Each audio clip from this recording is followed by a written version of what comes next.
Another day, another crossfire dito lang sa ating CFS SEA Masters Summer Qualifiers Phase number 2. Hindi pa rin tapos ang Swiss stage kaya yung mga solid na laban patuloy pa din. Salvatore Sneaky Frog nga pala para sa mga parating na series. And for this very special day, tayo dadako naman sa ating mga 0-1 and bracket, hoping na makaangat nga sila dun sa 1-1 o kaya maging alanganin na ang kanilang journey dito lang sa ating Swiss stage. Sneaky Frog, my friend, kamusta ka naman? Kamusta ang ating kalagayan at higit sa lahat, ano bang masasabi mo sa mga games recently? Ayun nga, doing really good pare as of recent no, na first 2 days or actually first 3 days pa lang natin ng phase number 2 ay napakaganda na ng quality ng mga matches natin. The matchups and the storylines have been very good and nag-e-extend pa naman yan dito sa day 4 natin para in this 0-1 bracket. A lot of teams na hindi natin in-expect na malalaglag dito pare, may kita natin ngayon.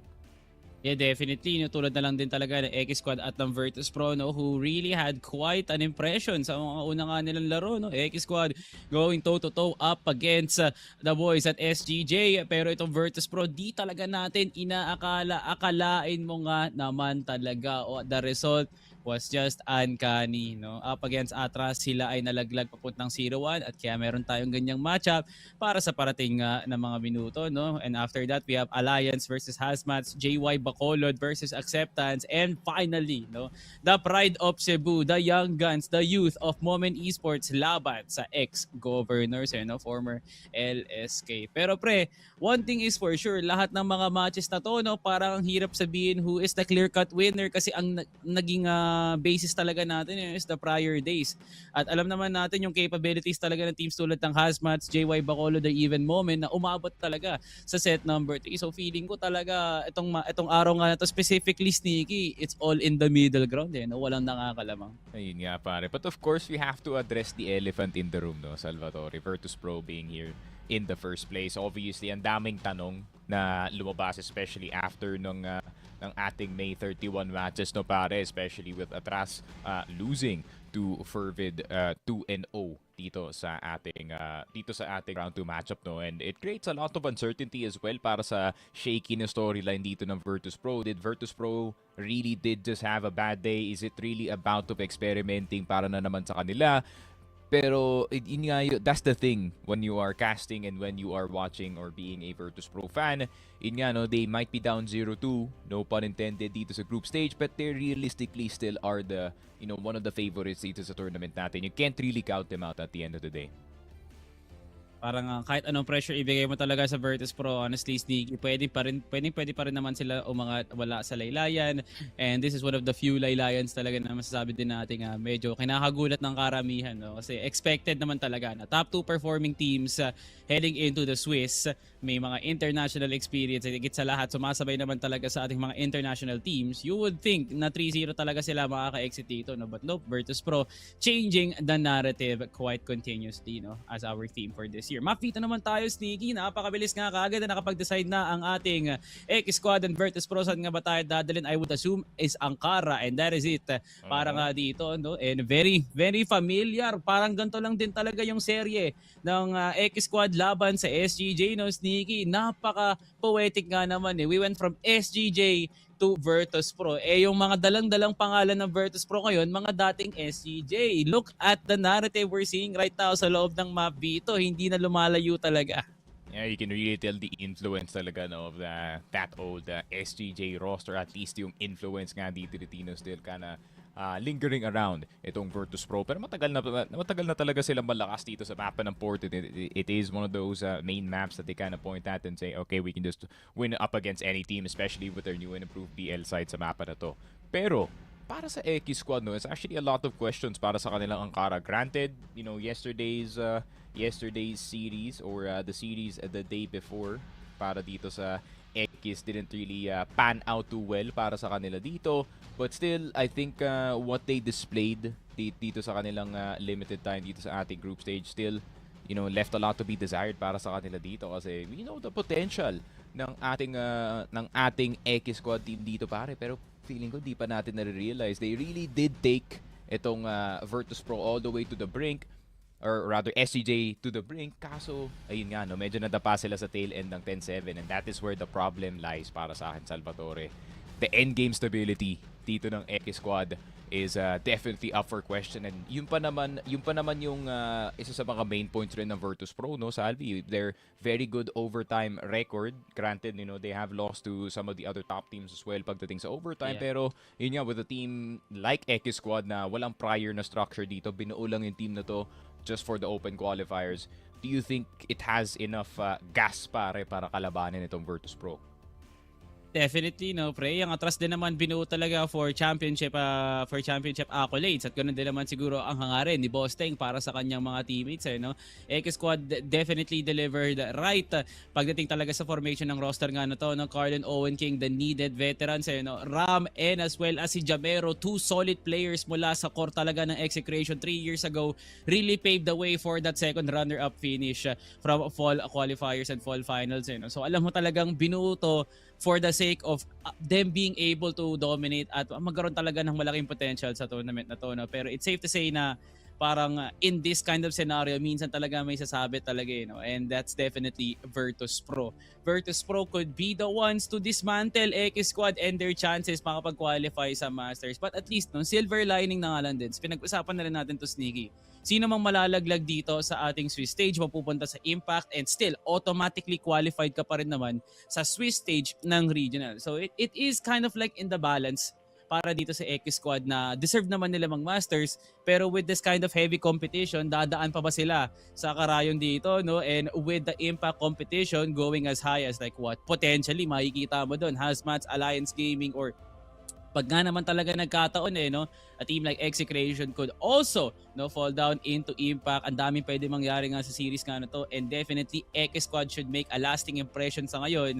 Kasi after this, if they lose, taning na kaagad ang kanilang encounter dito lang sa ating Swiss stage. And you would not want for a team that is filled with potential umabot lang sa isang tournament tulad lang na Impact. And now, finally, we head into the EKISQUAD territory. Sa kanilang map pick ngayon, Sneaky, Ankara, picked by the captain himself. Pero parang kakaibang Virtus.Pro atang nakikita natin ngayon, Sneaky, no? Dorby kagad ang hinahanap ng Virtus.Pro. Parang kinokontest na kagad to ng EKISQUAD at panalo ang Virtus.Pro sa trading. Meanwhile, another encounter here dito lang sa may events. Every fight has been won by Virtus.Pro. At si Owen King na nga ngayon ang panapos. And what a round by Virtus.Pro. Everyone was contributing on the end. Yun nga, I have a gut feeling na lahat sila fully well aware that EKISQUAD will try to go for something aggressive sa either side ng mapa natin. Na tama yung kanilang hula na manggagaling yun dito sa hotel. And an obvious move denied para dito sa Virtus.Pro. And that's what I want to see, no? Ito yung medyo kinulang sa nakita natin from that prior series due to the yung proactivity nga dito ng Attras. No? VP couldn't really go on their punish mode dito sa BL side. And kung tuloy-tuloy yung ganito nila pare, they can get some really key momentum off of it. Pero Ram has to be removed galing dito sa HM. One of the more dangerous players dito ng EKISQUAD pare. And definitely one of the fraggers talaga na series up against SGJ who quite dropped a whole lot of numbers. Kabilang nga ni Owen King and Carl. So I guess you would say, three of those players, Sneaky, that kinda resembles the versions of Durs, Jared, and Jay Hawker pagdating talaga sa pagkuha talaga ng youth and definitely creating some space for the team. Pero kailangan na nga maghasik ngayon ng dalawang teams nga na to, to create that kind of a space and to create that kind of idea. Napapalag at papalag talaga ang EKISQUAD in this kind of position. EKISQUAD 3-2. Nakaangat na nga ng hotel ngayon ng mga players ng Virtus.Pro. They might go to slope, pero ang pinakamahirap na parte kasi dito is kung malelayer ni Jamero, pati ni Owen King, yung pwesto nga nila in order for get a good rotation papuntang B-side. Pero pinaprime na kagad ng Virtus.Pro. Tinan mo, nasan si Elvin? Yeah, I think Jamero well aware naman siya na VP doesn't really mind taking this long sa pagkuha ng map control dito, especially knowing na halos 1 minuto na lang natitira tapos pumasok pa nga dito si Elvin sa hotel. So anything is a possibility para dito sa Virtus.Pro as pinapresent nila ng options. Ang EKISQUAD dito, saan pa talaga kami papunta? KLR, una mahuhulog dito sa vents. Owen King, a really nice headshot, a really nice denial. Pero Virtus.Pro, gumagalaw sa kabilang side ng mapa. Teng, masaspatan si Yobe, pero si Yobe makakapatay sa kanya. Zetra, getting Jamero in return. And all of a sudden, 4 versus 3, napaikot pa nga nila yung round from a disadvantage. Grabe, no? Hindi na nila kailangan si KLR na makapag-push dito ng A-side, and after he was killed, multiple movements na ngayon for Virtus.Pro para ma-throw off ang rotation ng EKISQUAD. Yobib, hawak ang Kuya Will. Muntik na pa maka-triple kill. What a nice highlight here for Virtus.Pro. That is textbook Virtus.Pro right there, Sneaky. Grabe nga naman. I feel like that's just a start para sa VP success. Pero kung ganun yung makikita natin consistently, EKISQUAD, we need some reps. Gusto ko yung cheeky menu jump ni Yobib at the tail end of it para di siya marinig. Oh my goodness! Posting! Posting! Tumitingin ng arko! Maaga. It's 1 p.m. pa lang, Posting. Need a bit more caffeine, pare. Kasi si Zetra yan. You're peeking right into Zetra, pare. You have a 10% chance na tatama ka dun, men. Posting, no? Naglaro tayo kahapon. Alam mo yung pakiramdam na tumitingin ng anak ko. Wag, bossing, wag. Lalo at kay Zetra. Speaking of Zetra. Masakit yan sa alam mo Morocco, kapag si Zetra, pre. Al sakit niya, pre. CS Gods tayo, pero alam mo gamit niya? TRG. Omsim, you gotta practice, pare. Practice, you gotta pre. practice just in case. Pero at least na, pre, yung naging tulong niya sa off sounds na yun. Tinan mo, tumaas yung game sense niya yun. Kinalaban niya si Bosting sa HM. Ayan. Skirt. Diba? Hindi na gano'n. Hindi siya nagtapon yung arco smoke, no? Yung tinatapon sa simula na. Wala nga eh. Wala. Straight up challenge yun, pare. Mahirap talaga yan. Wala nang mas aangas pa kay Bosting eh. No? Alam ni NBA yan. Alam ni Justin. Higit sa lahat, alam ni Jamero. Ang isang kalidad ng Bosting, no? Laban kung laban. Jamero, speaking of, pwedeng ma-crossfire ni KLR at hindi ka nag-check ng likod mo, kaibigan. Rule number 1 ka dyan, Jamero. 49 seconds. Mid-control na kagad ng Virtus.Pro. Yun nga, tapos di pa sila gagalaw. Nakakainip yung ganitong laruan eh. Kung kalaban mo yung Virtus.Pro, no execute confirmation yet dito sa B-site natin. Pero, parang gusto pang testingin ni KSA at ni Zetra itong Vents at EA natin. Carl, nakapeak na sa EA. Zetra, crouch peak. Di tatama ang kanyang cold as well as ang kanyang TRG. Ram will take out the sniper. At mapapalipat na lang ang buong Virtus.Pro. Mukhang masyado madaming tao ang nasa A site. Pupunta na lang tayo sa B at magre-retake ng EKISQUAD. EKISQUAD though, they need to get early position. CA, bit of disruption galing kay KSA. But that's all delay, pare. Kinilir mo talaga ni KLR eh, no? Makasiguro lang talaga. Boss KLR, planted for tower. Pero parang, planted for 2F rather, no? Iniisip dito ng Virtus.Pro, baka laruin na nga nila yung B-slope bago nga sila makaangat. Pero if I'm EKISQUAD right now, kailangan ko na nga kumilos habang 23 segundos na nga lang ang natitira. Owen King, you are the key to the movement. Kita si Elvin through the smoke. And that is 1-2F player down. Alam nga ba nilang pwedeng manggaling ng CA as now Ram gets the kill. What a double by KLR! At ayun, ubos ang pagkakataon ng EKISQUAD. Makuha ulit ang site. And one after the other, Virtus.Pro hindi lang marunong mag-execute. Malakas din ang Arriba sa post plant. And I have a gut feeling na merong timeout na lalabas dito. And it seems like EKISQUAD will be pulling that one out. Mukhang hindi gusto yung... di gusto ni boss coach Arthur na nakikita na dito, pare. And it seems like they're gonna need to redraw kung ano man yung ginagawa nila ngayon. Kasi unfortunately, Virtus.Pro, yun nga, no, they're just actively punishing yung kanilang early aggression and at the same time displaying really good patience dito sa mapa natin. No? They're going for map control a minute in, or rather a minute left dito sa round natin, and it is creating a lot of uncertainty para dito sa Ekis, no? Since sila yung unang na first pick dito, it kind of forces Jamero or isa pang player sa kabilang side ng mapa na maghanap ng information, and yun yung gusto dito ng Virtus.Pro. They want you to be in a 4v5 para ma-punish pa kayo further to be in a 3v5, and then that's where the guarantee comes from, pare. Ang mahirap kasi dito, no, Sneaky, is the fact that EKISQUAD really is impatient. No? GR naman sila. Kuha nga nila agad yung control ng RS pati CA. Pero parang hindi ata sapat na iniisip nila na okay, Virtus.Pro kayo mismo yung pumasok ng site, pero iro-roman pa rin namin kayo sa may CA pati ng TB. No? I feel like EKISQUAD has the worst priorities right now. No? Kasi ang iniisip nga nila, pre, unahin na nakagad natin sila Yobi bago makapasok para mas maging madali. The fact of the matter is, hindi nakakapwesto ng ayos dito si Bosting for epic kasi nahuhuli nga siya kagad eh. No? Kung nakukuha lang ni Bosting yung mga challenges na may LA o kaya dun sa may, sa may Dorby, feeling ko mahihirapan at mapipressure dito ang EKISQUAD eh. No? I feel like EKISQUAD should just really play for retake instead of the duels. Kasi kung kakalabanan mo individually ang Virtus.Pro, parang wala na atang matitira sa EKISQUAD para sa parating na retake. Good efforts though para sa tatlong bata ng EKISQUAD dun sa 3v3 retake na yun. But at the end of the day, you cannot really be too sure kasi fully smoked at lason na lason talaga yung pwesta ni Yobeb at ni KLR. So yeah, Virtus.Pro has a calculated entry and even a pick. Guaranteed dun lang sa may TV. Pero EKISQUAD, kung gusto nyo talaga ng ma-sure pa sa sigurado na 100% na paraan para mauna ang Virtus.Pro, hayaan nyo na nga lang sila mismo makabuelo and let the retake play for itself. At least dun nyo may isip no, na kung kaya nyo kalabanin dun sa loob ng retake na yun, kaya nyo i-1v1. Oh, for sure. And pakiramdam ko, it might have to be a bit of a change of style para nga sa kanila dito. There has been a lot of proactivity dito sa mapa natin, a lot of TB peaks, HM peaks. So, kung retake ngayong usapan natin dito, no, Salvatore, they might have to go for the stop and burst kind of play. Yung similar sa ginagawa dito ng Virtus.Pro, but I feel like Virtus.Pro does a better job of getting initial map control, no, bago nga sila papasok ng site.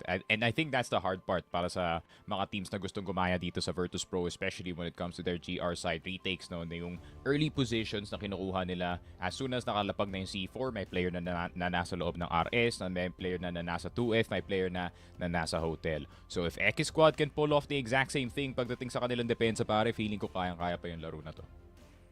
Oh, definitely. Dapat na naman talaga na kaya ng EKISQUAD to. Kasi nakikita ko naman yung potential actually from Owen King and Carl on their movement. Ang nahihirapan lang talaga ako dito, Sneaky, is yung Arctic battle talaga ni Bosteng tsaka ni Cetre. I feel like there needs to be a major adjustment. Siguro kailangan ba nilang i-double sniper, no? Let Owen King play the second fiddle dito, no? O kaya just do not challenge Cetra, no? Double B na lang. Wag nyo na lang i-challenge si Cetra. Double pick, kinoltan ka, di ba? One quick flick, Crossfire tapos sa sabay B-side, nag-call. pare. Oh, wait. Never mind. No more Crossfire, pare. Push na lang dito sa LA. And that's one way to have a solution, pare. If not, if you cannot penetrate the wall, you can just fight through it or climb over it, pare. Ito yung ginawa dito ni Owen. Face to face with danger. 3 versus 5 at 2 miyembro lang ng dating Team Random ang bawas dito, pare. Wala nang mas random pa sa ginawa nga nila, no? KLR. Tapos nang nakakagad dito si Owen King. At total, piso nga lang din naman. He finally had a merciful death. Pero mahirap pa rin dito isipin, no? Sneaky, it kind of feels like still a 3v3 just from aura alone ng Virtus.Pro. They always know how to manage the man disadvantage. At we've had this discussion, no, yesterday, Sneaky, kasama dito yung ating mga tropa na kailangan talaga active din si KLR sa kill column, eh, no? And KLR really now active on the kill column indeed. After multiple rounds, siya nga mismo yung umi-entry and calling at the same time. So it's hard to micromanage pero kailangan talaga eh. Virtus.Pro wants to win decisively. Kailangan talaga nila ng isa pang fragger tulad nga ni KLR. Yun. Jamero magkakasalubungan. And there goes the spray. Medyo tumatagal. And now finally the adjustment right para kay KLR. At ngayon, sabi ko nga pre, the management of Virtus.Pro pag sa man disadvantage pre, napapaayos nga nila. 3v3 na tayo. Dito naman sila mapapatigil ulit, pare. They can just sit and pause around the map, wait for EKISQUAD na mag-set ng depensa dito sa mapa kasi meron nga silang kulang pagdating sa impormasyon. KLR nakita na si Ramsey, Attras, Spotting Teng. At si Carl pa nga ang natira of all the players on the side of EKISQUAD. It had to be the one with 7 HP. At wala pang HE ang kanyang kamay. So no guaranteed kills, at least with the explosive, at least with the throwing. Pero Carl, kung makita mo si KLR na nasa kanan, that's a headshot. Elvin, magsustain na lang ba dito sa top A? Even one bullet can kill him. Pareho silang low on HP. Elvin 6, Cure Elon 7. Pero mukhang si Elvin ang lamang pagdating sa angulo. 4-0 Virtus.Pro performing as expected dito sa kanilang BL side, pare. An amazing triple kill para nga kay Keller, you know, finishing all of the injured EKISQUAD members and definitely opening up some space. Lang ba makakita ng IGL Sneaky na nagbibigay din ng spasyo para nga sa kanyang mga kakampi. Tony Keller and a bunch of few to name like KLB and Tetsu, no? Pero right now, Virtus.Pro, we're ang positive, Sneaky, na nakakita ko ng konting pagbabago dito for Virtus.Pro on their form compared to Attras. Pero kasi ngayon, Virtus.Pro is just winning these gunfights and definitely seeing some very good executions. Good pop flash para dito kay KSA and Carl's absolutely full blinded. Clear over to Owen King at si Carl na hulian din ng bungo. And that is the new and revamped Virtus.Pro sa loob nga ng Ankara and KSA is taking all the names. Grabe naman yan, KSA. Nagbumukhang AK CFS sa kamay mo. Ang AK balance, pare. At ang TRD, similar to his latest clip on his For You page, pare. Getting the sniper shot on the very last one. 5-0 Virtus.Pro. More than on a roll at this point, then they are absolutely mauling itong EKISQUAD. Kuha talaga lahat ng pangalan. Siyempre, Setra, kakalabanin na naman si Boss Teng. Hindi ka pa rin natuto nung unang beses ng pagsalang. Pero si Owen King, napakagandang bawi. Pre, hindi ko alam paano niya na ipapanalo yung mga laban ng ganun. But Owen King will be gladly taking that. Now another 4v4 scenario. The Virtus.Pro after huge numbers sa loob nga ng LA. Ang bilis kagad umikot ng B. Smoke down dito sa TB. Cross is gonna be a bit safe para dito sa Virtus.Pro. One of their faster setups dito sa mapa natin and they do get B-side control. Problema nga lang, Elvin will be a huge factor. Ram na wala ng flank. That flank whisperer has arrived and that is Elvin. Pero si Elvin pwede pa mangulit dito sa likod. Carl will take his head off but still massive damage dito sa isang player na papasok pa ng site na kailangan pa lumaban. Sa tatlo, Yobib, nakita na si Jamero. Headshot para sa kanya. Owen King low on HP. Not really. 100 para sa kanya, Carl. Gonna be the one low. Yobib. Double swing. Doesn't matter if you're 100 or 0, pare. Kung may Yobib at Kellar na nasa site. 6-0. VP offense on full display, pare. Oh, that is communication, no, Sneaky. Not really that impressive para nga sa EKISQUAD. Pero syempre, Virtus.Pro, aangasan at aangasan talaga nga nila. From the movement na mula kay Kellar at kay Yobib, yung pagkuha ng picks kay Elvin, everyone is just speaking, no? Feeling ko talaga may chemistry na nga ngayon ng Virtus.Pro compared to the last series. At ngayon, they're really not that feared para kumalaban dito. Pero na lang talaga kay Setra na kanina pa nadadali sa may miniter. Hanggang ngayon, no? Tulad lang din ni Boss Teng, Setra hindi natututo na kumakalaban talaga dito sa may miniter. And EKISQUAD does not have respect sa tao, puro Arctic lang ang ginagamit. Taninig mo yung comms doon ni Zetra, no? Paano namatay doon si Bebinde? Huli na naman ako. Huli na naman ako. Parang ano, for having the title of possibly being the best sniper in the Philippines, pare. Zetra is massively unlucky sometimes, pare, when it comes to timings. Pero pag it only takes one good timing for him to pop off, pare. That is the caveat. Pero, Virtus.Pro, di nag-aantay ng timing dito. Nag-aantay sila ng smoke na bababa dito sa RS. Si Teng nag-pick paloob ng AK ni KSA. Napakagandang pre-aim. Another headshot para kay KSA. Teka lang. Parang nagmumukhang S-tier ang AK sa kanyang kamay, para Elvin manggagaling sa likod as per usual. Pero mamamatay na lang si Carl from a flanker.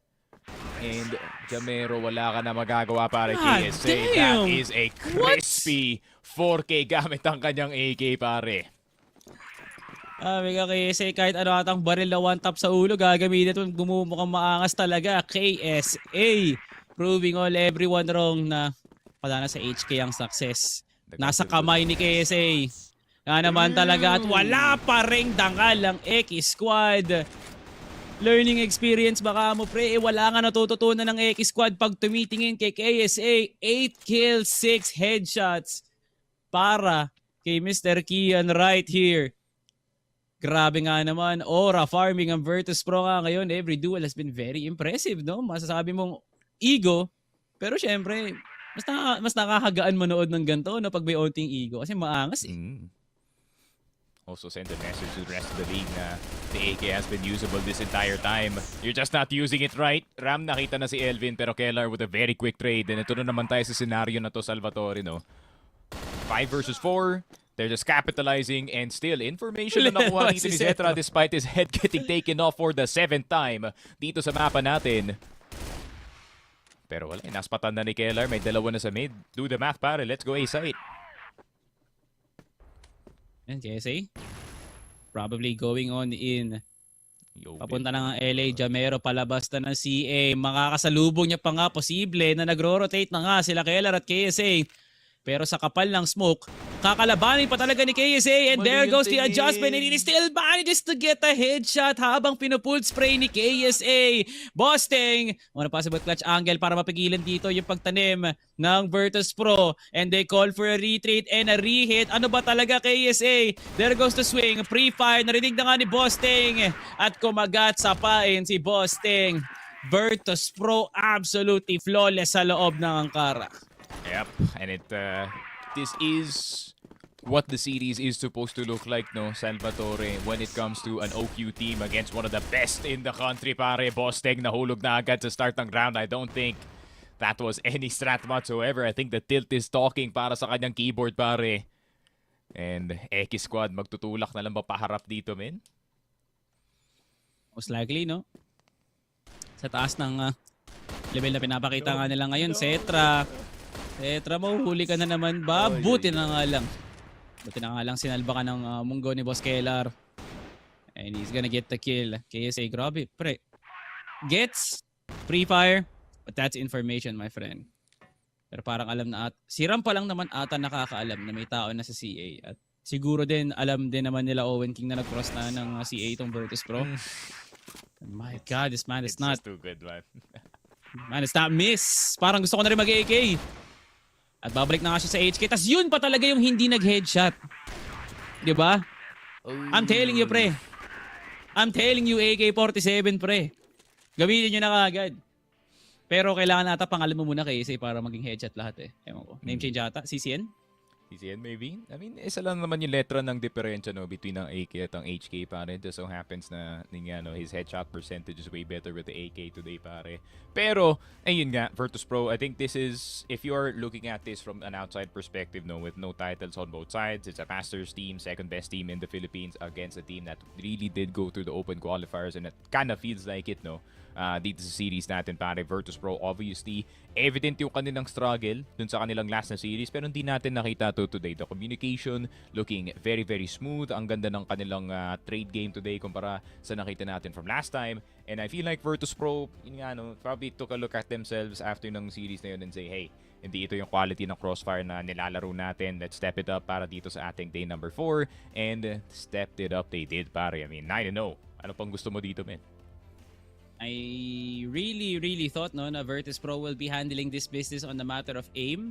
Pero pansin mo rin naman no, Sneaky, nag-execute din talaga sila papuntang HM from CA at nalulusob nga nila yung top A nang wala talagang pangundangan eh, no? Like not even a hello o kaya pre papasok na nga kami. Nagugulat na lang sila Carl at Owen King, bulag na nga sila and not even a response mula sa EKISQUAD. At syempre, no, it would leave a sour taste para dito sa EKISQUAD na matatapos nga ang Angkara na wala man lang silang puntos eh, no? And that's not that you would want to have sa isang team sa loob nga ng Switch hoping na makapasok nga sa ating Masters. And EKISQUAD still, you know, trying to fulfill the destiny na kailangan talaga makakuha sila ng isa. Pero it's Virtus.Pro we're talking about here on defense, bro. Oh, yun nga, Carl and Owen just lost their entire HP bars to 1 HE na tinapon dito ni Keller, pare. So, way to make a bad situation worse para dito sa side ng EKISQUAD. Salt in the wound potentially. Pero, CA control nasa kamay nila at RAM mababawasan din. Oh my God. DP handing out these HEs like it's a charity case, pare. Pero, EKISQUAD gusto pa rin mag-approach dito sa A site. Last time we saw someone assault the A site up against these two. Nasagasaan ang 5.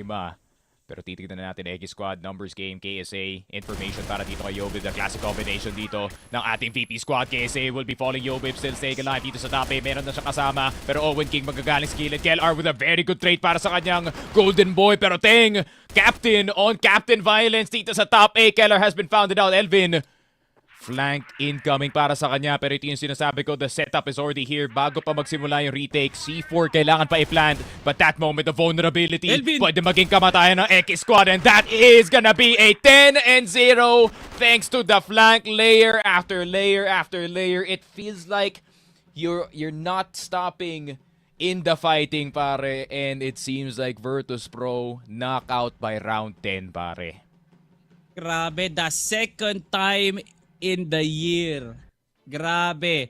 After 10-0ing JY, iisahin pa rin nila ang EKISQUAD. And that is a statement right there, Sneaky, no? Na lahat ng mga nagduda sa mga nakitang natalo ang Virtus.Pro, syempre, paangat na nga sila ngayon sa competition, friend. Who would have thought na we saw the potential naman ng EKISQUAD laban si SGJ? And akala talaga natin, didikit talaga ang laban nga na to. But Virtus.Pro dismantling all the expectations, positive and negative, sa mga nagsasabing ay wala, talo na Virtus.Pro, at sa mga nagsasabi ng lalaban din naman ng EKISQUAD. Walang naging palag. It's an absolute TKO and a finish. Wala ditong palag ang EKISQUAD. Virtus.Pro, pure execution, pure aim, and just pure bliss para kay Kellar at KSA. Man, what a series for those two players. Yun nga, man, it kind of just felt like itong EKISQUAD wasn't really allowed to play the game of Crossfire dito sa server natin the entire time. The amount of denial, the amount of waiting na ginawa nila just to end up on a losing end of the round. And that is just the torture chamber, no? Kumbaga, kung kalaban mo talaga yung Virtus.Pro, you have to wait for so long. Pero di mo alam kung paparating na yung push o hindi, or is this a flank, or is this just a random entry na gagawin ni Kellar, yung pala lalabas sa kabilang side ng mapa. That is the brain of Boss Teng right now. Iniisip na lahat ng possibilities, pero sa kakaisip niya, pare, doon na siya nalunod, men. No, pre, kakabunot dito, no, ng playbook ni Boss Teng. Nakakalimutan niya na nga tumingala dito ng diretso, and because of that, that is a bad sign here for EKISQUAD. G's nga lahat, 50 mga bangkayang makukolekta sa loob nga ng Ankara, but take a look at the numbers here for players like Yobib, KSA, and KELAR. That is some numbers right there, you know, Sticky. Grabe nga naman, and I love the fact na ang dami talagang naging contributing factors kung bakit nga si KSA naging ganyan. He just played ego, no? Sabi nga kahapon, Boss J Vice, credit ko ito sa iyo, no? Let Kian cook, di ba? At tinan mo nga naman, talaga he was entering and he definitely cooked, at napakain niya pa nga ang buong Tondo dahil sa mga pinaggagawa niya. 14-9. What a performance by KSA. Talagang bigyan mo ng sistema ang mga LAN gamer ng Tondo, at eto ang nabibigay nga nila. 4.33 para kay Yobib. Man, golden boy for a reason. Barely died in the round as well. Pero tingnan mo naman yung SR, pare. It puts a smile on my face. Yung ganyan kataas na smokes per round. 0.7. That means gamit na gamit ang utility as per usual para dito sa Virtus.Pro. Hindi sila nagsasayang ng kanilang mga bomba, mga flash at mga smoke dito. They're gonna make sure that they can extend the value of those as much as possible. Tapos paired up pa nga ng napakasakit na fragging pa from KSA and from the other players as well. Ayun nga, men, Virtus.Pro, they just look like they're gonna dominate today. Pare, siguro onting ano na lang. Siguro bigyan na ng 4-leaf clover, si Zetra. Ano pang pampaswerte, pare? Ako na bahala, pre. Ako na bahala. Tatapusin natin yan. Agimat, Anting-Anting, Dasal, Rosario, at higit sa lahat, no, Lucky Bracelet, wala sa kanyang baby loves. Baka sakali lang naman makabuelo, et cetera nga natin, no? Pero nonetheless, grabe nga naman talaga ang core ng SGJ, delivering all of the stops para literal na tumigil ang mundo kasi na 10-0 ang EKISQUAD. Yun nga pala ang ating Ankara. Babawi pa nga ba sa loob nga ng port? Ako nga pala si Salvatore, siya nga pala si Sticky Frag. Itong series ng Virtus.Pro at EKISQUAD, ipagpapatuloy natin maya-maya dito lang sa CFS SEA Masters Summer Qualifiers Phase number 2. Pahinga lang kami.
Niki, tuloy ang pagsabon ng mga kalaban dito ng Virtus.Pro. Grabe nga naman talaga. EKISQUAD kumain ng kumain ng buhangin sa loob nga ng Angkara. Pero syempre, boss, bawi tayo sa loob nga ng Porten, no? Dito lang sa ating CFS SEA Masters Summer Qualifiers Phase 2. Pagpapatuloy pa rin natin ang laban. The show must go on. Dihado ka man, pero aangat ka rin at ikay magiging yamado. Boss, and EKISQUAD hindi na dapat maulit sa loob nga ng port. Ito na ang literal na ganti ng api. Yun nga, men. Ito yung kanti ng ape. But at the same time, you're running into best sport teams dito sa ating bansa, pare. And if not, the best sport team, no, dito sa ating bansa. If it wasn't for that grand final na nangyari na too long ago, no. Pero, ayun nga, obviously, Virtus.Pro, just like what I said, time and time again, parang I'm beating a dead horse at this point. Virtus.Pro, one of those few teams that can pull off BL side sa mapa na to, which is already making lives very difficult para sa mga teams na hindi masyadong gamay itong mapa ng port. Especially yung mga medyo baguhan pa sa mapa na to and are trying to handle the GR side up against VP. Di mo alam, biglang may lalabas pala ng bridge, biglang may magdi-ninja pala pare, may magsi-CA, may magsi-Z. So many options na pwedeng i-open dito ng Virtus.Pro. Pero hindi lang yun, men. Sa BL side, dun ka lalong maiinip dito sa Virtus.Pro, men, because they do not give a single F about anyone. Mag-aantay talaga sila, pare. Ng 1 minuto, 40 seconds, red time talaga sila papasok, pare, if they need to. At I mean, pre, na-pioneer na nga nila yun, eh, no? Parang sila nga mismo nagpanimala nga nito ng meron tayong tinatawag na 40 second execute. Literal, itong SGJ na to, hindi nila kailangan gumalaw bilang GR ng ilang minuto, no? At kung magiging BL naman sila, 30 to 20 seconds, hindi pa nila naitatanim yung C4, may gana pa silang mag-clear ng site. Yun ang malipit nga doon, pre. And that is the patience play dito ng Virtus.Pro that has paved the way for them for countless international appearances at talagang one of the best teams in the Philippines. Ay hindi mo pa talaga wag kakaila. Ako, aaminin ko talaga, Virtus.Pro is indeed a scary team and is the closest para talaga matalo ang team Stallions, no doubt about it. At kumalaban ng Execration at Kierdas dito sa Virtus.Pro. We all know what happened on that one. Yeah, Virtus.Pro, I'm kind of positive na life and time will be good to this team. Kailangan lang talaga nila pagbutihin and make sure na may consistent practice nga lang din talaga. Napakaagang CA ng dalawang lurkers ng dalawang team nga na to. Paboritong angulo nga naman talaga. Good flash! Para sa nagtawag ng flash, I believe it was Yobib na nagtawag ng flash. And beautiful. Para nga sa Virtus.Pro. Nakita mo yung... Oh, Elvin's dead. Well, that good play was cancelled out immediately, pare. Pero at least they can confirm na wala nang nakatayo dito sa CA. But I was about to say, pare, nakita ko yung maliit na jump na ginawa doon ni Elvin and then he went forward. Little bit of a trick galing sa kanya to provide a bit of delay right after that flash to avoid the pre-fire, pare. Speaking of pre-fires, di na kailangan ni pre-fire ni KSA. Nasa harap niya na ang kanyang kalaban dito. Dalawa na namatay dito sa B-site.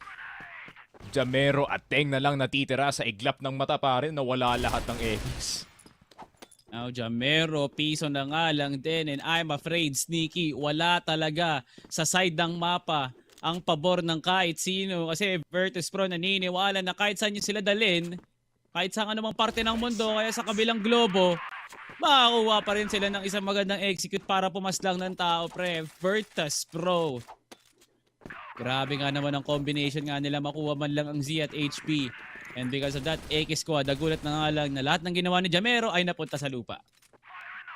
Yun nga, no? Ganda na sana ng sitwasyon dito ng mapa natin kung hindi na sobrahan din nangyari dito sa LB. I think they were already gaining distance sa mid, no, Salvatore. Kaya I was actually confused on what was going on dito sa LB, kung bakit ganun sila kalalim, fully knowing na meron na silang aggressive na map control sa mid. So, I don't know what the use of it was for, pero si Carlo and King, the random duo, kaya ba nilang pigilan na B-push dito? Keller, nilidahan ng dalawang players at ginupitan. Zetra with the kill on Ram. 3 versus 2. Grabe, akala mo talaga may advantage ka hanggang mawala. Zetra, inupuan. Colt nilabas. Headshot agad dito kay Jamero at si Boss Teng na lang natitira ulit. Okay, Boss Teng, di na Arctic ang hawak mo. So for sure, at least may tatama na kahit 1, 2, 3, 4 na bala. Pero kailangan 5 para mawala si Zetra at timing din ang kailangan para makuha mo. Narinig mo ba? I believe hindi. Nakaangat na si Zetra mula sa basura and he needs to clear everything. Pero nagsama si Elvin at si Zetra. Ano yung nickname na binigay sa kanila ni Jared kahapon? Oh my God. I May forgot, nickname na pero binigay sa akin. Nakalimutan ko rin. Sayang, Boss Gerald. Shoutout nga sa'yo. Pwede paalala naman kung Elvin Malaya. Yun. yun, Elvin Si Malaki. Christian po. Si Christian puro gala. Oy, we're Yeah. gonna use that for sure. Somehow, some way dito sa laruan natin. Pero kung malaya na ba talaga dito si Elvin, pare? Hindi pa, men. Wala pa. Wala pa yung green light, pare. Hindi pa pinapag-go. Tas di pala pwede sabihin, no? Kasi code name lang pala yun. My bad, my bad. Pero nakakatawa kasi na parang nandun eh. Sasabihin na lang talaga eh. Kasi magkasama ba naman sa tape eh. Ito malapit, no? Jamero, nakalampas sa katerbang smoke. At katamahin nga sa ulo. Is gonna get one, pero isa lang ang makukuha niya nga dito, no? Sneaky Elvin Malaya with the kill over to Jamero. Very nice find. Mid na naman yung nagiging problema dito ng Virtus.Pro, no? Or actually ng EKISQUAD. And at the same time, habang divided pa yung kanilang attention, pare, tinitake na nila yung LB. Carl, maghahanap pero mamamatay. Meron pang tao sa HB at napakadali na lang yan para kay KSA. Everybody on EKISQUAD revealing ang kanilang sarili dito. Ram with the spray on KSA. Pero si Bosteng di na makakatulong sa kanyang kakampi na si Ram. Pero kailangan niya ba ng tulong? Mukhang of 3-0 Virtus.Pro. Niinip yung EKISQUAD, pare. Forward sila ng forward, pare. Pero hindi ko sila mabiblame kasi laging may napipick sa kanila. And Virtus.Pro, despite the map being GR-sided as hell, pare, napaforce pa rin nila yung 5v4 game. Kasi napapalabas nga nila EKISQUAD eh. No? That's very impressive for Virtus.Pro. Kita mo nga talaga na EKISQUAD wants to be active sa mga early engages eh. No? Pero hindi naman necessary for me, no? Kasi EKISQUAD really does excel, at least in the scenario na mabibigyan mo na magandang pwesto si Carl at si Owen King for some duels. Pero hindi yung maaga kagad nga nila lalabanan para sabihin ba nilang mas madali pag kulang-kulang ang Virtus.Pro. Kita mo nga naman kanina, no, na there is no testament na makapagsabi na Virtus.Pro kulang ang tao at mahihinaan pa rin nga sila. LA Contest, sunog sa butas dito ngayon si Carl Ram na with the trade. Kellar pumapalagpaka rin. Alaw Ram, piso na nga lang, but he's still swinging. Ram, napaka-ambisyoso nga naman. Jamero, nakakalabas na nga ng exit. At meanwhile, Elvin nagala, mahuli. Hindi pala press. Owen King with the kill. Pero hindi mo pa rin mapagkakaila. Sneaky, puro duguan ng EKISQUAD. Pero di pa sila maghahanap ng B-plan dito, pare. Mag-reset lang sila for LB to force one of the players at least galing sa A-site na kumuha ng napakapangit na rotation. Pero Owen King, Zetra, hanap, tama, flick! Napakaganda para sa kanya, pare. Ram, piso na lang. Jamero, kaya pang tumangkin ang HE dito, pero alam niya ba na meron pang paparating sa kanyang likod? KLR with the USP. Akala mo, B, babalik tayo ng A. Oh my God. Jamero, hindi pa ata alam. Nakapag-box na ata dito si Zetra at nakakapag-ninja pa nga, nakita yung ulo. KLR up against Jamero, 60 HP laban sa potential na pwede nga maging piso. But yo babe, kitang-kita sa butas ng mga gate ng port. Grabe nga naman, Virtus.Pro is still winning 14 consecutive rounds, Sneaky. 14 consecutive rounds. Men, meron pa bang mas magandang statement sa domination yun na meron ngayon, pare? If you're looking for the secondary 10-0, pare, napaka-brutal na yan. That's a message sent for the rest of yung Swiss stage natin at VP. Despite their early loss up against itong Attras, pare, seems like that was a reality check para sa kanila and they have checked reality 4-0, pare. Virtus.Pro. Ito yung expectation natin sa kanila. Ipapasok ng ating group stage. Smooth communication, smooth trading, smooth rotations. Tapos EKISQUAD naman, men. They keep getting drawn out dito sa mga sitwasyon na to. And napansin ko nga ito sa VP, no? They like to tempt a player na mag-commit para sa fight, pare. And then magbaback yung said player na yon. And all of a sudden, there's 3 players in front of you. So, have to pick these fights carefully, pare. Pero Carl, yun na lang. Buti na lang may mababack siya dun, pare. Ngayon, Owen King nakapag 2F na nga rin. This is a very good position for the high-low. KSA and Yobib, pilili na nga lang ang buhay imbes na pumatay.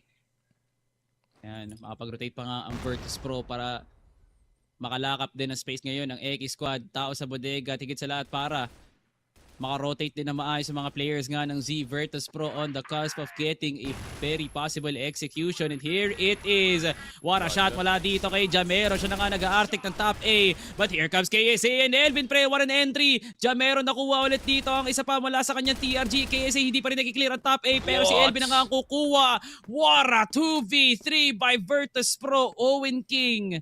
Hindi na naantay ang mga kakampi. Kasi makakasalubong niya puro bangkay. Dito lang sa may exit pre. What a play by Virtus.Pro. 15 na magkakasunod-sunod na pamatay laban sa Ekis. Grabe, and that is just based off of the information na nakuha nila no dito sa isang death galing sa kanilang kakampi pare, and as soon as they saw all the players on the left side of the map, napapunta sila ng CA dito. And a great instant reaction no, gamit na gamit yung death cam ng kanilang kasama dito pare. And Virtus.Pro 5-0. PL side sa mapa ng port pare of all things. Another pop flash to most likely. Pero Carl, unang makakapatay kay SAT, makakadaan ng LB. Yobe mahuhulog din, and finally, a bit of footing para dito sa Ekis, pero Zetra gustong ay. 2v4, no? Elvin and Cetra pa nga talaga. And I feel like, no, Cetra, naging maganda nga sa kanyang break, no? He's already 6-1. So he's that flawless, he's that amazing. Pero kakalaban niya nga si Owen King. Cetra nakaalis pa. Pero buti na nga lang TRG lang ang hawak niya. Ram and company now going in for a push. And Cetra na huli. Si Elvin na nga lang natitira. Here comes a two-man push. Pero malaking pagkakamali pa ata yun. No Sinong way. makakapagsabi na 1v2 pa nga naging scenario sneaky from a 2v5? Now Elvin, hawak ang C4. 1 minute remaining. At Elvin, napakaangas nga naman ng story na magagawa mo dito sa sarili mong FYP pag nakuha mo tong 1v2 na to. Grabe men. Sa lahat pa ng players na namatay no dito or na natira dito sa Virtus.Pro pare, it had to be Elvin, the most sly and the most slick of all the riflers dito sa VP, and he's gonna decide top A ang aking plan dito. I think mas realistic yung kanyang chance para i-separate yung mga players, pero tignan mo naman yung position na kinukuha dito ni Elvin. All the way in LA. What is the idea here para sa kanya? I feel like kita yan galing sa stage pero malayo ang kanyang angulo dito, so it's a bit worrying.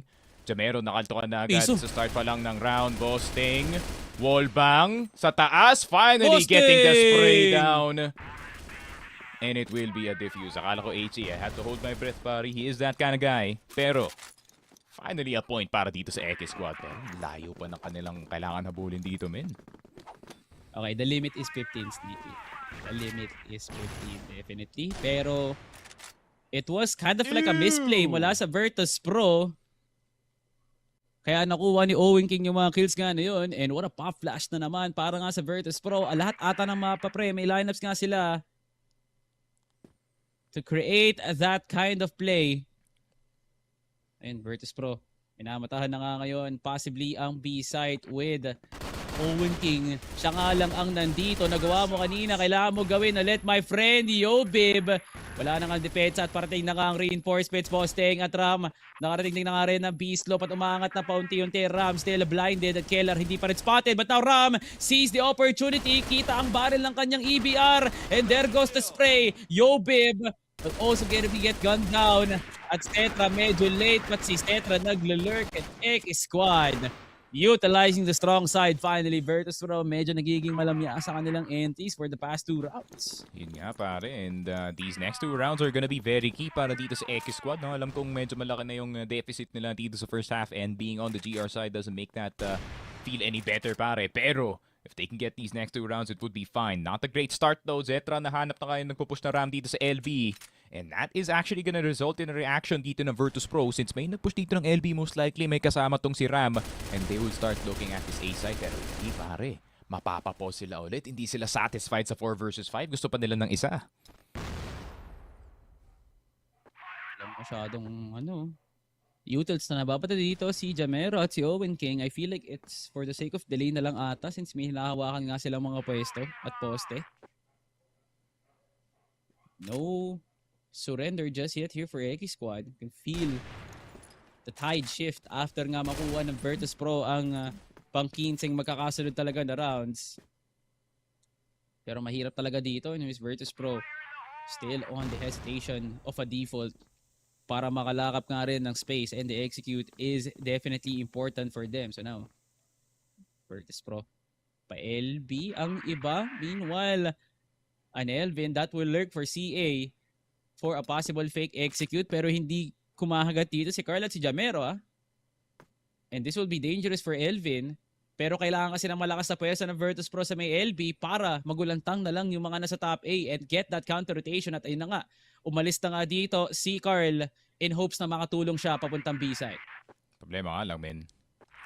Hindi nga, may nagtatapon ng flash, may nagtatapon ng nades dito sa A-site, and it's gonna make it a bit convincing no napalipat dito si Carl.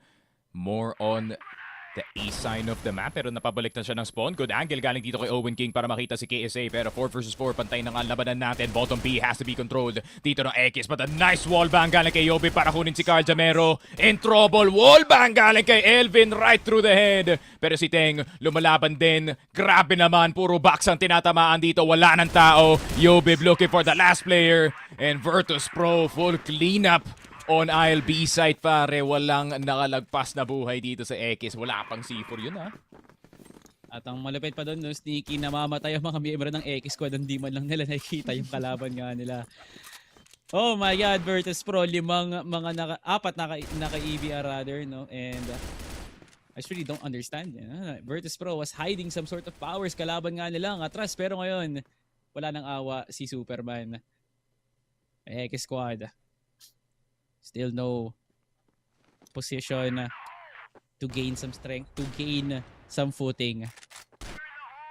At kahit nga nakadalawa dito ang EKISQUAD, was it really an EKISQUAD that had the better defense? I kind of felt like na it was EKISQUAD just canceling the canceling any positives dito ng Virtus.Pro from the duels alone. Pero ngayon, Virtus.Pro still trying to do the same old ng round number 3 nga, no? The CA execute. Jamero and Owen King, sila lang makakapag-rotate nga na maayos. Si Ram sa bodega pa manggagaling. Virtus.Pro, lilinya na. Ito yung version ng Virtus.Pro na ano. Ito yung curveball, pero Virtus.Pro version, pare. Instead na maghahanap sila sa mapa, let's just straight up execute itong A-side. Challenge natin itong si Boss Teng, and tignan natin kung tatama siya. Top A right side. First misses from the sniper. Second doesn't miss para dito kay Zetra. Nakaakyat na nga si KSA. Boss Teng caught KSA with the 3K para linisin ang lahat ng players ng Ekis, and it's a 7-2. And the ironic part is, Salvatore, ngayon pa lang mag-GR side itong Virtus.Pro natin, men. And wala na mas exciting pa sa Virtus.Pro na GR kundi si Zetra nga mismo. He's going to have a field day, my friend. And he's gonna have that amazing experience. Hindi na nga kinamit ni Elvin. Baka burn toast theory, pre. Hindi, pre! Napapangit pa nga kung inangat mo yung CA. Boy ka pa sana. And kills on the board para sa EKISQUAD. Now, 3v5, pre. Ubos si Kellar at si Elvin. And kind of feel like ng Virtus.Pro, medyo ambisyoso na naman tayo. But still again, they do have the high ground ngayon dito lang sa may B-side. Yeah, KSA trying to fight tooth and nail with whoever is entering itong B-side. Jamero gusto pumasok, headshot agad para dito kay KSA. The drop shot as well dito kay Owen King. All of a sudden it's a 3 versus 3. Pero pati yung lurker mamamatay rin dito. KSA finally falls, but still, how the hell did this become a 2 versus 2, pare? Bridge still occupied by Zetra. And itong si Yobib, Ram, and Teng still on the site. Sniper and the star player with itong si Kapitan and possibly the future. Flash is gonna go through dito sa site. Ram, Teng pull down para sa kanilang B-side. Take, good 1-for-1, pero low na nga dito si Boss Teng. Zetra with an EBR, and that was easy as pie, pare. KSA, what a hold on that B-side, pare.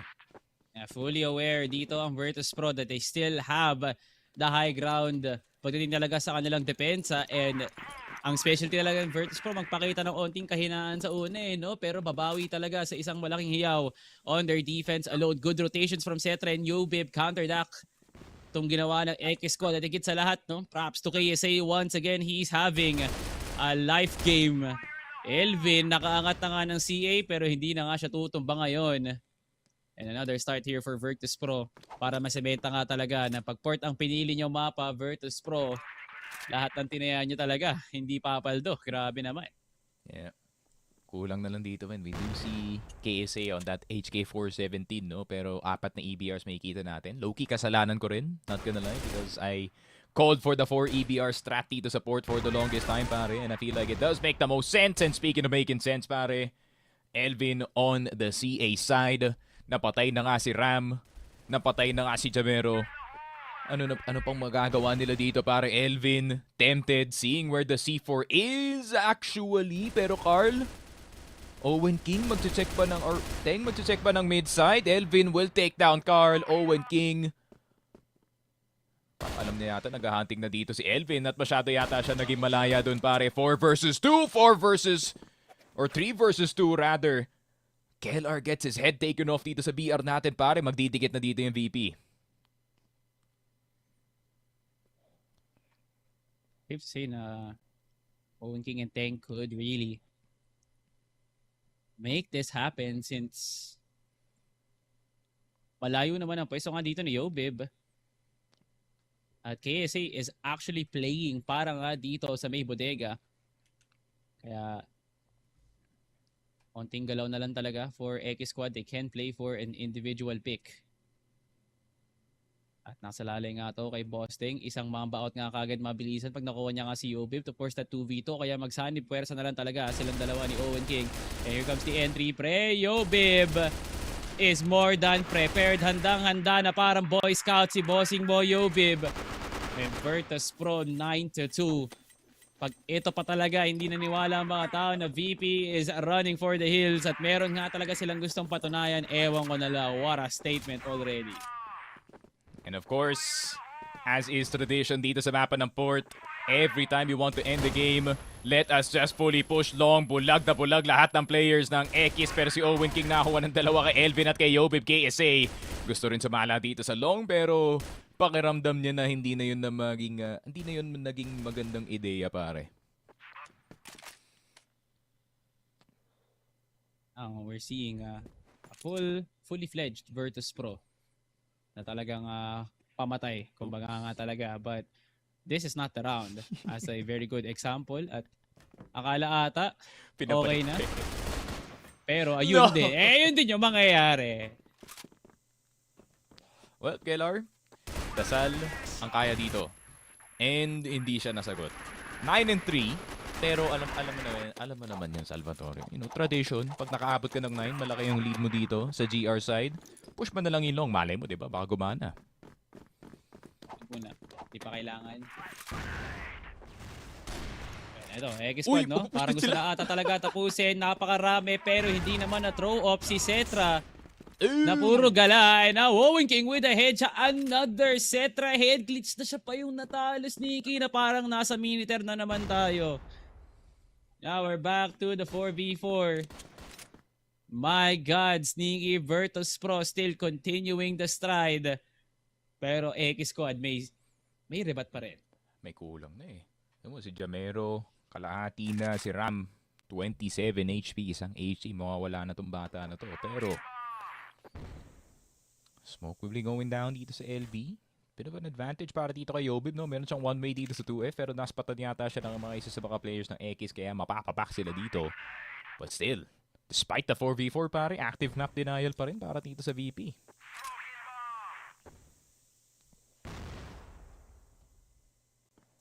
Is it possible? Is it doable for EKISQUAD? Pag hindi nila maklear ng maayos tong B-site nga na to, no, at least get that corner doon lang sa may Z at LB. Para man lang mawalan ng position dito nga si Yobib yun sa kanyang depensa. Kasi mapapadali man lang yung pasok nga nila ng B to get the fake para makapag-rotate din sila papuntang exit, heading into A. Alam mo yun, parang gulat factor lang talaga na Virtus.Pro. Paano nyo nailabas yung play nga na to? Pero let's digress. KLR. Good spray down at nahirapan pa rin ang EKISQUAD na makalakap nga rin. What third sense by KSA? Grabe nga naman talaga nagsi-activatean na ng X-ray vision ng Virtus.Pro. Kitang-kita sa lahat. And Yobib, the golden boy, gets the headshot. And the golden victory lands dito sa Tondo natives natin. Virtus.Pro, isang malaking mensahe sa kanilang panalo. Grabe, and it is a message to the rest of the group stage as well na yung Virtus.Pro na nakita natin nung isang araw, hindi yun ang tunay na version nila, pare. This is the real version of Virtus.Pro. The communication was smooth, the execution was there, pare. The fighting was more than enough at this point, considering na nabobolster pa yan ng strategy nila dito, pare. Pero overall, yun nga, Virtus.Pro just look a lot more present, no? Dito sa mapa natin, pare.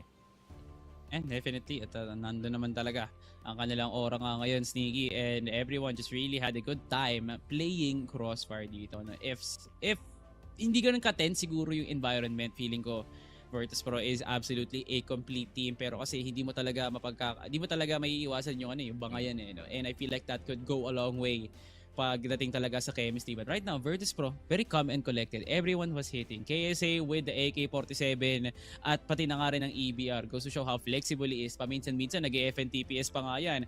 Pero long story short, Virtus.Pro, they were macro ready sa loob nga lang ng port nga natin, especially Ankara. And it's not just Virtus.Pro forcing those fights. It's definitely Virtus.Pro playing the most efficient Crossfire para makipaglaban. That's very two subtle differences talaga. Parang multiple times din doon. Parang na-bait pa nila paloob itong EKISQUAD into taking some really bad fights dito sa mapa natin. And I feel like that is kind of how VP just operates overall, no? Bilang team. That is why the core has been so strong for so long, pare, na itong si KSA and si Kellar and itong si Yobib is the trio that you have to run into. Plus, meron ka pang additional na annoyances galing nga dito kay Zetra at kay Elvin. And Elvin especially, man, he actually played really well dito sa series na to. Hindi lang na-pick up masyado considering na sobrang dominating ng game, no? Pero when the time is needed, he will step up to the plate and step up. He did. And nga, Virtus.Pro, back in form. All the questions answered for now, pare. Pero sa 1-to-1 stage, that is where the excitement lies, pare. Kasi, Salvatore, alam mo pa kung sino ang nasa 1-on-1 stage natin? Sino ba? SGJ. So we're inching closer to that dream matchup, no, pare, na gusto natin makita for sure. The future of Tondo versus the greats of now, pare. Pero ngayon, for today, Virtus.Pro with a dub to be proud about, pare. I swear, no? Sana pumabor sa atin yung randomness talaga ng pool nga na yan, no? At ngayon pa lang, kung kaya nga natin i-manipulate yung numbers para nga mangyari yun, please. Yun ang kailangan nga natin gawin. At ngayon, Virtus.Pro, still solid as a team. Owen King, kahit anong solid pa ng tutok mo, my friend, it was still a hard effort nga naman talaga kasi Virtus.Pro ang kalaban mo. Siguro kung any other team, pwede pang maging contributing factor yung 14 kills mo, pero since it was Virtus.Pro who had 4 players scoring double digits, parang talaga, it's destiny for Virtus.Pro to absolutely win. Look at the numbers talaga. Elvin once again proving everyone wrong. He's that man. Grabe, most improved player talaga. Yeah, most improved player talaga. And this just goes to show, no, na Virtus.Pro, despite the bumps in the road, they're still willing to really go through to their destination, which is that trophy. And of course, malalaman natin kung sino ang ating set MVP, na feel like it is gonna be Zetra this time. Para sa ating port map, I was feeling a lot more KSA, pero pagbigyan naman natin, men, kanina pa siyang ginugulpi dun sa Ankara. But Zetra, what a resounding way to get back into the series, men. Tignan mo naman, pre. I kind of feel like na Zetra is one player na hindi mo akalain, no, na mahihirapan nga sa series nga na to, at least sa simula, no. Pero ngayon, nahanap niya na nga yung pwesto. Was it the map? Was it the influence? Was it the kills? I'm not really too sure. Pero dahil sa pinakita nga ni Yobib sa ating second set and the first set as well, he was going to be our match MVP. Our golden boy dito ng dating SGJ, no?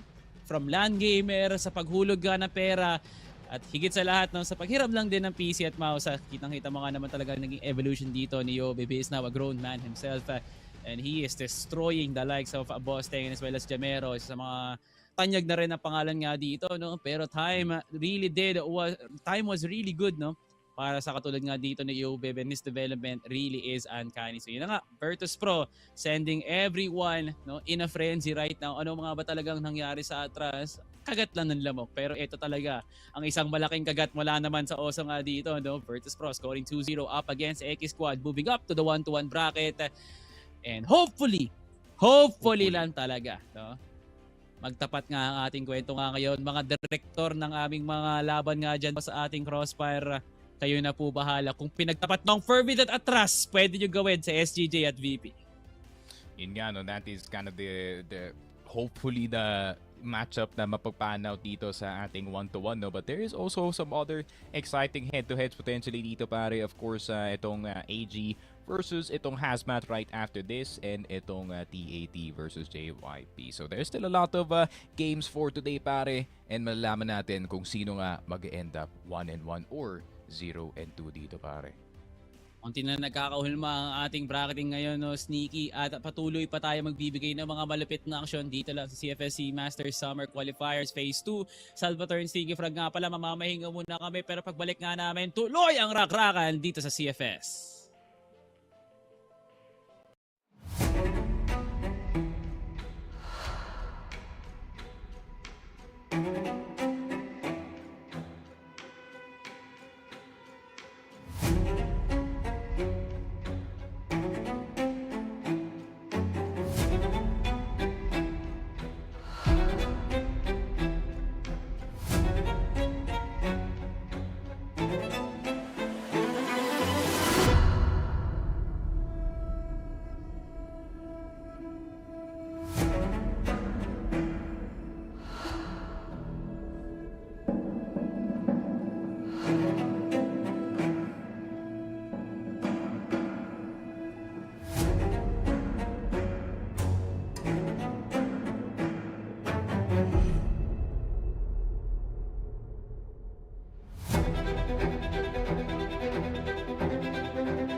Things are about to go nuclear dito lang sa ating second series nga ngayon, Sneaky, ng CFS SEA Masters Summer Qualifiers Phase 2. Salvatore Sneaky Frag nga pala para sa Alliance versus HazMatz naman tayo nga ngayon. No? Grabe ang naging dominating message ng Virtus.Pro, pero ano naman ang masasabi natin dito sa dalawang two high potential teams na maglalaban for a possible position sa ating 1-to-1 bracket eh. No? HazMatz versus Alliance. I kinda love this matchup eh. No? Familiar pa rin sila sa isa't isa, Sneaky.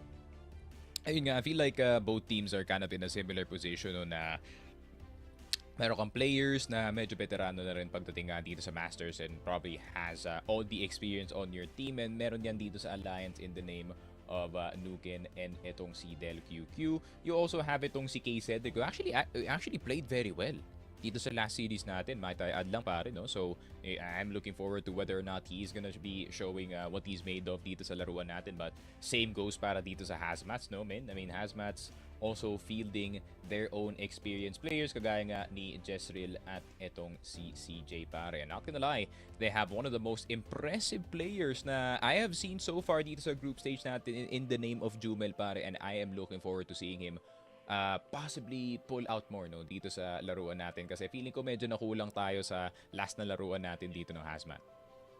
Pero grabe men, no? HazMatz and JY Davao really had a very good impression. Napalabas nga ng series nga na yun na may malakas na potential talaga ang region ng Davao pag nagko-compete sa pinakamataas na level ng Crossfire. No? Kalahin mo nga naman, HazMatz and JY Davao going toe-to-toe. Of course, a matchup familiar to one another. Of course, makikita mo naman talaga ang excelling doon ni Ared. But right now, it's not just Ared anymore. You know? Parang isang buong Alliance Gaming ang makakatapat nga ng HazMatz ng punong-puno talaga ng chemistry kumpara sa periodic table. No? So, Alliance Gaming with the recent additions, sumabay naman sa mga katulad ni Aldrin at Aiden, pero nagkulang lang talaga sa punong dulo. And right now, Sneaky, both of these teams had consistency issues heading into their series respectively. So tingin mo ba with in due time maayos na nga ba, or ngayon pa nga lang parang prevalent pa rin siya? Yun nga, feeling ko maayos naman yan in time pare, but it really depends on how fast these teams adapt, no? Kasi considering na sila yung two of the teams na nag-field ng halos buong bago na roster dito, I feel like exception nga etong si CJ at si Zen1, obviously having played together before, may experience na sila sa isa't isa dito, especially etong si Zen1 na nagsasub rin from time to time dito sa kanilang last na roster pare. But I feel like one of the underrated matchups no para dito sa ating HazMatz versus Alliance Gaming, it's the IGL matchup dito men, between dito kay Del QQ if I am not mistaken. Si Del QQ and itong si Boss Jezreel pare. That's a mountain of experience para dito kay Jezreel, but he hasn't really reached yung upper echelon versus yung itong si Del QQ who's seen the hardest opponents in the hardest year of Crossfire so far pare. Inangat na natin sila sa isang malaking echelon talaga, no, Sneaky, na kailangan IGL, Fragger ka nga rin. No? Let's head into Map Vito, ladies and gentlemen. And whoa, HazMatz! Wow kayo dyan. Grabe nga naman ang pag-prioritize nga dito ng port instead of Ankara or even something like comp nga kaagad. Pero hindi, port nga ang pupuntahan dito ng HazMatz with a respect band mula dito sa Alliance, as Black Widow is still the map that favors Alliance. No? Kalahin mo nga naman, Sneaky, a map that really did not see the broad daylight here for Alliance during spring. Pero ngayong Masters ata, parang naiisip na nga nila, gone are the days na Ankara at port na lang inakuha nga natin. Dito naman tayo sa loob nga ng Black Widow. Kind of love the scenario dito no, ng HazMatz that they will be starting on the GR side despite them being able to pick up the map. Pero anong mensahe nito para nga sa Alliance? Are they that confident na simulan nga tong BL side nga nila, or they just having to practice no, sa side nga na yan? Pero marami talagang paghihirap ang pwedeng danasin nga dito no, ng Alliance kung magsisimula sila sa BL. It could be a momentum shift or it could be a really good one para nga sa HazMatz. Pero yung port, napaka highly contested kagad yan. Yeah, it's a very interesting challenge no, Salvatore, para dito sa side ng Alliance na magsa-start sila sa PL side, considering, let's be real, no, they're one of the few teams that are actually very, very prone to kinda tilting off the face of the earth dito sa mga ibang games natin. So it really is a testament or really is a test kung kaya ni Del QQ na, still rallying the troops possibly when you are playing down from the PL side. But at the same time, Salvi, dahil nga sa mga recent revelations nga natin dito sa port, it seems like BL side isn't as hard to play kumpara sa mga nakikita natin from the prior years, and it seems like the innovations no na susunod na rin ng mga ibang lower table teams natin, pare. See, I do feel like no, this is a kind of like a bold move agad no ng Alliance to set up probably a confidence boost siguro no, pero most of the time na pag nag-ego check tayo sa tournament na to, Sneaky, well, it does not bode well.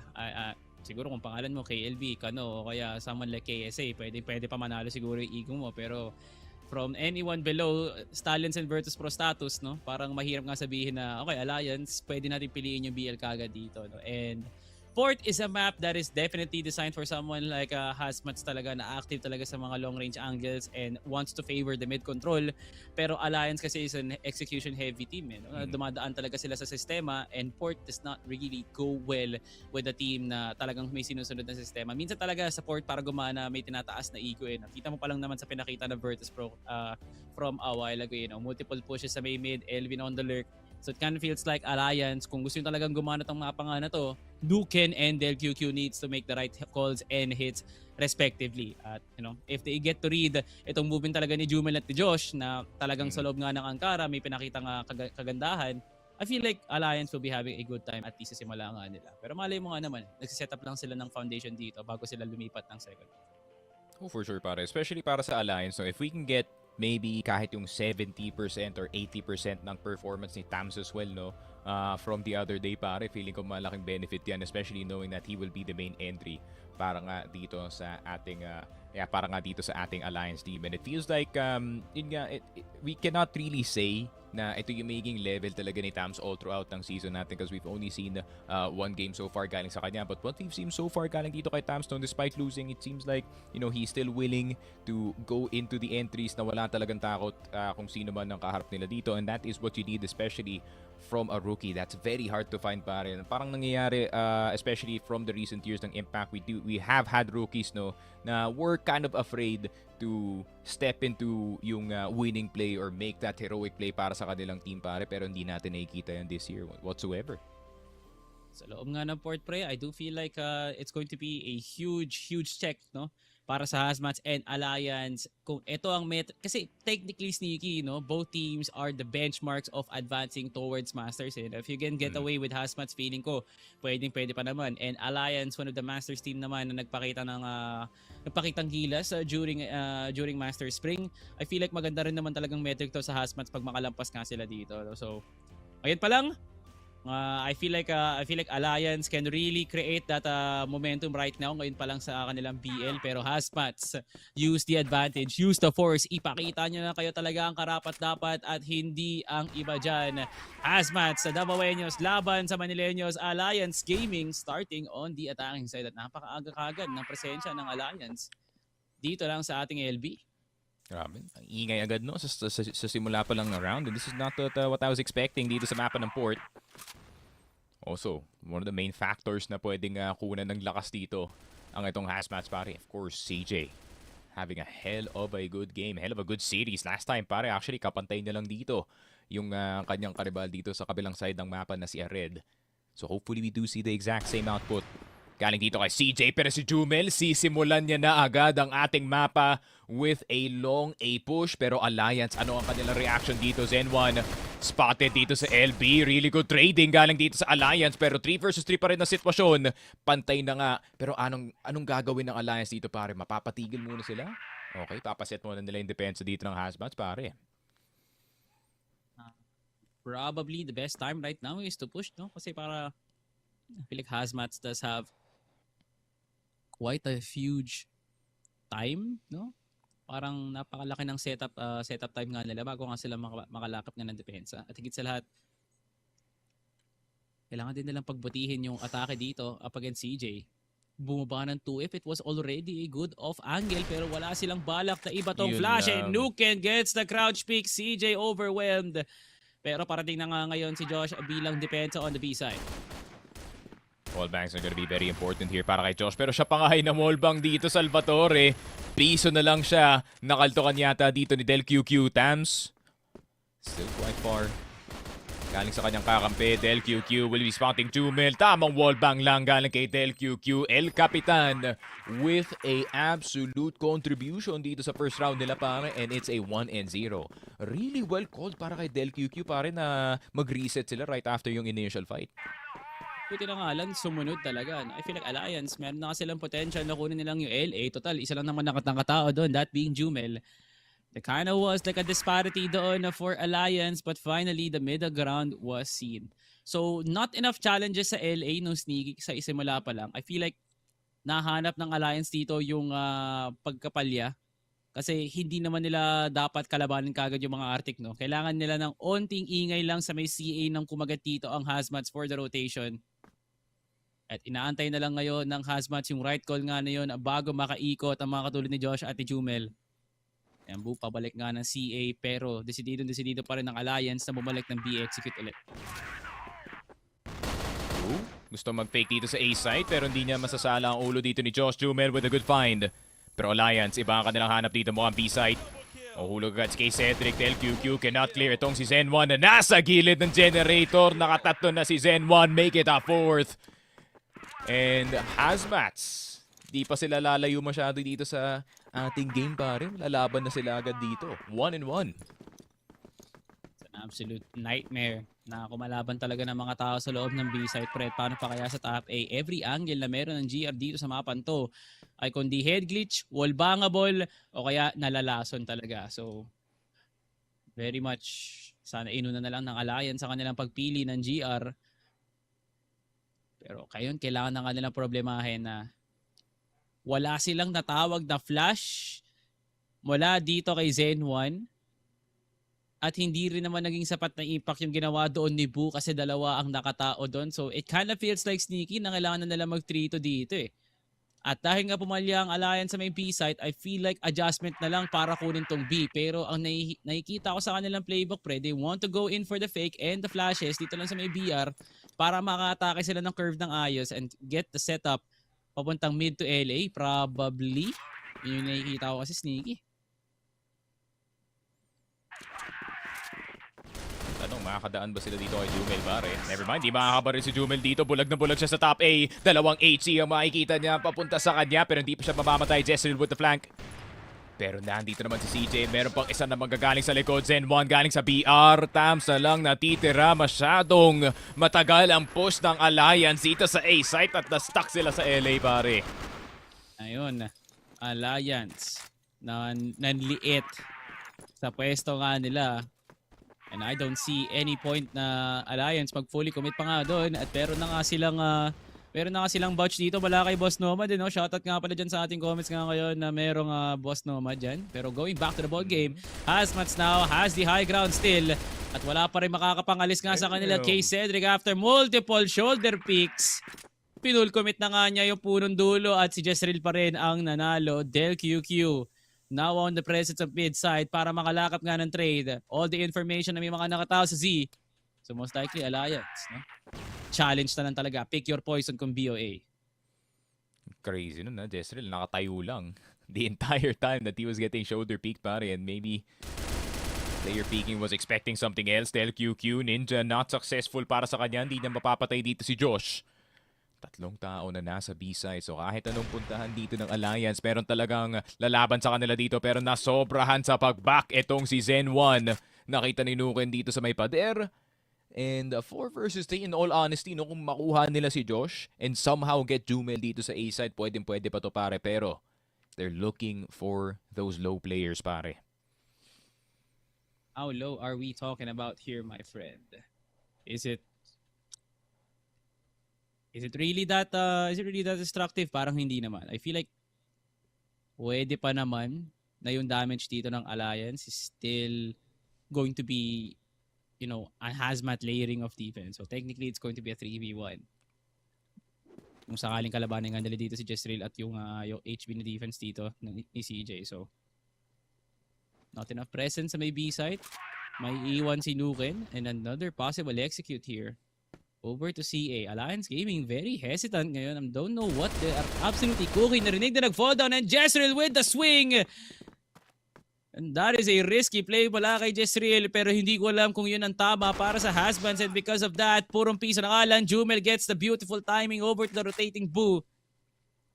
Nuke na nga lang with 15 seconds left to work, at yung bomba nasa may bandang south side pa ng mapa talaga. Napakalayo ng braso para kunin nga ito ni Nuke, na nakabantay na nga sila. Nandoon si Jumel to get the kill. Alliance with 2 mistakes already sa first half pa lang. And this map is wide open para sa mata ni HazMatz. Yun nga, pare, napapaisip din ako. There's a lot of these times na Alliance mid-fight in getting map control, pare. Parang nagko-commit sila na malala to the first site that they see. Pero tama ba ang kanilang committal dito sa B-side? Zen 1 mahuhulog ng Jezreel, still getting the bottom B position para sa kanyang team. Hindi niya pa kailangan umakyat. Kailangan niya lang antayin ng kanyang teammates dito. Tams having to defend galing dito sa curve. Nukin. Del QQ back-to-back, House B, and Curve being watched. Tams with a nice shot dito kay CJ Josh. Mobaos pa rin dito sa ilalim. Jezreel lumakyat na. At Del QQ with a double kill. What a clear from him. Pure fighting lang dito sa B-site. Jumel na lang natitira. Medyo mahirap ang kanyang angulo dito bilang sniper. TRG in the thinnest of margins. At si Tams na mismo magpipeak sa kanya. And ALG, what a recovery, man. Medyo naging hectic yung simula, pero natapos naman nila. Okay, so Alliance, no default, no firepower, we just rush it in. Yung winning formula doon ng Alliance para makuha nga doon ng HB. I feel like Alliance should really, try to make it like Pabi na nga ngayon no? Sabihin nating medyo delikadesa yung ganun sneaky, but I feel like Alliance can make it work kasi maaga naman sila nakakapunterya and they have a good amount of firepower din naman to go for the 1v1s instead. So Alliance really bending on the curve right now to play possibly a good LA push. Wala na nga ngayon si Jumel, so di ko nakikita yung dahilan ng Alliance para mag-hesitate pa dito. They have smokes enough para sa bodega at exit, so oras na para pumasok Alliance. Ano nga? Tatalab na ba tong A-push nila, pare? Full smokes. CJ. Uy, nasobrahan yata sa usok dito. Pare, napapaubo na siya doon at mamamatay. And K Cedric with another one. Jezreel gonna go down. Josh as well. K Cedric nagwala gamit ang kanyang EBR. And it's a full clear. Fully alive Alliance para sa kanilang round, pare. I mean, sabi ko nga, Alliance really just wants to go in for the duels and play in for the fights. Nung nakuha na nga nila si Jumel, it was an easy entry na nga lang all the way. Pero since Alliance, nagiging aggressive nga sila, masyado sila napapaaga sa kanilang presensya nga ngayon. And because of that, the Jezreel pick is too huge para mawala na nga ngayon si K Cedric. Pero mali mo nga naman, Alliance can still have the move. But HazMatz, the elevation of this map, pumapabor nga dito sa GR at hindi naman talaga dapat lumalaban kagad ang Alliance. They want that 3 or 4 man entry. Hindi ko lang alam ano niluluto nga nila. Dapat si Delky o kaya si Nuken yung nasa taas ng BR. Pero ano what K Cedric is doing there, my friend. Pero going back, HazMatz on a very deep angle. Potentially dito lang sa may LA pero nag-hesitate nga din sila. Alliance could most likely get mid to exit na nga lang. Or, try to get a very good execute sa may HB na nga lang. Di all reliable. Pag ubos na talaga ang strat book. Yeah. Itong HazMatz, since nakuha nila si K Cedric, they didn't really have to... They don't have to challenge yung map anymore up against itong Alliance para the numbers really speak for themselves. But I swear there is a more efficient way para kumuha ng mid-control, pare. Instead of running headfirst into BR. And I feel like we kinda saw it from the game prior. And CJ will be spotting yung ulo dito ni Nuken dito sa may midside bago siya makarating ng box. That's a wallbang. Nawalan pa ng sniper itong ALG. No choice kundi magdikit na lang, pare, at mukhang B-site na nga ang target, pero parang gusto yata mag-lurk dito ni Bu ng mid. Hindi naman, magdidikit na lang kayo. You have to. Napakahirap naman isipin, Sneaky, na kanina naman kaya ng Alliance makapag-execute ng HP, pero ngayon sumasabit pa nga talaga. It feels raw right now for Boo. Walang kasmok-mok yung B-slow pre. Paano pa talaga yung gate? And there goes the flash. Fully blinded na nga ngayon si Boo. And he's not fully aware na meron na kang balon tumatamo sa kanyang katawan. Zen 1 now with the kill. Tams with a headshot. Pero at what cost, pre? Alay naman ang naging dalawa mong kakampi para sa nag-iisang buo. But Tams is still fighting, pre. Tams is fighting very nicely. Then again, numbers advantage para dito sa HazMatz. They're playing a tag team offense and defense for HazMatz. Alliance, pa isa-isa ang pasok. Yung Alliance. Di nga pwede yung ganito, Salvatore. Yung reckless moves na nakikita natin dito sa round. And granted, no, mag-aantay talaga sila na matagal. Pero speaking naman tayo, hindi na mag-aantay. Itong HazMatz, tignan mo naman, 4 na dito sa long. Pero yung objective dito, Salvatore, is to get someone on metal box para pwede na nilang iwan yung A-site. Pero mawawalan na ng buhay si Jumel in the process. And baka weak pa yung B-site nila dito, pare. Jezreel, nag-aantay. Kumakatok na ba itong ALG or siya na mismo ang bubukas ng pinto papunta dito sa B? Good angle para sa kanya pero masyadong off ang kanyang off angle dito, and Josh will be taken down, fully blinded. Di man lang nakahinga. CJ with a nade. Possibilities are still endless para dito sa HazMatz pero napakalayo ni Zen1, and that is gonna melt a lot of time from the C4. And tignan mo naman yung Crossfire, pare, literal. CJ, ewan ko na lang kung makakalampas ka nga dito, no? Pagkuha mo kay Tams, yari ka naman kay Nuken, o isang malaking milagro pag hindi pa rin nila nakuha. Wow! Grabe, umatras dun si Tams, pre. Whoa! And now Zen1 now cleaning house. Tams, palabas na nga ng EB ngayon pero walang oras, hindi nga papabor sa kanya. You need to kill. 4 seconds. Wala nang oras, Nikki. Kulang sa oras, and Zen1 with the clear. Pero kulang sa kanyang Rolex. Alliance and HazMatz trading blows dito sa loob nga ng mapa nga na to, and mas explosive lang talaga yung Alliance around na yun. Nga, pare. Just catching the outball at the end of it bago pa makarating ng home plate. Pero CJ, naka po off the rip. Nakita na agad yung dalawang players. Nakita nga ba talaga? It was all wall para sa kanya dito, pare. For K. Cedric, Tams also a victim. Pero si Boo wanting to see if he can get something going dito sa A-side, pero si A lang ang kanyang pakay dito. But you have to be careful, ha. Yung HazMatz are kind of incentivized to recheck to, pare, considering na may sniper pa sa top A. And Josh will probably be a bit curious, no, kung meron tao dito sa CA or hindi.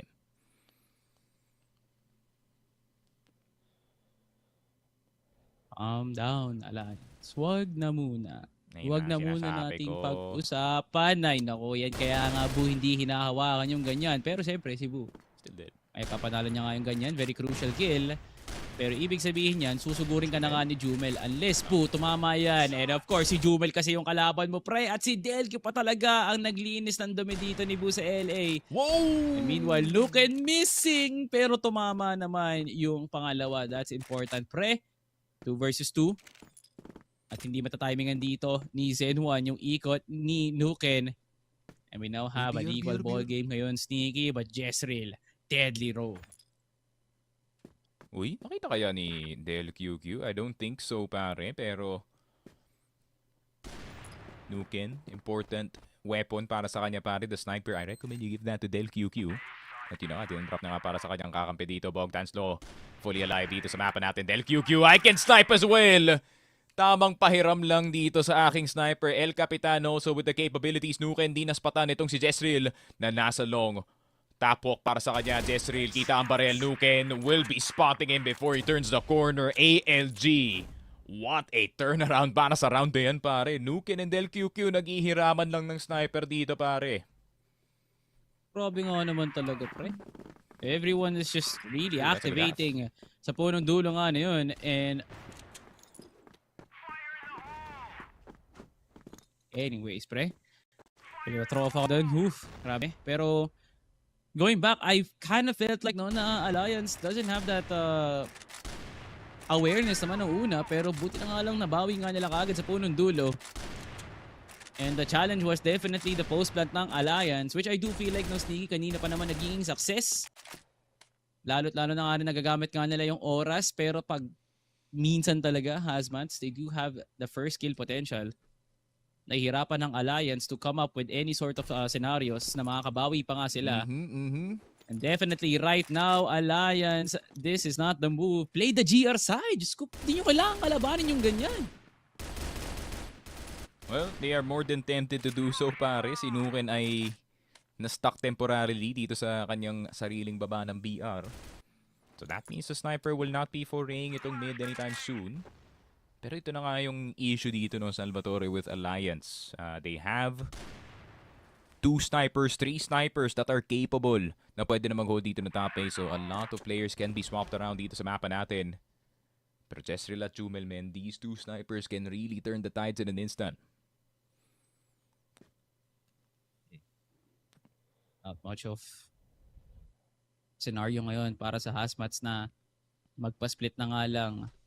Oh, honestly, CJ, palabas nga ng Z, this is really good. At merong fake si Jezreel dun sa kanyang flash, and that might be all she wrote here for Alliance para hindi nga makapag-rotate ng ayos, pero kailangan nilang pag-ingatan dito si kay Cedric. Nuken now with the pick, Zen 1 opening things up dito lang sa loob ng B-site. Delq nagpapakawala pa rin, and Delq with the triple kill. Huli ang lahat at masarap ang hapunan ng Alliance kasi lahat ng isda napuno dito.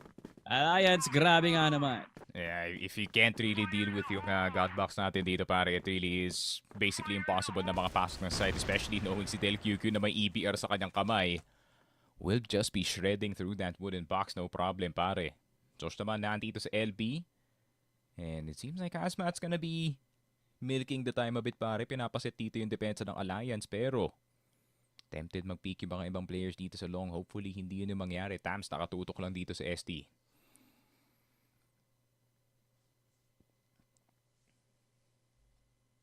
Balance ground. Hindi man oppress masyado ang Alliance, and paano pa kaya ang HazMatz dito? There's really much to be said, no, Sneaky. Kind of feels like every round is the same here for Alliance sa pinapatao nga nila. At imbis na si Delq dito ang mag-arctic, si Tams na nga ang pinadala nga nila.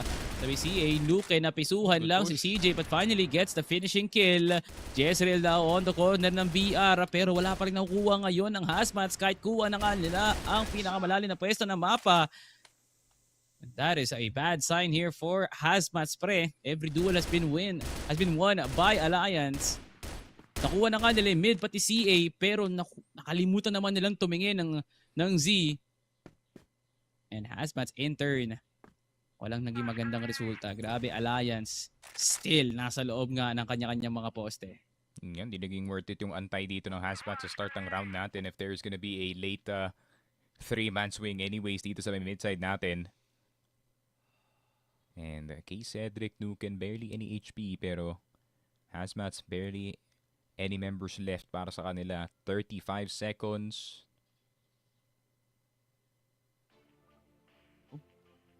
Endo yun. I don't know what happened, pero sige. And HazMatz, may multiple choice question na lalabas, pare. Ano mangyayari sa kanila dito sa last 30 seconds ng round natin? Pero jokes aside, maybe something technical happening behind the scenes, kaya we are gonna be just showing our faces for a bit. Pero so far so good para dito sa Alliance, dito sa mapa natin ng Port Salvatore. Obviously, they have their priorities straight, and also nakukuha na nila yung timing dito ng HazMatz. So, and HazMatz obviously attempting to slow down yung laro natin, maybe, you know, down to the minute mark or down to the red timer mark para mas mataas nga yung pressure para sa depensa dito ng AG to make the right decision. Pero so far, parang na-cover naman ng tamang players dito yung kanilang depensa, pare. Yeah, definitely. Pre, no doubt about it talaga na HazMatz does have that kind of space enough for fights to win, pero Alliance kasi mas confident naman sila na, you know, the play that they're making is that consistent and gets the ball rolling, no? So kumpara mo naman sa confidence dito ng Alliance laban dito sa composure ng HazMatz, I kind of feel like, no, at the end of the day, ego will really stand out sa loob nga ng mapa nga na to. And props talaga to Del QQ for holding his own. He's making the right calls and at the same time making some amazing impact frags. Pero sa ngayon guys, no, pasensya na nga po sa ating technical delay. Rest assured, pagbalik nga po namin ay tuloy-tuloy po ang ating mga laban. Pasensya na nga po at nangyayari nga po yung mga ganito at hindi na iiwasan lalo at sneaky, malungkot ang ating panahon. One of the few many times na itong araw nga na to ay uulan nga naman talaga after numerous heat indexes na napakataas. Ngayon tayo biniyayaan ng isang malungkot nga na panahon, pero hindi naman ibig sabihin na tayo ay manlalamig din at may benepisyo nga kagad. Of course, magkakaroon tayo ng onting issues sa ating mga connections dyan. Yun nga, it actually feels nice na magising na hindi, you know, actually like drowning in sweat at this point dito sa umaga, no? It's a nice body temp yung temperature natin today. Tamang 36 lang reporting all the way from Naiya pare.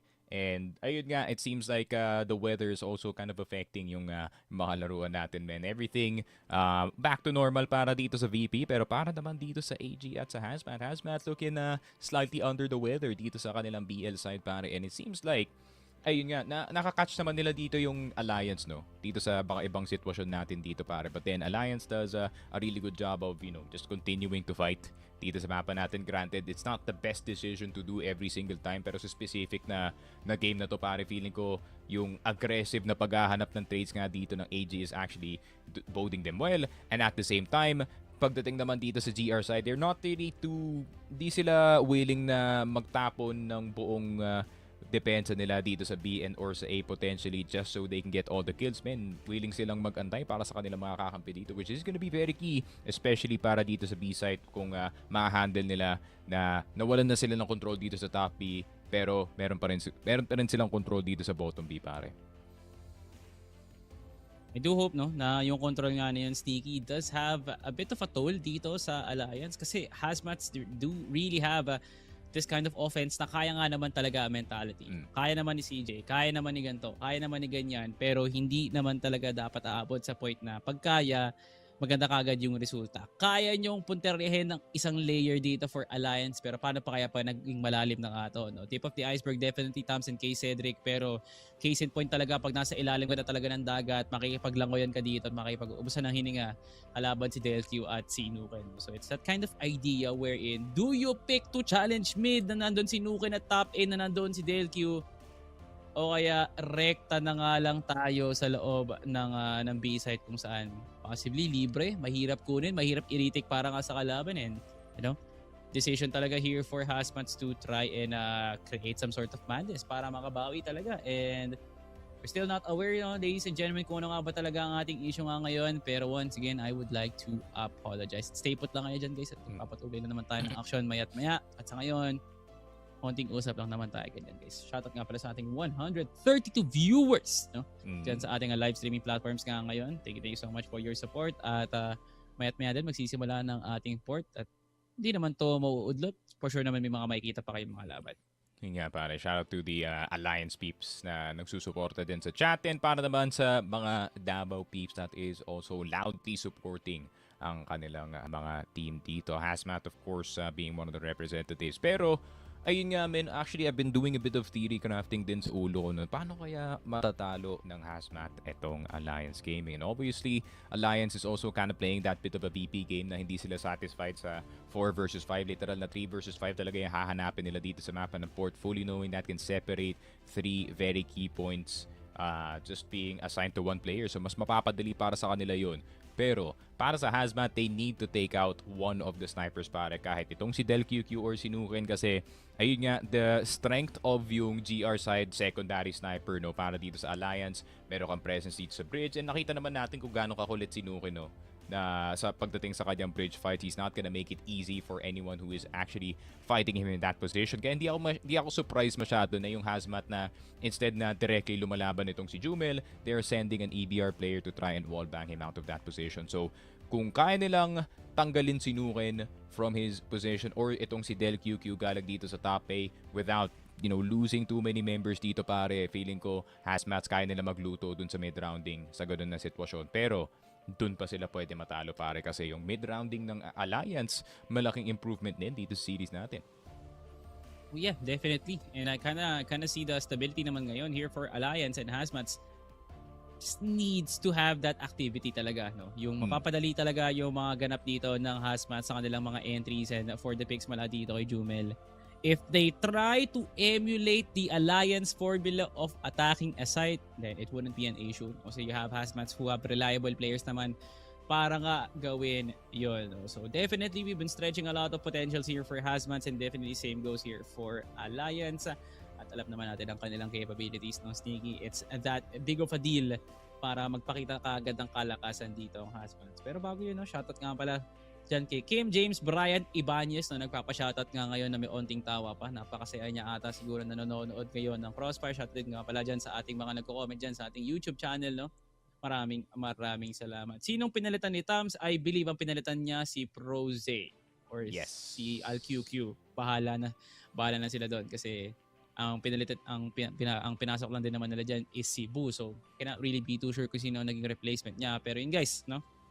Multiple off-season na roster moves dito para sa ating mga teams na literal na naging roster mania na ngayon. Akalain mo naman si Cebuano naging Manileño, si Manileño naging Cebuano. Ang daming mga nangyari. And definitely Alliance, the effect right now, the ripple effect is Tams the solution? Yung pagpasok nga ba ni Boo yung naging maganda dito, no? Up against HazMatz would have been really easy kung nandito pa si AlQQ o kaya si Froze, no? Sige, sparking a lot of debate ngayong Alliance Gaming na roster na to. Low-key, yung sa mga ganitong closer games dito ng Alliance, you kinda do miss itong si AlQQ and si Froze just being present no dito sa mapa ng port. You do remember itong si Froze, one of the better LB and helpers dito sa mapa natin. And of course, AlQQ also has the option of, remember when back in the day, AlQQ was also sniping para dito sa Alliance. And they had like a quadruple sniper setup potentially para sa team nila. Pero Alliance, I think they got too many snipers pare. Kinuha na lang nila si Tam and said, yep, we're gonna be playing with this roster. And so far, tama ang desisyon pare. Tama ang pick-up para dito kay Tams because he's been playing really, really well actually pare. Nalala ko din no, Sneaky, actually, nung series niya nga against CBF, no? I believe he was one of the headshot machines talaga ng Alliance. So, it was an amazing pickup nonetheless. And nope. No credit. I believe this is still the same score, no, Sneaky? 6-4 pa rin nga tayo. Walang magbabago. If I'm not mistaken, yeah, Alliance still has the lead and still does have the high ground, no, ng mapa nga na to. I wonder, HazMatz, what's the problem here sa kanilang depensa nga ngayon? Because they do have the entries, pero paano pa naman yung mga anti-flank stamps? Pwedeng mabutasan nga dito ni CJ at nakita na nga Tams, piso na nga lang, kailangan ko na ng Arctic pre. Yun lang, walang AC si CJ. I think I was looking to see kung gagawin niya yung lineup dito sa backside ng Z pare, pero hindi. Haharapin din na lang ang mga players dito ng ALG, pero Boo, immediately eliminated, trying to peek into House B, pero kay Cedric nandito sa gilid. Classic position galing kay Cedric, 4K para sa kanya, pero hindi 5. Pero si Jezreel mamamatay na lang kay Tams. A very, very good hold galing kay Cedric and a very good cover galing sa kanyang mga kakampi. But still a good spray down pare. Yeah, definitely. Walang tumingin na naman. Wala nag-flash, wala nag-smoke, wala nag-nade, wala nag-clear. No, medyo late dito yung naging comms ng HazMatz and kung naging tama lang siguro yung pagkuha nga nila ng God Box and at the same time yung Gen, siguro makukuha nila kagad kay Cedric and all the attention in the world is mapupunta sa B-slope ngayon. HazMatz getting some very huge kills on the kill board. Still QQ and K Cedric down, 2 huge Angkor players. Wala na nga ngayon for Alliance, pero was it really the offense na tinawag ng HazMatz? It is. At Alliance hindi naman handa. Tams tinalaro ngayon and with the boost. Grabe naman ang ego dito ni Tams. When I called ego, not that kind of ego. Boo with the kill. And that's the ego boost right there here for Alliance para tumabalangan ang laro. Jezreel mowing them down with the USP and Zenwan now with the finisher. At ngayon si Nuke na nga lang. Si Por na nga lang ang natitira. Sneaky with 3 low HP players. Is it possible? And Jumel's holding yung angle dito sa top A. And si Zen1 pa lang, di pa siya makakatama dito. HazMatz securing that round. More of a, paano ba sabihin to? Mas kalat dito yung Alliance dun sa round na yun. And at the same time, kalat rin dito yung HazMatz. CJ getting the better timing dito sa CA. And Alliance get blindsided, too much confidence possibly. Masyadong confident na kunin nitong CA. Kay Cedric na pa-back. Fully knowing na may second player doon para sa kanyang boost. Nuken, chance for redemption para dito sa Alliance. If they can get one more, it's an even 3 versus 3. Pero Del QQ, Boo, on the left side, still worried about the other side of the map. Baka nakaflank na sila dito. Pero tignan mo naman yung HazMatz. They are still holding all the way dito sa bridge. Del QQ mapapacheck. And CJ getting the kill. Kay Del QQ, wala ng tao na malapit sa B-side para sa ALG. Hindi na namalayang sila'y butas na Alliance. Bigla na lang naglaho dito sa mukha ng mundo and hindi naman Di naman ganun ka-active yung HazMatz from the duels. I feel like Alliance was trying to dare etong HazMatz na makipaglaban. And CJ hitting them shots, not on the last one. Grabe naman, Alliance with pure challenges dun sa round na yun. Is a message sent to HazMatz pero parang naging maalat ata yung binato pabalik ng HazMatz as Alliance did not bode well sa duel. Uy, Jumel. Getting nuken, that's one of the snipers down. One of your win cons is already here. And even getting itong si Tam, top a sniper. Both snipers down. Kay Cedric, di man lang makakakyat. Mahuhulog lang siya ulit pababa. Boo. Out of bridge and Del QQ. Di man lang nakita ang mga ibang players dito other than kay Zen1. 7-7 HazMatz. Bumping up the pace dito sa mapa natin. ALG, sila naman yung nagugulat. And what happened? I don't really understand what is happening here as Alliance had like a major lead pero ngayon nahabol kaagad ng HazMatz. And HazMatz now, sila naman ngayon na nagpaparamdam ng maaga. Parang ano lang Bootcamp Dragon Adapt 5.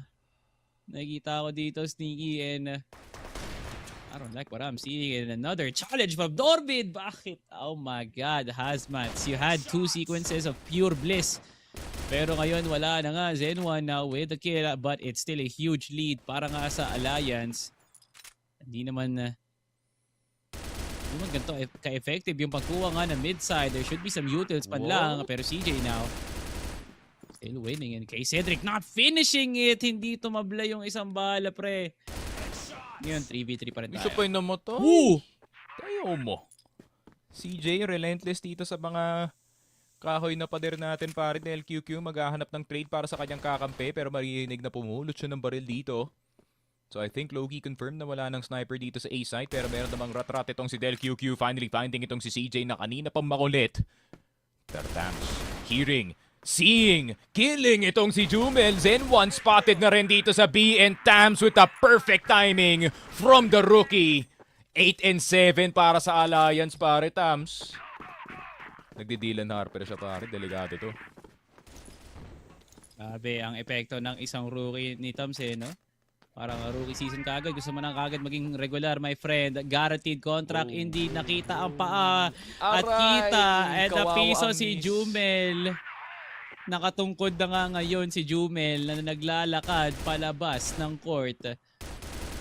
And that's a huge blow most likely. Pero since Jumel naman, not really an issue since TRG yung gamit niya. But it's still, no? HazMatz being open sa mga fights dito lang sa may LB. Just goes to show na Alliance does have the info. Uy, yun lang nasobrahan. Si Jumel sa pag-peak ng long, hit by the first sniper, killed by the second.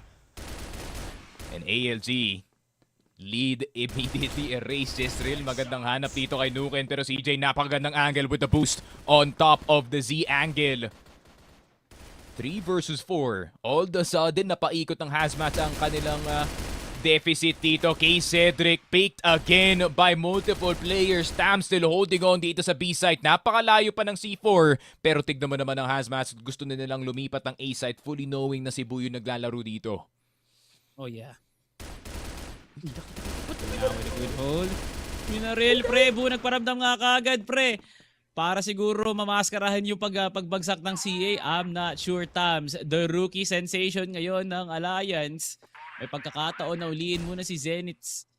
Bago nga dito, si CJ. At nakita na nga CJ now. Nag-swing pero hindi maganda ang timing. And Zen1, piso na nga lang, Tams. Walang masyadong movement and he's still committing. Nagpakita na nga Zen1.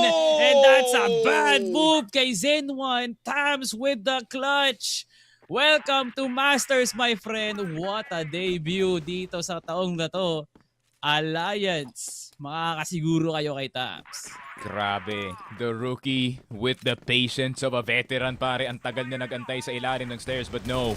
He was waiting for that perfect time, that perfect moment. Pero kay Cedric, perfect lineup dito kay Jezreel, namatay na agad. Alliance, instead of going fully long, nag-full mid na lang sila dito. And HazMatz scrambling to gain some sense of control dito sa mapa natin. Pero Alliance, a chance to strike habang weak pa dito yung HazMatz, pare. Robin, man. Alliance. Does have the chance to strike while the iron is hot, my friend. CJ, good scout. At akala mo nga naman si Delq hindi alam. What a transfer mula kay Josh. That is an amazing adjustment. Now we head into a 4v3. Sneaky, grabe nga naman. Alliance with some huge presences. Dito lang sa ating mid. Pero HazMatz, papalag pa rin sila sa aurahan. Yun nga. Good awareness of the continuation of pare. Feeling ko naramdaman din dito ng HazMatz na may rason kung bakit ganyan kalalim itong si Del QQ, and the only reason would be na may tao dito sa CA na magko-cover sa kanyang posisyon. So really well read para sa HazMatz. Pero tatlo pa ang kailangan nilang daanan dito, and one of the main factors of why they're losing in the first place, Nukin is still well alive. Tams has been such a solid brick wall dito sa B-site na kanina pang tinatakbo ng HazMatz full speed right into it. Pero Tams, eto na, may sledgehammer na dito ang HazMatz. Pero Tams, can you spot the right person at the right time? Mukhang si CJ mauuna sa kanya dito. Kay Cedric, fastly on the flank. Zen 1, responsible para sa kanyang LB hold. And if he can win this, that is a guarantee. And what a turnaround para sa HazMatz. A bit of a disruption sa start ng round due to the mid push ng Alliance. Pero naka-recover naman sila. Okay, man. They had to pick sa mid, and Alliance said, let's get mid again. Okay, Alliance, I am so confused. Why are we deciding like this? And I am not sure anong naging thought process nga natin doon. Pero Del QQ, ikaw na nga ang bahala sa magiging round nga na to bilang pambawi. At parang feeling go, Sneaks, the adjustment is now seen. Nagtawag na sila ng tatlo nga dito. And this is a good read here for Del QQ. Pag nahanap nga nila yung depensa, it's a 4-man CA exit para sa members ng HazMatz. Kay Cedric, stop dito, Salvi. Ratrat yan, hindi yan sniper. Josh, crossing onto the side po, mamamatay na agad kay Cedric. Kaya mo bang kumalaban ng isa? Pero hindi. Ganda ng flash dito sa top 8. Josh with his third! What an entry galing dito kay Josh, and Zen 1 will be sealing the plant. Del QQ, nade lang magagawa na dito kay Josh, but CJ with the cleanup. Overtime para sa ating port map. HazMatz ayaw pa magpatalo. Definitely 2 huge rounds, pre, based on entering alone. Okay, sabi ng HazMatz, pre, screw that default, F that, pre. Dito na nga lang tayo sa ideya na papasok na nga lang tayo with full flashes. At bakit hindi si Del QQ at si Nukin ang nasa top A at si Boo?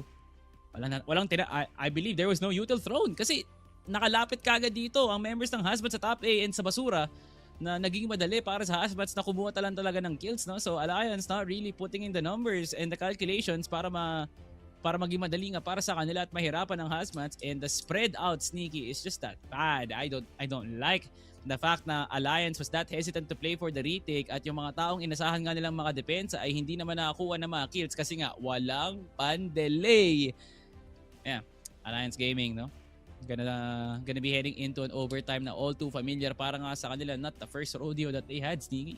Yun nga, no? Tama yung kanilang ginawa dito sa A-site. Nilagay nila si Kay Cedric dito sa top A na ratrat na usually makakot yung sniper sa ganun na sitwasyon. Boo will be covering itong climb up. Pero yung problema nga lang, Josh, dinerecho niya itong exit natin at nawalan ng insurance policy itong si Kay Cedric. So he had to play for his life the entire time. So, ayun nga, HazMatz has kind of forced the hand dito ng Alliance to kind of react in a way na isn't really ideal para sa kanila dito. And it kind of felt like dito sa 7-9, 8-9 scoreline natin, pare. This is starting to feel a bit bumpy, pero Jumel right at home dito sa bridge.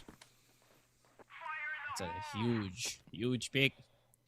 Parang nga sa HazMatz, no? As much as they want to pick itong port nga na to, you can feel na gustong-gusto ka talaga manalo ng HazMatz. Okay, Cedric, oh my God.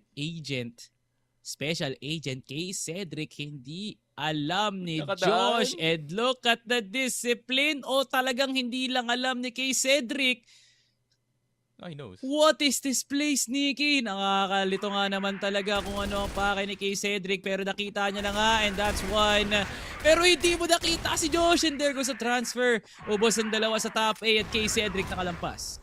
Grabe, what alert from Kay Cedric. Honestly, sinend na lang dito yung Ninja and the entire time. Walang nakatingin galing sa HazMatz para sa possibility na yun. Kay Cedric with another one para sa kanyang first overtime round. Already a 3K. Might as well make it an ace if you can make it so.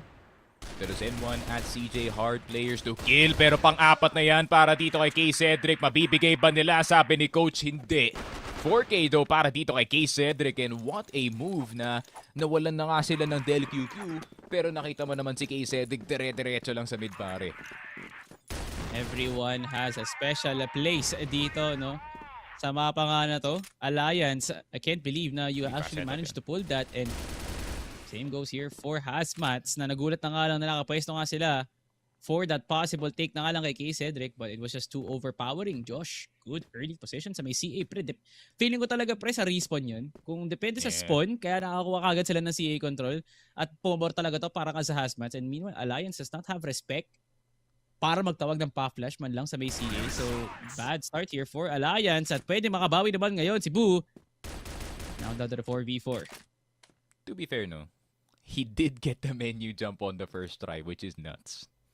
Which is quite hard to do pare kahit yung mga pro players natin nagkakamali sa ganun.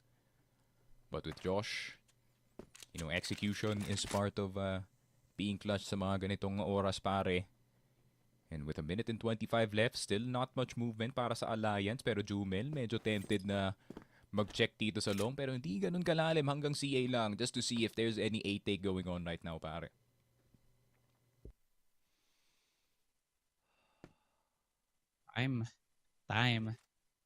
Time. Oras lang ang kailangan isipin dito ng Alliance if it is going to be good for them or bad for them. But right now, it's technically good kasi na-clear naman nila dapat yung mga na-clear nga nila. Pero depende kay Tams kung mahanap niya. Masyado maingay itong door mid. So I feel like he has an idea. Pero 45 seconds left, Sneaky, nasa RS pa rin ang tatlo. At parang sinasabi nga nila, yo rookie, hanapin mo nga yung mga kalaban para i-entry na nga lang kami. That is a deep position for Tams kumpara mo naman sa tatlo ng ibang kakampi ng Alliance. 30 seconds left, Sneaky, and still HazMatz. Nakahawak pa rin ang mga poste nga nila. Tams needs to be first contact. Ba't ka sumama, Boo? What's the plan? 2-2? I think pwede na sa mag-isa lang dito si Tams sa mid, but I think they're gonna try to make it work and Tams will get taken down. Zen 1 na dito na sa B-site and they will just fall. Ito yung sinasabi ko, Salvatore. I think 1 was enough already dito sa my mid-side. Whether or not gagana yun pare, the distraction was already made. So I have no idea kung bakit pumunta pa dun si Boo. At hindi rin pumalag na masyado dun si Tams. He did not get anything, not even an information sa BR. Kaya that was kinda stressful para nga sa Alliance, pre. It's absolutely weird, but I do not get it. No? HazMatz had it easy and they definitely leaned on being easy, pre, kasi nakuha nga nila ang kanilang depensa na gusto. Tie game, a crucial overtime here for Alliance, but what could be the possible play here for HazMatz? I kind of feel like same goes pa rin naman. Walang kukuha ng play dito lang sa may CA. Baka hindi naging maganda yung respawn dito ni Josh. Alliance is bugging right now. What is the play? Wala talaga silang maisip, pre. They're just banking on defaults and fakes, pero alam na kasi ng HazMatz yan. Yeah, they're back on the individual picks na naman itong Alliance and has been serving them well on some of the rounds. They did win dito sa regulation natin pare, but also was the cause of their downfall. Kaya nakaabot tayo dito ng ating overtime. Pero Alliance, Josh no longer holding itong CA natin fully. Pero kung mag-stay siya sa kanyang posisyon ngayon, pwede pang distracto para sa mga 8 players natin. Pero kay Cedric, TelQQ will go for the split dito sa bridge, taas baba. CJ caught and a really good move galing dito sa Alliance. Boo naman gugulatin itong si Jumel dito sa B-side. Cecil nakakuha ng isa kay Cedric, TelQQ with the flank and it just looks too easy para sa Alliance. That is how you do a B-split pare. I think that was the play na dapat nga nilang ginawa last round, pre, and it would have been a 12-9 if HazMatz did not read it perfectly. Dukin, malamakro na pindutan nga dito up against Josh, and now down to the 1v4. Zen 1 na nga lang ang natitira, papasok na nga lang at may sasalubong sa kanya sa gate at sa may under, pre. TelQ with the spray. And finally, Alliance has something to talk about dito sa loob nga ng BL, pero di rin sila tatagal dyan. Lilipat na nga tayo. Sayang yung isang round na yun, no, sa Albi. Yun nga talaga, if Boo just decided to just straight up massive na lang dito sa B-site at kung mamatay man o hindi dun si Tams really doesn't matter in the grander scheme of things, no, kasi yun nga objective is to just distract the entire team. But still, lead has been taken dito ng Alliance, which is very important para sa kanila, pare, especially knowing how well have they performed dito sa first half natin. They have countered everything that they saw up against tong HazMatz, and they even successfully kind of made the defense crumble. Pero most of their problems is actually coming from the defensive side ng mapa natin, pare. The pace and speed na nilalaro nga dito ng HazMatz, very similar to what we see sa, formerly Nibbles na bootcamp na laruan natin, pare. Granted, it is somewhat pubby, galing nga sa kanila min, but I feel like with this kind of style, mas mahirap na sila i-predict dito sa mapa ng port. You really find a suitable option dito para nga sa HazMatz na counterin yun. Kind of feels like na darating sa laban na lang talaga, no? I feel like it all falls down to that one singular factor na hindi nga naipalag ng HazMatz nga kanina, no? Was it distraction? Was it the rotation? HazMatz was not just prepared for B-side. Feeling ko pa rin nakukulangan sila dito sa 1-4 na setup. Feeling ko it would be really effective sa loob nga ng port if they would have pushed the 1-4 setup. Yung isa lang sa may A tapos apat na siguro sa B. Nilalaro ng onti yung CA para makatingin ng curve, but at the same time, all stacks para nga sa B. Alliance, napalambot ang tatlo, and Boo is only good for 2, but that's all they need. Pero dahil nga doon pasok na ang Alliance, and now they play a perfect retake. Yeah, they need to realize na step-by-step process itong B-side retake natin. They need to take control of bottom B muna para mawalan ng buhay dito si Josh. Josh with the peek. Josh still alive. Jezreel with the spray. Pero isa lang mahanap dito na si K. Cedric. Jumel slam to the ground dito ni Tams. And a 12-10 para sa ALG. One more point at sa kanila na ang map pick ng kanilang kalaban, pare. The Alliance, knockout na retake for them. To be fair, ito naman kasi yung round na nakuha nga nila yung karamihang success. Del QQ played too many RMs para malaman na yung angulo doon ni Jumel. And fully aware na nga kahit through the smoke point, it was battle of pre-fires, and nakuha nga ni Del QQ ang pinakamagandang coin flip. Alliance, good control sa may CA and top A. What more can you ask for? Alliance standing on business.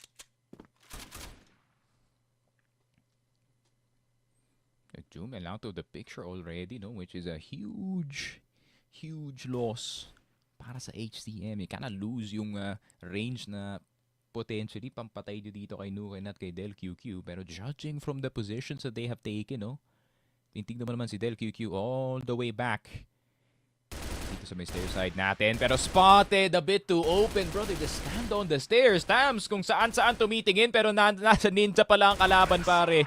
And finally taken out from the different entrances. CJ with a 1-2 punch dito sa mapa natin, pero meron ding sagot. Etong si K. Cedric, makikisuntok na rin. What a two-piece para sa kanya, pare. Double kill indeed. Friend K. Cedric nakipagpalitan na nga ng barrel as HazMatz is in a threat position right now para mahuli ni K. Cedric. At kaso kakatapok mo, pre. K. Cedric hindi nakita sa peripheral vision. Si bossing mo, CJ, now 55 seconds. Alliance hanging on by a thread para manalo sa round nga na to. Will HazMatz get away with one of the few rounds that we've seen many impressive kills mula kay Josh at CJ. So ngayon, Sneaky, I'm kind of nervous here for HazMatz kasi they still do not have that kind of mentality para magsama nga. Pero ngayon, okay na, pre. Naisipan na nga nila mag-CE na nga lang. Nuken on first contact. And CJ gonna get the clear, pero hindi naman naka-follow up si Nuken at naging 1v1 pa nga. Ano kaya gagawin dito ni Josh? Don't plant this one instantly, pare. Pero Boo already so close to his opponent. Josh na pa-check pero nakatago dito si Boo. Akyat, baril, patay dito si Boo! Paano nangyari yun, Salvatore? Nako po! You were supposed to win that, coach. Pero siya pa nga yun napatumba at napabalik sa first floor. Oh my goodness. HazMatz with a save from the man that was least expected, pare. Man, HazMatz might force Golden OT, Golden Round Riders sa mga gantong nakikita nga natin, and all they need to do is just clutch up the play. Spray, onting linis pa nga, and one rush LA is the solution. Sabi nga dito ni Boss Jezreel, Nuken, handa ka nga ba sa parating na bagyo na nagngangalang bagyong HazMatz, pre? CJ gonna get the kill. K. Cedric now down, and CJ not stopping. Nuken makakuha nga lang ng isa, but it's a 3-for-1 triple special for CJ. At hirap na nga ngayon ng Alliance. They still have two healthy players. Tams makes it an even game. Wait, 1 versus 1? Del QQ gets the second one as well! Oh my goodness! Grabe, those nades doing absolute damage. And Alliance absolutely exploding on that retake and taking ang port map. A pick that was supposed to go in the way of HazMatz, pare. Yung lahat ng swerte napunta na sa kanila. They even won the 1v1 sa top A. Pero, if you cannot put the plant down immediately at nakaposisyon na agad ang mga players dito ng Alliance, pare, you will get bothered every single time. And some really good finds galing dito sa Alliance, pare. What a freaking port game.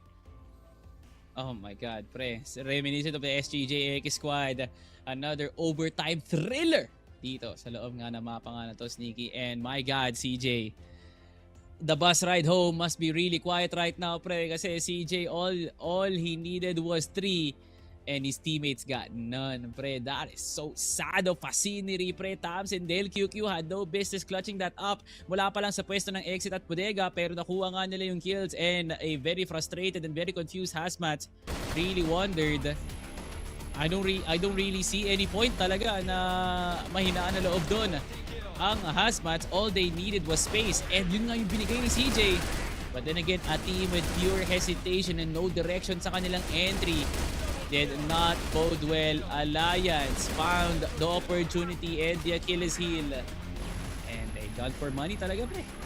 Yeah, I think at the end of the day, Alliance, it did look a bit dirty, no, para sa kanila. Not gonna lie, this sport wasn't really ideal para sa Alliance team. But this is not the time na sila naman yung nagpipick ng mapa na to, kundi HazMatz naman using their knowledge. Granted, it has been a very, very good game para dito kay Jezreel, Josh, CJ especially, pare, who's been leading the charge ever since yesterday para dito sa ating HazMatz. Pero ngayon, Alliance, at the end of the day, they look a lot more stable. And pagdating sa ating late rounds, meron silang insurance policy in the form of Del QQ and ito si Tams, pare. And, what a team to have. Alliance, definitely preparado na parang sa maestro, no? Parang I kinda felt that the second half shift talaga towards Alliance Gaming, pero they did not expect na magkakamali nga sila. And HazMatz took control. And CJ, holy pre, I'm really sorry pre, pero 28 kills on a losing effort should be at least warranted, no? Sana mabayaran ka man lang dyan sa ginawa mong pagtulong sa mga kakampi mo. Kung charity work lang to, pre, CJ, may dahilan para magalit, my friend. But Alliance, no? All efforts, pre, towards Del QQ for an IGL fragger like him. Gumana nga talaga siya. And everyone just scored double digits. Kinda feel like na Alliance Gaming really had the nerve and really had the gall para maging agresibo dito sa ating second half. And that reward did pay off, no? Del QQ, our match MVP. Grabe nga naman. Set a score of 1.31 KD para nga sa kanya and a 0.84 kills per round. Not really on the guaranteed kill, pero feel mo naman, Sneaky, no, that second na was very beneficial sa naging tulong dito ni Del QQ. Yun nga, pare, napakahirap banggain si Abdelmin pag mainit ang kanyang tarima dito, pare. And it seems like Del QQ not intending to tone down anytime soon dito sa series natin. Obviously, Alliance, no, despite the win na nakita natin kanina, the struggles were very evident para sa kanila dito, and they're gonna have to fix it in this break, pare. And let's see, no, if there's going to be any revenge tour here for HazMatz, kasi kinakailangan nga nila, kasi hindi mo gugustuhin talaga mapunta sa 0-2 bracket niyan, Sneaky. The nuclear bomb continues sa loob nga ng series nga na to. Maya't maya, pre, mamamahinga muna kami saglit at balik nga namin. It's going to be a warfare inside of our second set. Alliance versus HazMatz. Dito lang sa CFS Summer Qualifiers Phase 2. Salvatore Sneaky Frog, out.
pure explosion dito sa series nga na to, pre, as we head map number 2. Black Widow ang naipiling mapa dito ng Alliance ng CFS SEA Masters Summer Qualifiers Phase 2. Salvatore and Sneaky Frog nga pala as we now head into a dreaded series for HazMatz. Makakasama nga ba niya lang EKISQUAD dito sa ating 0-2 bracket, or will Alliance prevail and force that narrative indeed? No, grabe, Alliance once again winning an overtime. It's destiny talaga, Sneaky. Yeah, destiny indeed, pare. And honestly, I don't think na Alliance should get a bit too comfortable just yet, no?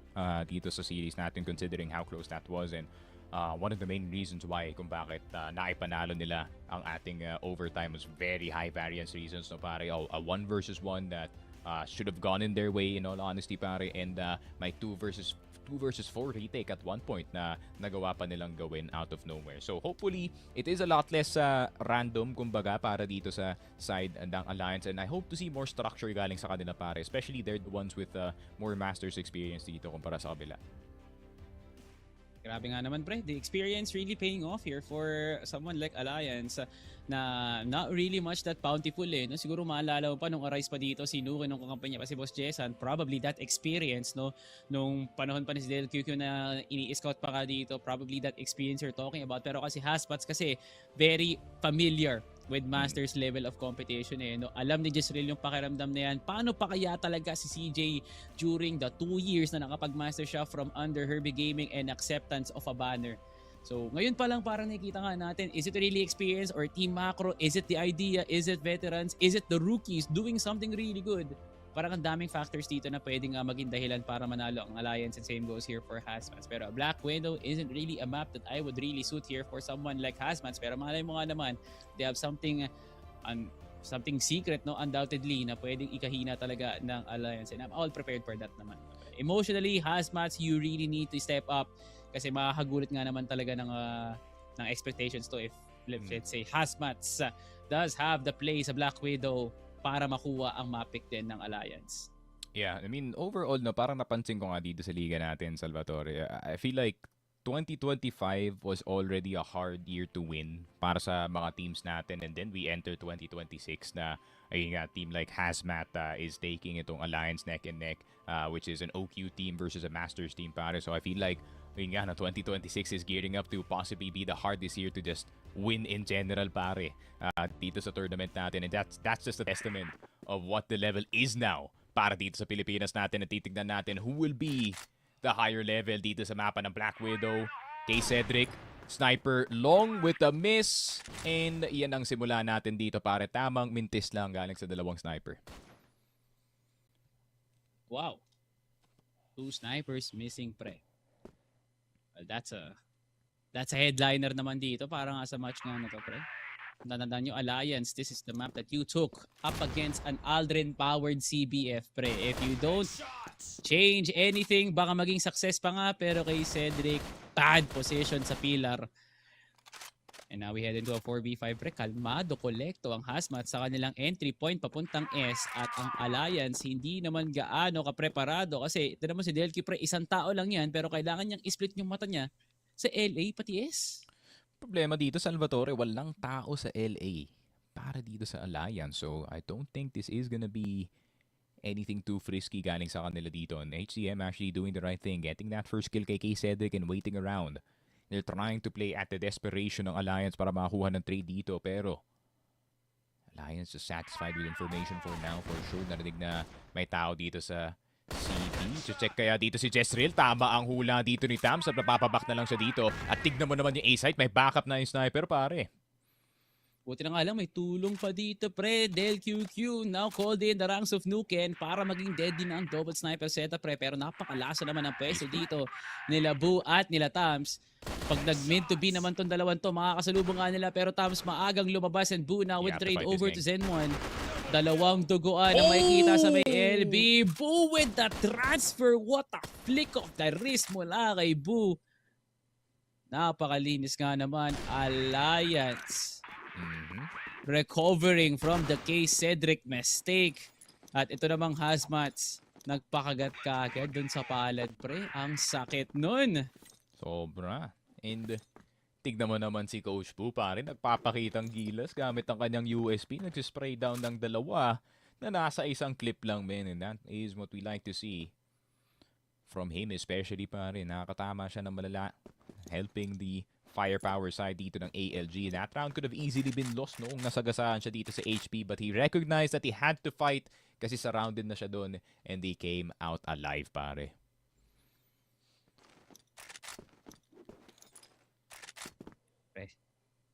Simple attack once again here for HazMatz that is very much reasonable to do so para makanvas ang galit ng kalaban. And naandoon si Delq and Jumel is prepared. At yumanig na nga kayo ng buong B-side pre-POC seen here by Nuken, and he gets the headshot and an equalization of plays. Boo, nakakalampas. Si Jezreel patingin pa nga lang and he gets the kill. HazMatz ngayon, medyo nag-hesitate makapag full commit ng S kasi kailangan nilang kalabanin si Boo sa Mayter. This is the best possible situation para sa kanilang retake, pare. Pero si Nuken hindi na nakalapit ng spawn. Josh still present na nasa short. Good play on the smoke kay Cedric. USP lilipad pero hindi papatay ng dalawa, isa lang. 1-1 HCM. Gandang depensa dito sa kanilang side, pare. But at the same time, ALG has no reason to lose that, men. Meron na kayong control ng long at short na napakaaga, pare. Pero Jumel, first blood para sa kanya. Men, paano naging laban yun, pre? Grabe. How in the world did Jumel win that? Hindi nga natin alam because all of which are happening at the speed of light. The LQ not hitting the second shot pero buti na nga lang tumama ang kanyang USP. Hirap na mga buwelo ngayon ng Alliance for the following trade but kakagat pa rin sila dito sa USP ni Coach Boo. Coaches don't play pero pinaglalaroan lang ni Boo ang kalaban Alliance. What a defense from 3 rounds.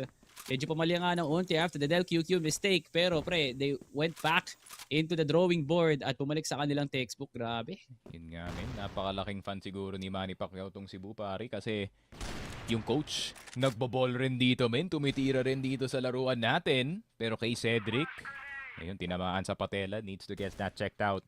Sniper would be ideal para sa kanya dito, men. Pero Tams, titingin ka sa ilalim mo pero mapapatingin ka sa langit bigla. Napatumba itong si Tams na nasa B-site. 4 versus 5. Onting control para dito sa HazMatz pero wala pang execute, pare. Nag-aantay pa sila ng isa dito.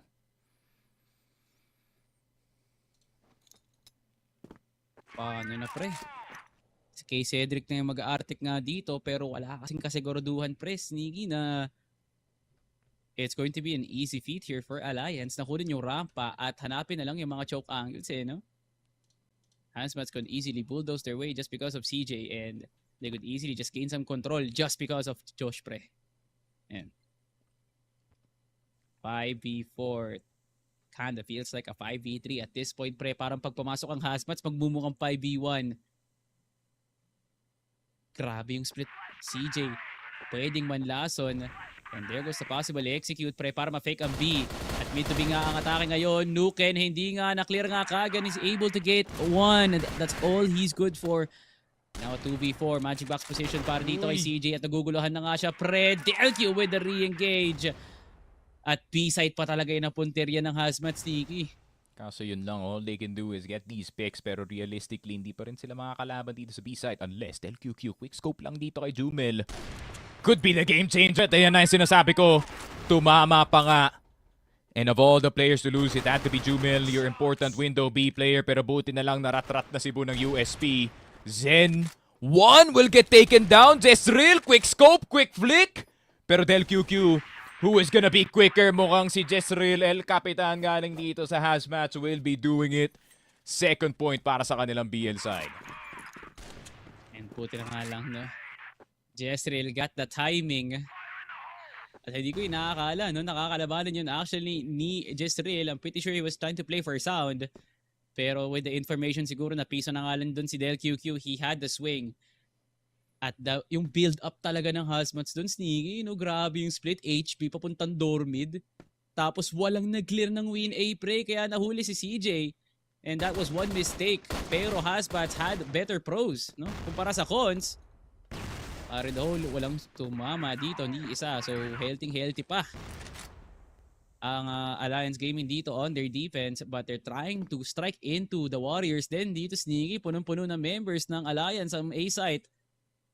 And it's not an easy site to take, definitely. Pero napaka-rewarding naman ng post-plant at alam naman natin HazMatz is capable na pilit-pilitin talaga to. Minute and 30 left, pare.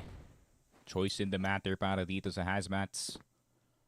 Not much, in all honesty, no? Wala na yung opening pick na nakuha nila for the past few wins. Alliance withholding information up until now. Kay Cedric gustong lumaban sa spawn but has to back away, pare. No longer ideal ang kanyang HP na pang-active fight dito sa mid. Del QQ. Wide angle for him. Pero tatama ba ang kanyang tira dito, Jumel? Tempted to go for the peak but instead Del QQ. Closer angle dito sa kabaong. Meron siya protection dito sa side. Nukin getting Jezreel. Del QQ getting Josh at naubos na nga dito sa House B ang HazMatz from 2 snipers just shooting fish in a barrel. Hindi na sila nakalabas ng HB and Del QQ will slam the door in Zen 1's face. What a defense, pare. Double sniper sa B. Hindi ko in-expect yun. Puro Arctic lang yun nasa kill feed, Sneaky. Grabe nga naman si YZK tsaka si XQQ. Ay, si Delq at Nukin nga pala yan. At hindi pa tapos si Delq. What a start. And no respect here for HazMatz. No util para makapasok agad ng HB. And this is very tough to analyze para nga sa HazMatz. Bakit nga nagkakaganto lahat? At umiikot ang bola para sa Alliance, pre. Tuluyan nga itong lumalaki para maibato sa HazMatz. Another Arctic play para sa Alliance at ngayon si Tams nga naman para makasama ang rookie sa usapan ng mga matanda. Grabe, 4-2 Alliance. Clearly, a retaliation, pre. Two rounds straight nakuha ng Alliance space from Arctic alone. 3 snipers, Salvatore. Kay Cedric, gumugusto rin pero mapapaalis ang kanyang snipers since siya yung mid-peak most likely. And it's still double sniper setup. Ito yung hindi ko in-expect na setup, Salvatore, especially para sa B-side natin. Well, it does make sense, no? Kasi kung nasa window B ka, you're most likely also holding itong mid-doors. And itong si Del QQ can be the main point of the defense dito sa B-side. Pero for now, they're making sure na hindi magiging libre ang mid-control ng HazMatz dito and looking for someone to probably lose their life. Habang itong si Tams nakapantay lang dito sa B, making sure na walang makakalagpas para patayin ng dalawang snipers natin. Ano bang pwedeng makalampas nga dito, Sneaky? It's the tough call, definitely. Not sure if this is the call, pero kasi pag tatlo yung pinapadala mo sa BS, most likely may hawak talaga ng door mid at nakahawak pa rin ng Alliance nga dito for the safetyness. Baka mag-rotate nga si CJ papunta ngang CB.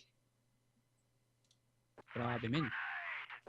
Fully committed na nga dito ang HazMatz to go in for the split of the century, pre. Magkabilang mundo ang hiwalay dito ng dalawa.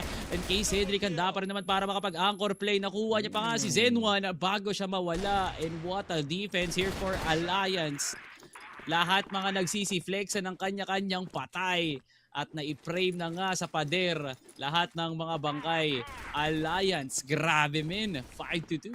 Maging confident ka talagang dumepensa ng ganun, Salvatore, because you had full long control that entire time and merong aggressive information itong Alliance. So they fully knew na short lang yung pwedeng daanan dito ng team na to. And despite the 2 snipers no actually watching mid, pinadaan lang nila yung mga players fully knowing that they're gonna overcommit. And Kay Cedric was waiting sa ilalim. And it just so happens na kahoy ang tinatayuan ng mga players ng HazMatz, and that is a equation for disaster if you involve an EBR in it, pare. Pero si Boo on the bottom side, Nukin, RS actually on the 2 box. Kasama dito si Del QQ na nasa stage. CJ will get taken down. Del QQ, another hit dito kay Jumel. And Del QQ, naghahanap na naman ng isa. Kay Cedric, finished off Josh, pero dalawa na lang natitira para sa HazMatz. Del QQ, another one para sa kanya, pare. Grabe ka na, Abdel. Hindi na siya tumitigil. And Jezreel, mukhang papatay pa ng isa. Kapitan, meron ka pa bang isang clutch sa loob mo, pare? Possible attack that can create some craziness here for Alliance, pre. I'm not sure if alam ata ng Alliance kung saan umiikot dito si Jezreel. Ngayon na.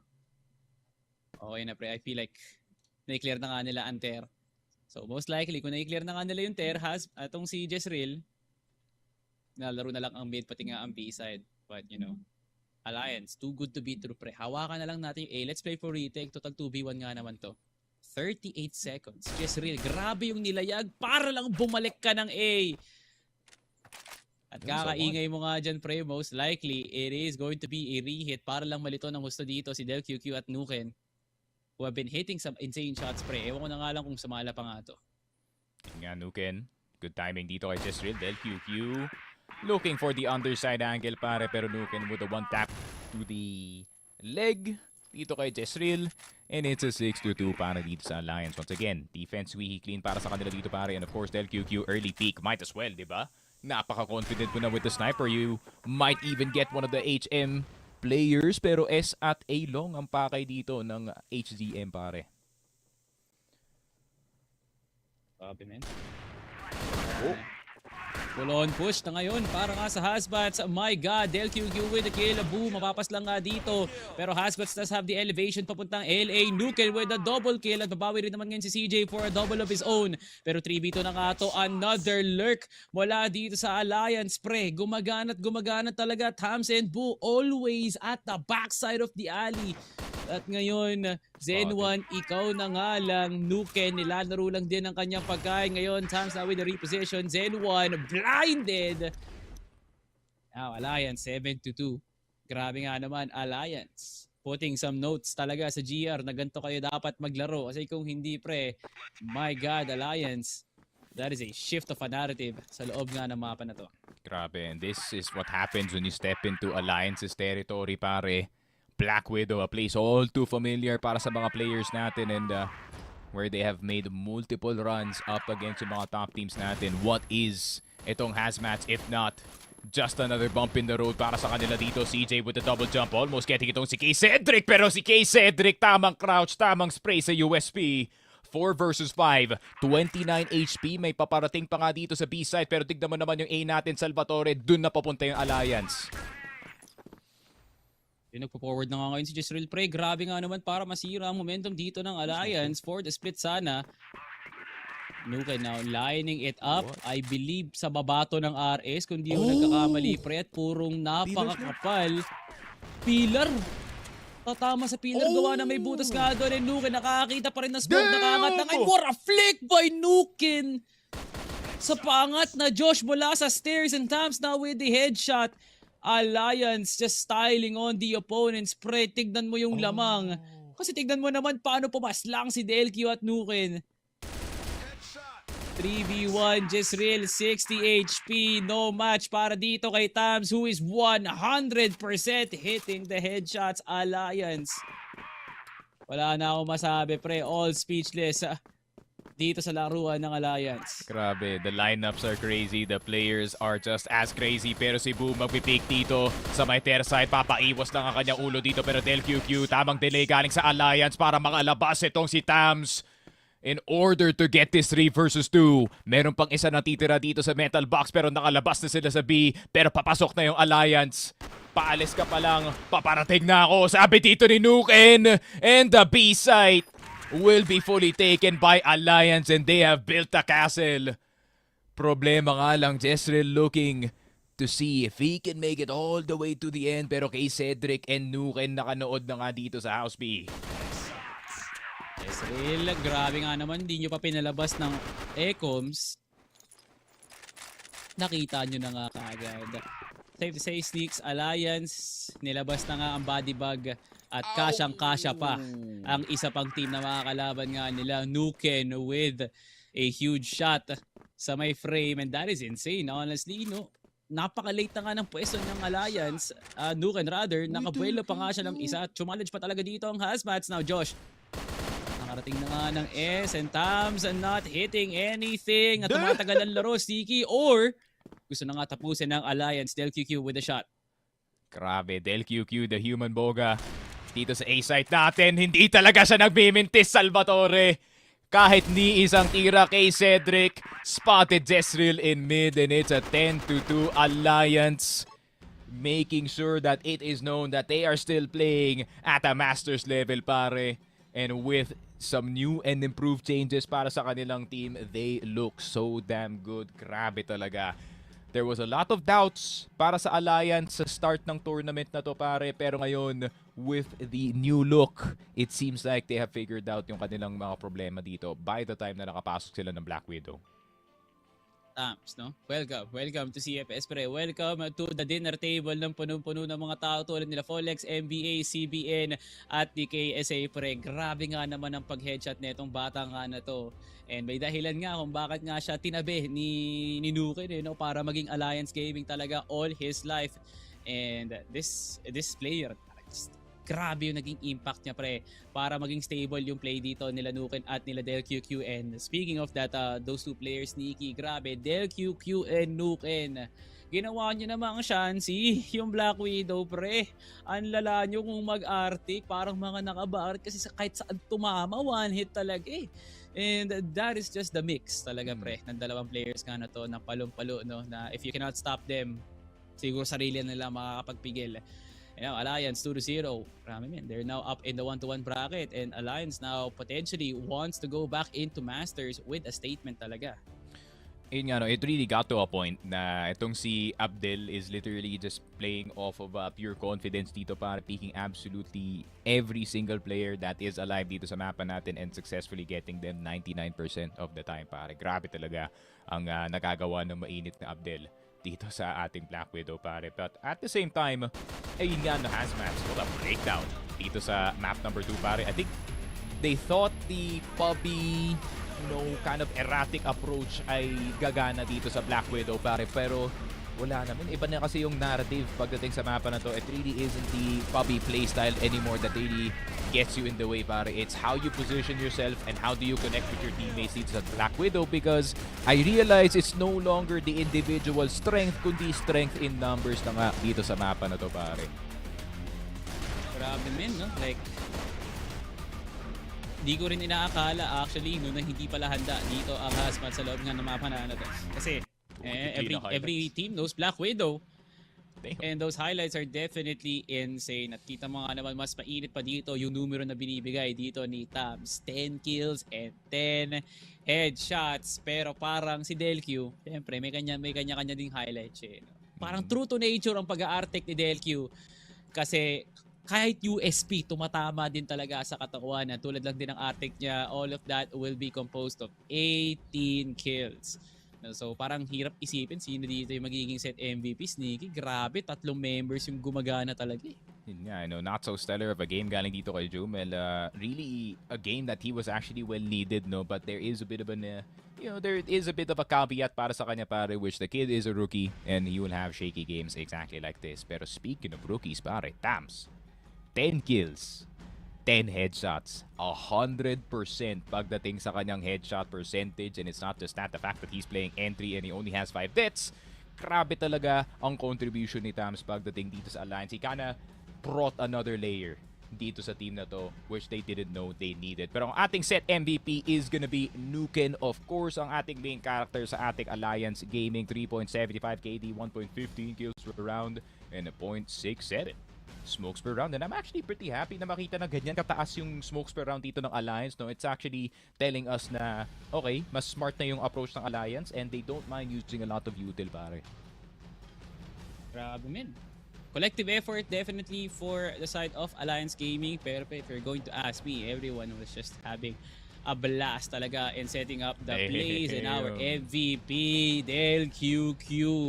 Grabe men, the IGLs today just have their own world.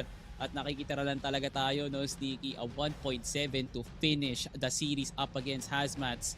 At yung guaranteed kill per round na yan, pre, that is an absolute insane stat line para sa isang player na nakikita mo na palipat-lipat talaga ng pwesto. No? Even ng GR, makikita mo sa basura, angat ng 3-box, angat ng metal, pupunta ng S.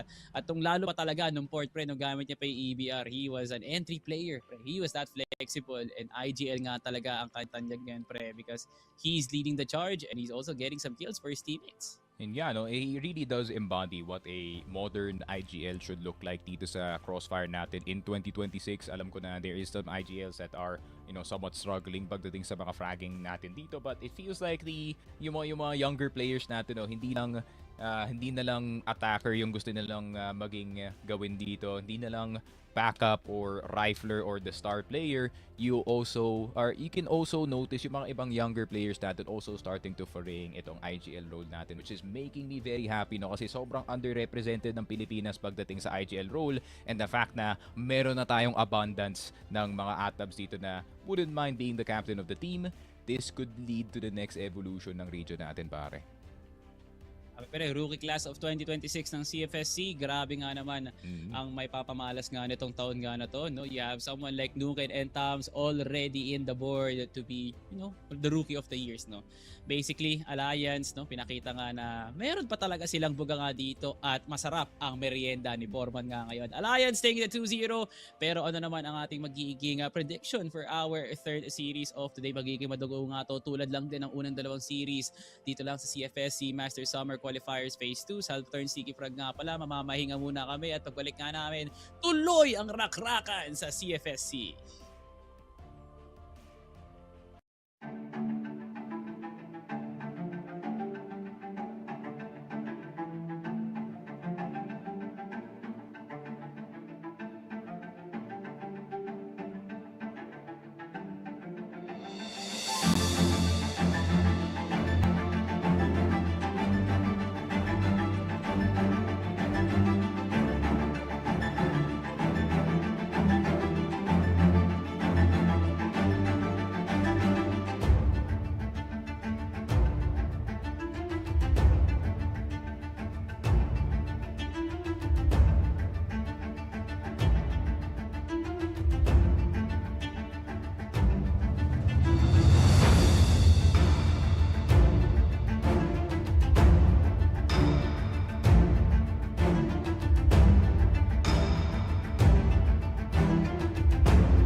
Welcome back Crossfire Philippines. Ako nga pala si Salvatore, siya nga pala si Bipolar para sa inyo dito lang sa CFS SEA Summer Qualifiers. Phase number 2, day 4 na nga tayo na kung saan tayo dadako na nga sa ating ikatlong serye. A derby between Cebu versus Bacolod ang may tatagpuan nga natin ngayon. JY Bacolod laban sa Team Acceptance dito sa ating 0-1 bracket at kasama ko na ang nagbabalik ang ating na-miss. Ngayon pa lang natin maririnig na boses Bipolar bago ang lahat. Kamusta ka naman Mr. Bipolar? Ito, nagbago na boses ko sa... Hindi, Salvatore, it's time once again for Bipolar on the desk. It's been a while, pero syempre kasi, di ba, if kailangan natin pagandahin ng Crossfire, kailangan natin mag-improve. Yun ang ginawa natin habang wala tayo dito sa Crossfire. But we're back and these teams are back. You have Acceptance and JYB battling it for our match number 3. Nakita naman natin, no, Salvi, na Acceptance did have a great run nung Impact. Pero itong Bacolod, it looks like gusto nila tapusin agad ang run ng Acceptance. Yeah, definitely, no? At lalo't-lalo na nga rin na pag nagiging napapalapit na nga tayo sa dreaded 0-2 bracket at ayaw naman talaga na Acceptance at JY Bacolod punta nga sa ganun because it is definitely hell. Isang talo ka lang, mapupunta ka ulit sa Impact and I feel like Acceptance is already done with Impact Spring. Ayaw na nga nilang mag-Impact Summer. No? For sure, the position right now for Acceptance is definitely at the mid-side right now. Kung kaya nga nilang talunin kung kaya nga nilang makapagsabayan up against SGJ, para naging reality check na lang talaga yung Team Stallions. For sure, JY Bacolod will just be another field squads dito sa loob nga ng Impact Spring. And speaking of field squads, yan nga naman talaga kasi ang JY Bacolod. No? History telling us no, na Acceptance during Impact Spring, kayang-kaya nga naman talaga nila ang field squads. Pero kasi, spoiler, no, ibang JY Bacolod na nga na to. No? They have new additions, they are more fiery, and they are more red hot. At nakita naman kahapon sa laban up against, nakita naman natin no, isang araw nung kalaban nga nila ang MATTJESS. JY Bacolod was ready, pero nagkulang lang talaga sila ng firepower. Aabot sila ng point na ito yung scoreline nga nila, pero wala silang finisher kumbaga. You know, that's interesting, no? I mean, JYB has that firepower, pero when you put it like up against a team na talagang mas matagal na magkakasama, you have a team na talagang much more in firepower, pumapalag naman. Pero those mid-roundings, once again, doon tayo nagkakahirapan kasi those crucial mistakes and crucial decisions na nangyari last time, yun yung naging determining factor kung paano nga ba, nag-falter or nag-cut short ang ating JYB. For Acceptance, it feels like ito yung Acceptance na parang binago yung isip ko naging fan ako after their very good run ng playoffs. Pero kasi it's a different Impact Spring of Acceptance. Ngayong papasok na nga sila ng summer, they did some moves at parang pwede ngang sabihin natin napaganda nga ang kanilang move ngayon, adding some youth and some potentials nga. So now Acceptance will now be heading into port bilang Dermapic at grabe nga naman, no? Parang kanina pa namin napapansin ni Sneaky, no? Napaka-ambitious ng mga teams na sila ang pipili ng site tas pinili nga nila kagad JY Bacolod over the BL dito ng ating port, no? Pero JY Bacolod instead of utilizing itong mga ibang mapa, probably sa base papadala na nila dyan sa ating set number 3, but 2 compound will be picked here by JY Bacolod. Definitely one of their pocket picks nga naman, but since alam naman ng Acceptance ang kalakasan talaga ng GR side ng mapa nga na to, they will be heading over to that. Any thoughts naman dito Bipolar? Kind of feel like na di naman tayo nagkakalayo sa kanya-kanyang map pick, no? Yeah, I mean, it's pretty good. I feel like ito, comfort picks nonetheless. You have sub-base as a decider. I would like to put emphasis dito sa port. Nakita natin, Acceptance plays very, very well. Pagdating sa port, you have full map control, again, CA control, and that curve position para hindi makapasok ng mid door sa may bridge kapag nasa GR side sila is very much their, ito yung strat na makikita natin later on. I am gonna be, questioning yung Acceptance pagdating sa new compound kasi hindi mo naman naiisip ang Acceptance kapag new compound ang mapa. But JYB picking this out, which means they really know how to you play this map in a whole. Concerning lang din na they need to get at least 5 rounds or more pagdating dito sa BL side nila kasi kailangan nila kunin yung tempo para mapaabot ng sub-base if yung port mapupunta sa Acceptance. Medyo malaking concern to actually para nga sa JY Bacolod, no, because they're fresh off a loss laban nga sa MATTJESS on that map alone, and I kind of feel like MATTJESS is that more of a prepared team laban nga sa mapa nga kasi may niluto talaga si Vincent, but right now they'll be facing a two-headed mind talaga dito ni Hek pati na nga rin ni Dre, so 2 IGLs will be meeting at the middle para nga sa team na to, and I feel like Port has been very favorable naman sa Acceptance. So huling beses nga natin sila nakita sa mapa nga to, but JY Bacolod, we saw some highlights talaga from from K7A and BMD, pero hanggang highlights na nga lang talaga. We need a finishing maneuver. Kailangan namin ng Batista Bomb, Choke Slam, Tombstone, ng mga ganung bagay for JYB to complete the mission as one of the teams that will enter into Masters na may dinadala talagang region nga dito, that being Bacolod. Gusto rin naman talaga namin ng variance. Gone are the days sa Polar na Tondo, Cavite, and then Cebu na andyan sa Masters. Lagyan naman natin ng Bacolod nga ulit no? At paminsan-minsan lang din siguro Iloilo na natatandaan ko pa, napakahilaw pa nga sa utak ko na meron pang mga Iloilo teams na sumasali dito sa mga qualifiers nga na to. Pero JY Bacolod, we need that strength and we need those playmaking nga talaga from your IGL para mapagana talaga ang JYB. Mali mo naman, Port will be a death wish for acceptance or mapapabaliktad to as JYB still having that kind of a map na parang fresh pa nga sa kanilang utak kung paano nga sila napaslang ng MATTJESS. Pero ikaw, Polar, do you think this map will be really good for acceptance or for JY Bacolod? Gusto ko malaman, ano bang prediction mo? Sino bang tingin mo mananalo dito? I feel like first set goes to acceptance. JY gets the second map. The sub-base mapupunta sa atin. Yes, sir. Yes, sir. Hindi, kakaiba yun. But nonetheless, feeling ko naman, Salvi, acceptance can easily take out these first two maps and not let JY score a lot. Kasi acceptance have been trying to prove their worth, no? Simula nung impact nga na parang, hindi kami para lang dito. Yes, nag-cut short kami kaya kami napunta dito, but we want everyone to know na kahit saan nyo kami lagay, kaya namin yan. Kasi they are prepared up against the like of Stallions, the top teams natin na pwedeng makita pagdating sa Masters. But let's see. Ibang timpla kasi ang Bacolod man Nakita mo naman din last time, no? I mean, kailangan din natin include sa conversation yung Dabaweños. If you put Bacolod now in the conversation, well, it's another taste na hindi pwedeng malaman agad ng acceptance. This is the point in time na parang two teams proving their worth. And if they win here, well, guess what? Improvement naman for Crossfire as a whole. And you never know.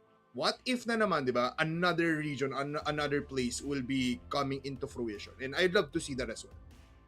Well, definitely, for the past 10 years naman, makikita mo the same names, like Fairview Gaming Wolves, Pacific Macta, MSI Gaming, wala din talaga sa region ng NCR. Pero ngayon lang tayo nakakita at ngayon lang din tayo nakadanas din, Polar, na we have a shift of a dominant region. Definitely, Cebu is on top right now at alam ng Team Stallions ang palagay nga na yan. And former Ubek Maniac members really do know the influence right now ng Team Stallions sa buong mundo ngayon na they are indeed the standard at marami ng gustong humabol sa kanilang pwesto. Pero bago tayo dumako sa laban nga, Polar, pasalamatan muna natin ang ating mga viewers dyan kasi nga sila ay nakapila na nga ngayon para sa parating nga na laban, especially ang mag-asawang Ma'am Lizelle and Boss Chris na nanonood para sa kanilang dating bata na nagngangalang ARB, aka Dre, aka Boss Andre Almeida. Shoutout nga pala sa iyo, bossing, dating IGL ng LJC na ngayon mapupunta na sa kamay ni Boss Sek dito lang sa acceptance. And you're gonna ask me, that's a very good move para sa direction na gustong tahakin na itong ang batang na to, And kung makikita mo nung series up against Team Stallions, Dre was the only one that's definitely fragging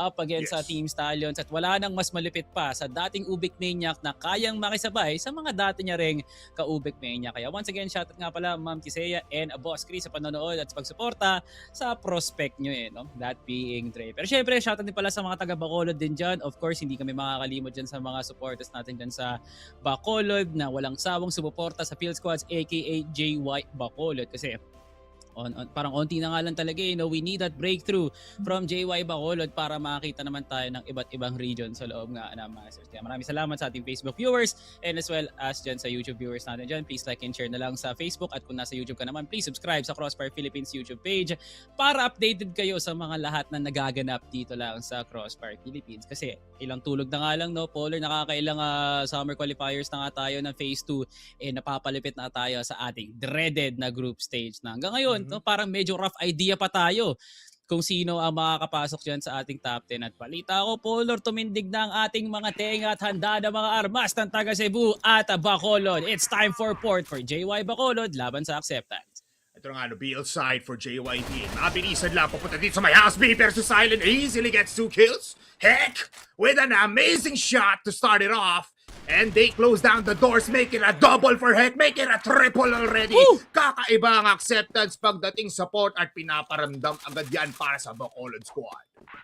Nothing too complicated though, Paul. Ramdam mo na JY Bacolod, kinakanvas nga kagad nila, no, i-limit test natin hanggang saan tayo aabot sa LB.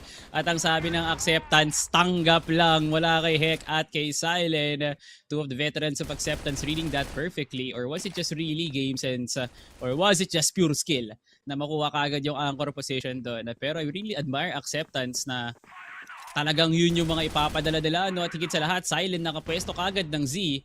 Usually kasi EB yung pinapangawakan mo o kaya mismo yung 2F ng HP, pero hindi man eh. Acceptance really wanted to move forward at dahil doon, JY Bacolod really shifted into quite possibly a new move right now para magpalaganap ng kalakasan dito lang sa may mid.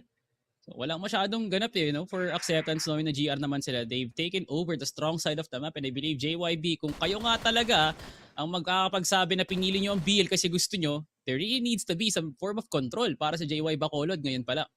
Yeah, they wanted to create the tempo agad. Kaya nila pinush yung house B, pero mid naman. Gusto nang kunin, pero si Ting masyadong curious with the headshot now connecting Hek and Dre all across the board. Tatlo ang mamamatay in mere 10 seconds. At dahil dyan, JYB stuck in their footway. Pero Jane with a shot to possibly give them a little bit of chance. Pero lumalapit na ang players ng acceptance. Look at LA control spotted outside. BRN K7A with the flick to the right. Medyo maasim pero hindi expect ni K7A na si Silent is just silently waiting for him in the behind. Gene with the kill. Andre from CA. It's JYB falling down in the second round. Acceptance takes the win. Akalain ko mid-control ng JY Bacolod ay napunta sa team acceptance ng hindi nila inaakala. No? What a collapse by acceptance sa may ZN as well as sa BR. Para sa JY Bacolod na nag-hesitate na naman. Polar, another LB push here for JY Bacolod na medyo naging hesitant naman sila kasi nabulag sila lahat. And Silent lines it up for a double kill. And now, Ting with down. BMD gets a kill. Magiging 3v3 na nga tayo, Polar. Napakaaga kagad ng aksyon. Yeah, this House B is a grinder.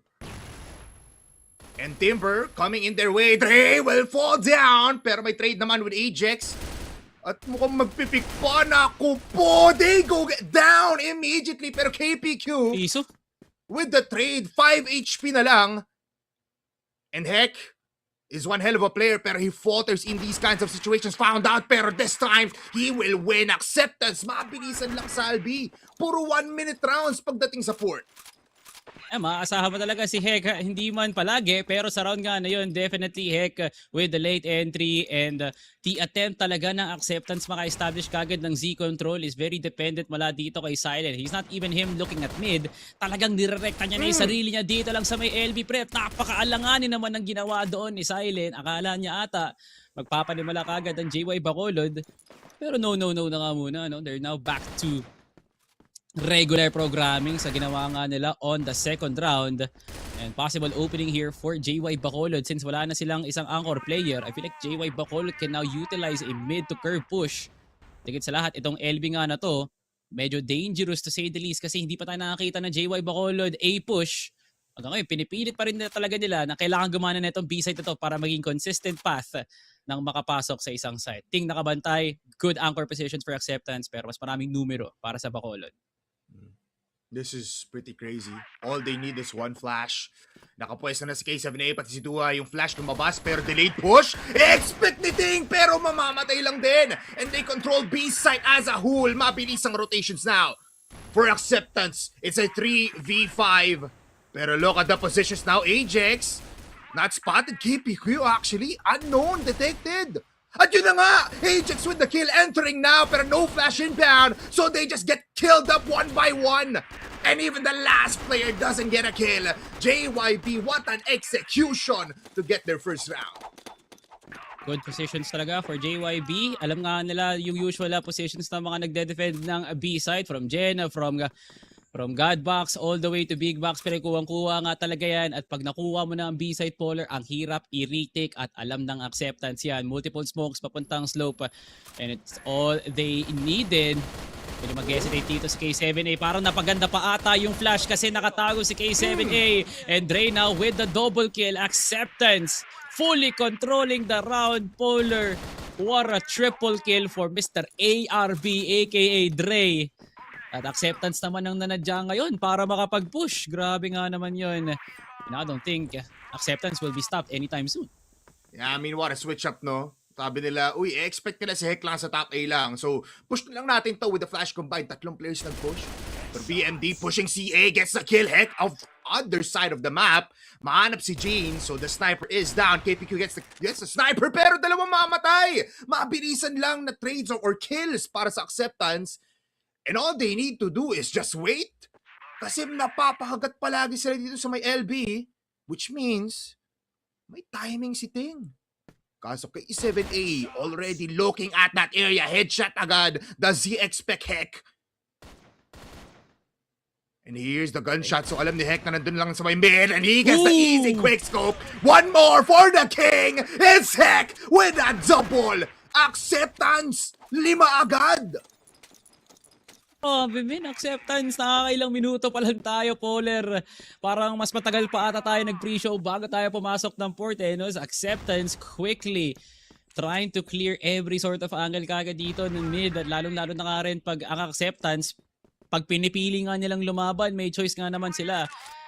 And they definitely chose a very good decision. Siguro, based off of ego, mula pa lang dito kay Heck at kay Dre, tumataginting na kaagad ang kill score ngayon, Mr. Bipolar. And ngayon, papakalmahan na nga muna ng JY Bacolod kasi there's not really much anything to do. Naisip na nga ng JY Bacolod, parang mali ata bossing na nagsimula tayo sa BL kasi nakukuha pa lang nila ang B-site ng isang beses, ang A-site nagiging alanganin, walang maagang CA position for any players of JY Bacolod. Paano pa kaya pag gusto nilang kunin yung Z para matrap dito si Heck? Not even a smoke sa may taas ng BR. At kung ganito yung kakalabanin mo, Polar, hirap ka rin talaga makapasok ng site. Of course, man. I mean, you have to commend the defense dito ng acceptance. Yung prioritization dito sa my house, BZ. Kasi alam nila na A-site cannot be taken by JWB easily. Kasi palagi naman sila may pressure dito sa may BR, which means hindi agad makakapunta ng CA or at least lang mid-position itong JYB. So lahat talaga closed up. And look at now the forward positions ng acceptance sa minimap. Ajax, what a shot with the M14. And Heck, one hell of a player to kill off Dua. At mag-isa na lang si K7A pero hindi ito si KSA para makakuha ng 1v5 pero kaya pa naman ata. Isa ang makukuha pero isa lang naman ang makukuha niya talaga. It's Sting with the kill. It's a 6-1. Bacolod calling for a DIR, I would assume.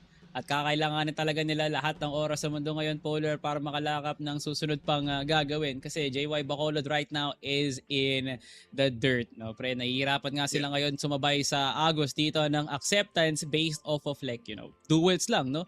From mid to LA, sa pagkuha ka ng CA control, palagi nauuna acceptance sa lahat. Sa mga panalo ng laban, no? Especially sa Arctic battles ng dalawang teams ka na to. No? So it's Heck up against the world.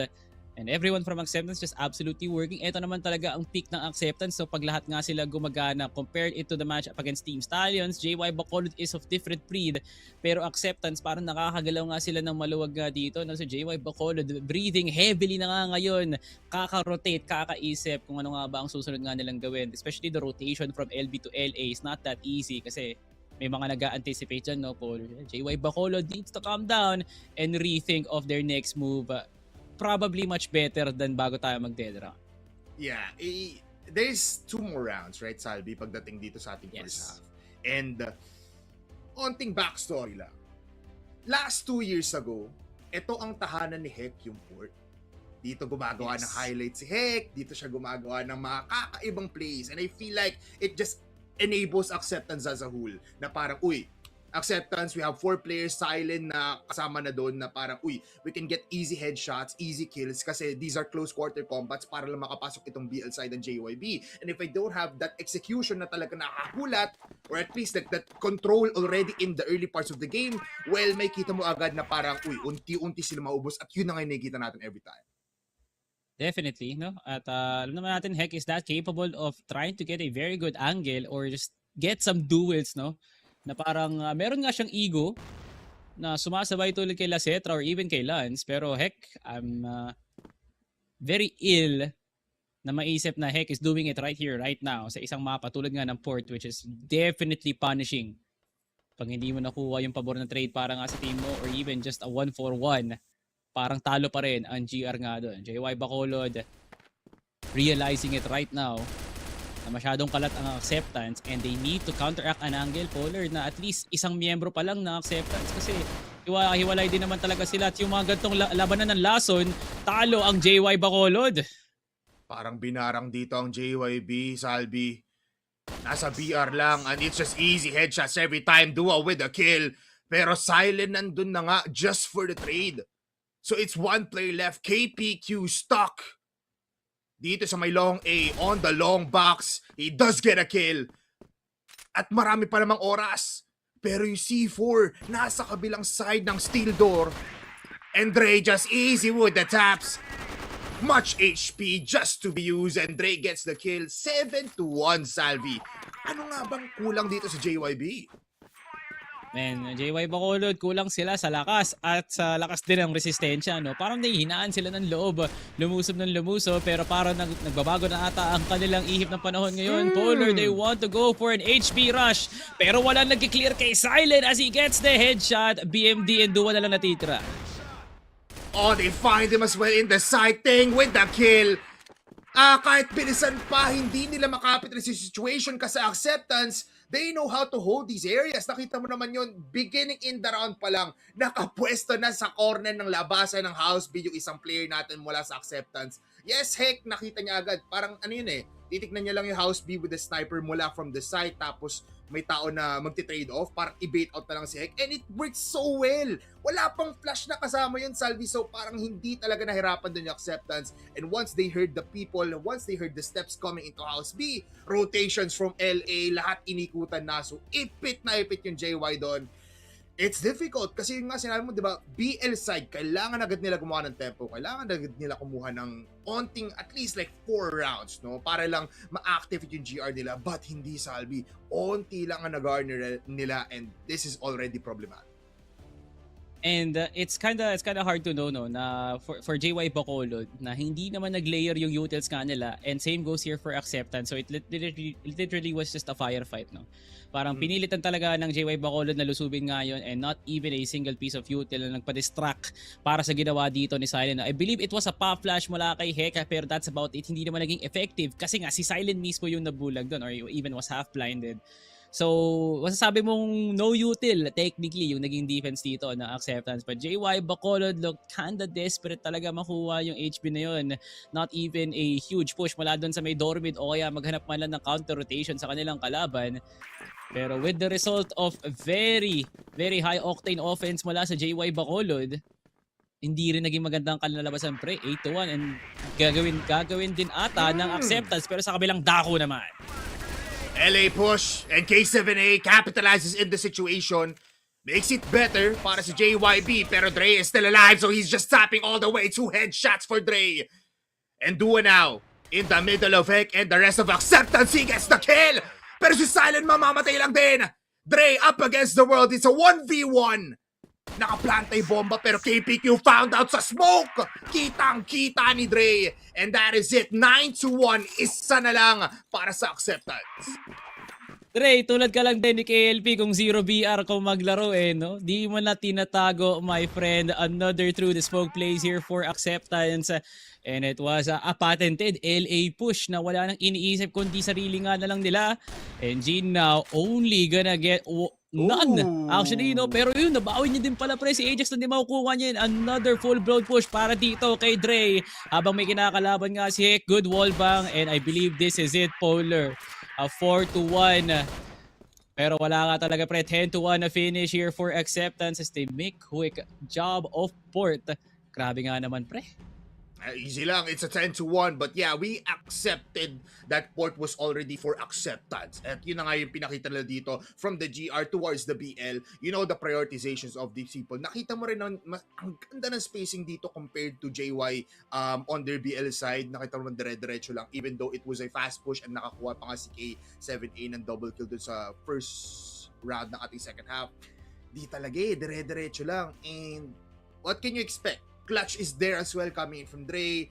But yeah, JYB, they need to step up here. New compound is their map. And sinabi ko rin naman na parang hindi mo naaalala ang acceptance sa new compound. Pero they have ways. They've improved. And JYB needs to be ready. Okay, so JY Bacolod, they need a Bacolod version talaga ni Dre dito, no? Kasi si Dre wala talagang kinakatakutan. He was entering for everybody, he was creating space, and he is fearless pagdating talaga sa mga duels, eh. No? And JY Bacolod, kung hindi man si Dua dito, any person would be welcome para kalabanin si Dre at si Silent sa patutukan talaga ng buo, eh. No? Kasi lahat ng kinukuhang kills bipolar ni Silent pati na nga ni Dre, enough para sabihin ni Hek na okay, pwede na tayo pumasok. O kaya sasabihin man lang dito ni Ting na okay, my job here is done. Literal, no? So, at the end of the day, sino nga bang may pinakamadaling trabaho nga dito? Wala. Kasi lahat pinaghirapan dito ng acceptance. At ganoon din naman, para sa JY Bacolod, ang pinakamahirap na nakuhang task dito ni Dre is be consistent, no? He was very consistent in gaining those skills dun sa first half and even on the second half. Question lies kung kaya niya nga bang sundan yun sa loob nga ng new compound. Like you said, means and ways. Wala namang new compound masyado masasabi natin sa team acceptance, or siguro kung nandun pa si Atinix or si X3D, siguro masasabi natin na mayroon. Pero since ngayon kasi pre, we have new players and there's a new environment para dito sa team nga na to, hirap sabihin na yung new compound nga nila, confident na papasok sila dun because JY Bacolod confidently picked that. Yeah, you're absolutely right, no? I mean, there's a chance para dito sa ating players mula sa Bacolod. Nakita naman natin na gumagana dito sa K7A, yung CBMD getting some kills. Pero kailangan natin ng firepower na nakakagulat. And I feel like they need that from Gene coming into new compound. Pero ito na nga, 10-1 scoreline. So, an immediate total of 11 rounds lang ang kinailangan. And just look at that. 3 players, Silent, Hek, and Dre, online na online. What can you say? 10 headshots and 14 kills para kay Dre. Yun mismo, yung talagang nagpatakot dito sa Bacolod. Alam mo, Polar, sa dami ng sinabi natin, pero wala tayo talagang masasabi, no? Because this is team acceptance at its core, at its peak. And nothing much to be said talaga sa pinamalas nga dito ni Dre, no? 14 kills, 10 headshots. Pag nga naman talaga bata ni Boss Chris, walang ya talaga yung mga players nga na yan, eh, no? Alam ni Dolphian, alam ni KLB, at higit sa lahat, alam ni ARB. Dre, my goodness, 14 kills, 10 headshots. No? Kailangan talaga natin ng winning formula ng Ubek Maniac. Hindi ko alam paano nyo pinag-i-ensayo yung mga players dyan. Pero kung ganyan ang resulta ng hard work, pre, my God, I want some of those. And Hek will be surprisingly our game MVP sa loob nga ng port with a whopping 3.75 KD Polar. Grabe nga naman si idol natin. Buti na nga lang walang picture ngayon sa qualifiers natin, Salvi, kundi maiinggit na naman ako sa mga skills ni Hek. But yeah, amazing. Nakakainggit din naman dito yung TRG and yung mga Arctic dito ni Hek. 3.75 KD, just like what you've said, a kill per round na talagang bibigyan ka ng almost a double. And smokes per round was also pretty impressive. So Hek, just enabling his team. And sinabi ko kasi inyo, when you see port, acceptance knows how to play. And Hek as well. And that's why he's the setup. Definitely, no? Alam na alam talaga ni Hek paano kumilos sa loob nga ng port, and who would have believed it, sa sobrang alam niya, ayan, alam niya rin, nakakalabasan dito ng 10-1. Was it really expected? I'm not sure. Ganun din naman siguro sa acceptance, hindi nila aakalain na aabot nga lang sa 11 rounds played. Pero that is it for port. Napakabilis lang din, pero hopefully hindi magiging parehong resulta sa loob nga ng new compound. The map pick of JY Bacolod. Cebu is thriving so far sa series nga na to. Makakabawi nga bang ating mga taga Bacolod dyan? Malalaman natin at maya mamamahinga muna kami at pagbalik nga namin, tuloy ang mga laban sa CFS SEA Masters Summer Qualifiers Phase number 2.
Welcome back mga bossing, kayo'y nakatutok pa rin sa mga malupitang action na hatid sa inyo ng CFS Summer Qualifiers Phase 2. Salvatore Bipolar pa rin, walang magbabago pero mapa nga lang ang magbabago pati ang ating panahon from port all the way to new compound naman ang pinili ng JY Bacolod. And what a statement already, Bipolar. Grabe nga naman yung naging port niyan, 10-1. And I feel like new compound might be something else para dito sa acceptance kasi may dala-dala silang momentum. Ito yung problema din, Salvi. I mean, it was a 10-1. It was impressive. Aminin na natin yun. Pero JYB, hindi pa nila napigado yung mismong lakas ng acceptance. And you did say momentum is on the side of acceptance just because of that beautiful port. Well, JYB, they have a chance here just because it's a map na, you know, it's new compound. Anything can happen, setups will be there. And I feel like if they prioritize mid, just like what happened on port, they will have a pretty much fun time. Because di naman natin na-expect na ang acceptance will go for immediate pick-offs, go for like easy push towards dito sa may pillars natin or sa may store B. Well, there's times, nakita rin natin last time no, nung nasa impact tayo, Heck actually just going for a one-man push papunta sa pillars para ma-hold down yung CB control mula dito sa pillars. Baka yun lang makita nating kind of aggression. Pero a GR side that will be possibly a little bit passive and somewhat aggressive in the randomness of it all, yung may kita natin dito for acceptance. But yeah, BL, for JYB, kailangan ulit nila kumuha ng tempo dito pero kailangan mas kalkulado. Well, definitely, no? At parang ang main concern ko lang talaga sa JY Bacolod is the fact that they're playing with a 6-man, eh, no? Kaya ba hindi nila napiga yung laban up against acceptance? Or was it really because of chemistry issues? Hindi tayo nakakasiguro dyan, no, Bipolar. Pero, cannot really mess with Toy and Dua, no? Kanya-kanya nga diskarte na nga lang talaga yan. I'm seeing some potential naman mula kay Dua because he can definitely headshot at ganoon din naman kay Toy. Ang napansin ko lang talaga sa JY Bacolod, no, is most of their strength really comes from Toy alone, eh, no? Their young gun, their rookie, and their sensation nga naman talaga. And that series up against MATTJESS, no, akalain mo nga naman, Polar, we live in a scenario wherein mas nahihirapan ng JY Bacolod up against acceptance. Pero pag pinagtapat mo naman ng MATTJESS sa acceptance, syempre papabor sa'yo ang MATTJESS, eh, no? So the numbers do not add up dito, no, JY Bacolod. And we need that strength. Kailangan nyo talagang balik na rin yung naratibo ngayon because new compound, this is your pick. And you really need to stride ngayon pala ng dahan-dahan, eh, no? Kasi once again, your BL side will be tested at hindi mo gugustuhin na ngayon pala, ngayon magpapakita ka na ng onting kahinaan. Dre, ginagawang RM, nakalampas ka agad ng code mid, nandito na nga siya nakabantay. Potential push here for JY Bacolod. Libreng-libre para dito kay Dre. And I feel like Gene doesn't even know. He'll just be looking at that frame wall. At yun na nga, makatama siya na isa. Pero Dre, wreaks havoc. Kills 2.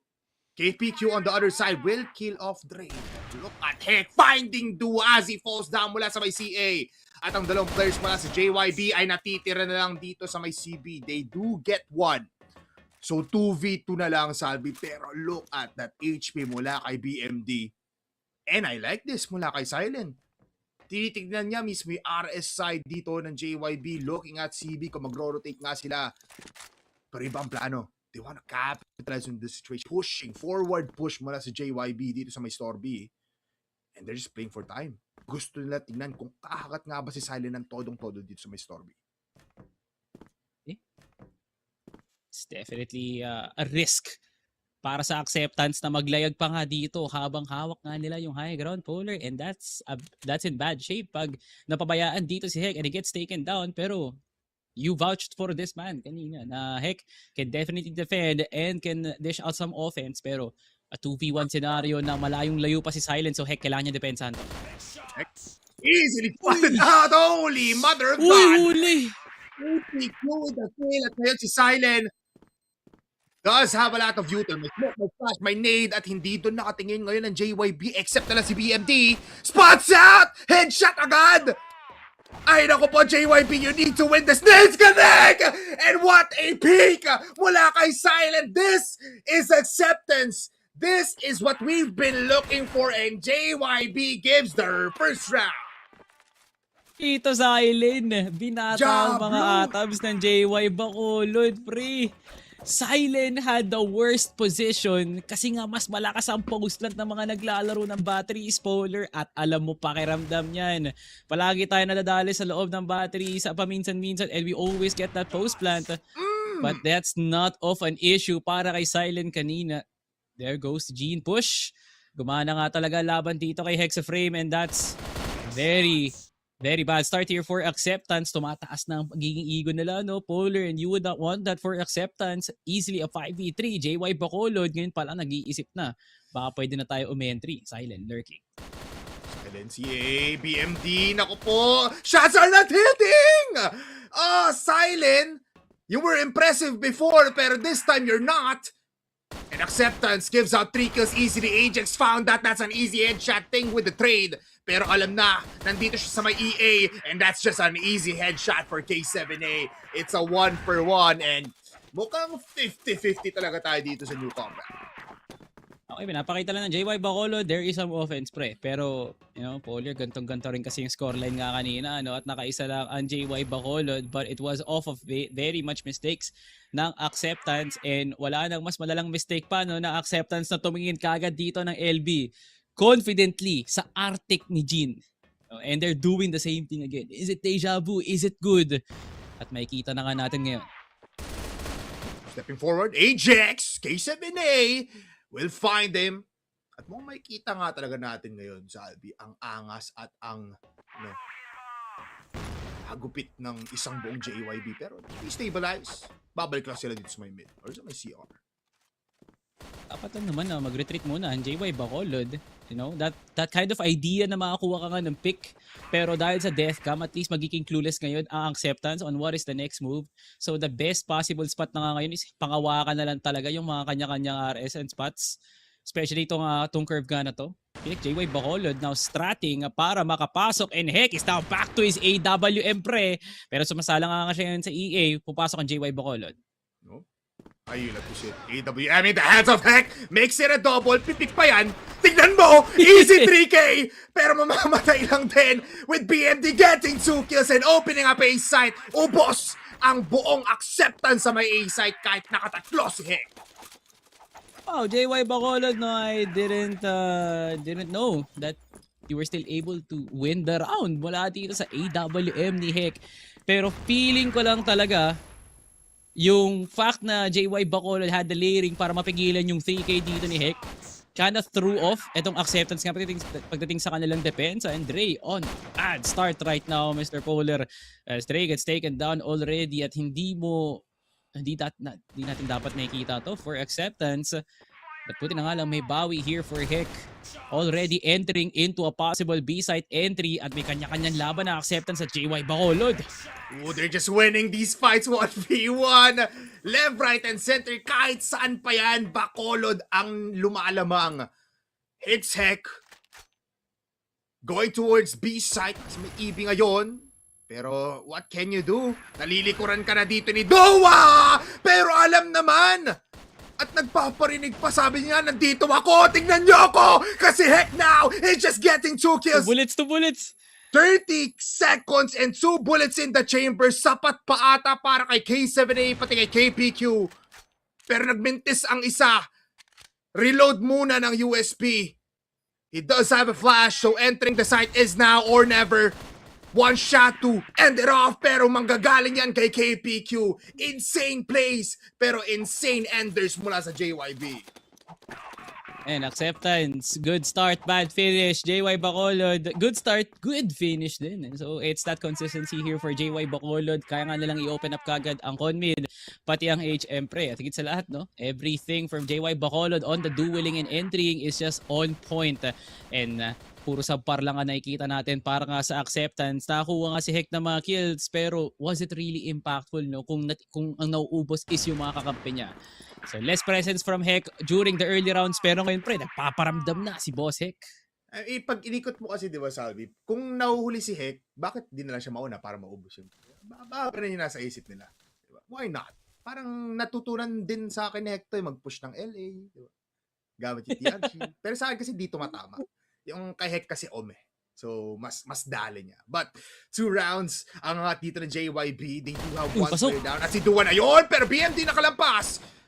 Nagpipinta pa ng pader, pero mamamatay lang din. It's Ajax now getting a kill, pero K7A with an immediate trade. Yung C4, Nasa may CB pa at tignan mo naman yung rotations dito. Mukhang magkakakitaan pa sila. Pero Gene, you need to run faster, brother. Kasi si K7 he's doing everything right now dito sa may batteries. Pero Ipet, they will try to go for the push. Look at Jane, aware pero pinintan lang din sa pader, tumama. It's thing now. Going off possibility of a chokehold kasi nasa kanya na yung C4. Okay, 7A, what can you do, brother? Ipit ka na. At kita ka pa ni Heck. It's 80 now with 2 rounds. Grabe yun, Salvi. Oh man, what a fumble. Napakalaki na sana ng kalamangan, Polar, but JY Bacolod will be having a bit of a halt sa kanilang pag-iintindi kung paano nga nanalo ang acceptance sa round na yun because of mistakes. Kaya nanalo ang acceptance. And a good presence naman para sa JY Bacolod on the early. Kung ano yung naging sakit na acceptance kanina, doon nga natin nakita na napunta sa JY Bacolod. No? Good start, bad finish. And acceptance, kaya lang naman naging maganda yung simula nga nila was basically off of Heck. And they need to replicate that once again.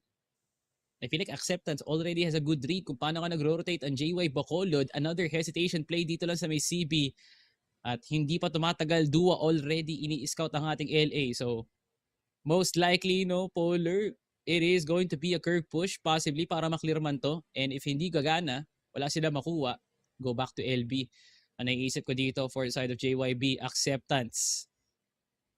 Wala mo nang mag-aangas. Si Heck nga, hindi na lumalaban eh. I mean, they just want to play passive here. Kung si Dre lang yung pinaka mismong contact na pwedeng ibigay na acceptance. But this is also problematic for JYB. Wala sang information except for Dre right now. And they're pushing now BMD with an easy kill with the HK. And look at the map control now for JYB. Kalahati ng mapa, at least like 80% nasa kanila na. Pero aware sila, they don't wanna take this too fast. May 1 minuto pa naman. Bacolod has the high ground right now. JY not overthinking sa kanilang susunod na decision. Kailangan lang naman nilang kalmahan muna, Polar. No? And they're already stacking papuntang curve. At parang 5-man entry na ata ito papuntang EB at si Silent lang ang tao.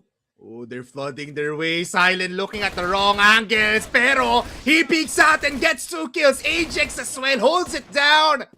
Pero BMD, sabi niya, wait, ang dalawa to ah. Ngayon, it's a 2v1. Silent falters with the last shot from the HK. And BMD, he does have the C4. Pero 15 seconds is enough for Ting to just play time. And with low in HP, kaya nga ba ni BMD kumuha ng clutch? He will plant the bomb. Dinig na dinig at si Ting nakapasok na. He finds him on the right side. And spraying with the M14 might just be the right play. Kasi si BMD, he is half HP and he is down in the dust. 3 points. Pantay na ang laban sa new compound. Ang bilis lang, no? Acceptance does not want to play the gamble game, pre. Pag kinakailangan nga nila maging passive, they had to play passive. If they want to be aggressive, kailangan talaga may kapalit ka kagad eh, no? From the hectic doon ng mga nakaraang round into now an acceptance that adjusted midway para, you know, wala na munang laban sa JYB. Kalabanan nyo si Silent na nakahawak lang ng B-wall, no? So, grabe naman, JY Bacolod is not on the form right now na masasabi natin consistent. I feel like it's the system for JY Bacolod that is really good. Pero acceptance just reads the game perfectly na kaya nga nilang i-counterstart ang JY Bacolod midway into the round. So, alam na nga nilang hindi nila matcha-challenge si Silent kagad and not even a check doon lang sa may RS. Kaya JY Bacolod, hindi gumana ang B-side take kanina kaya na-clear namin yung CB. LA na lang. Takotan lang natin kung nandito si Heck, pero tingnan mo to. Flash. Bulaga. Wala si Heck dyan. Walang tao dyan sa may story. Clear lang. Pero they're still waiting for time. They do have 1 minute 20 seconds.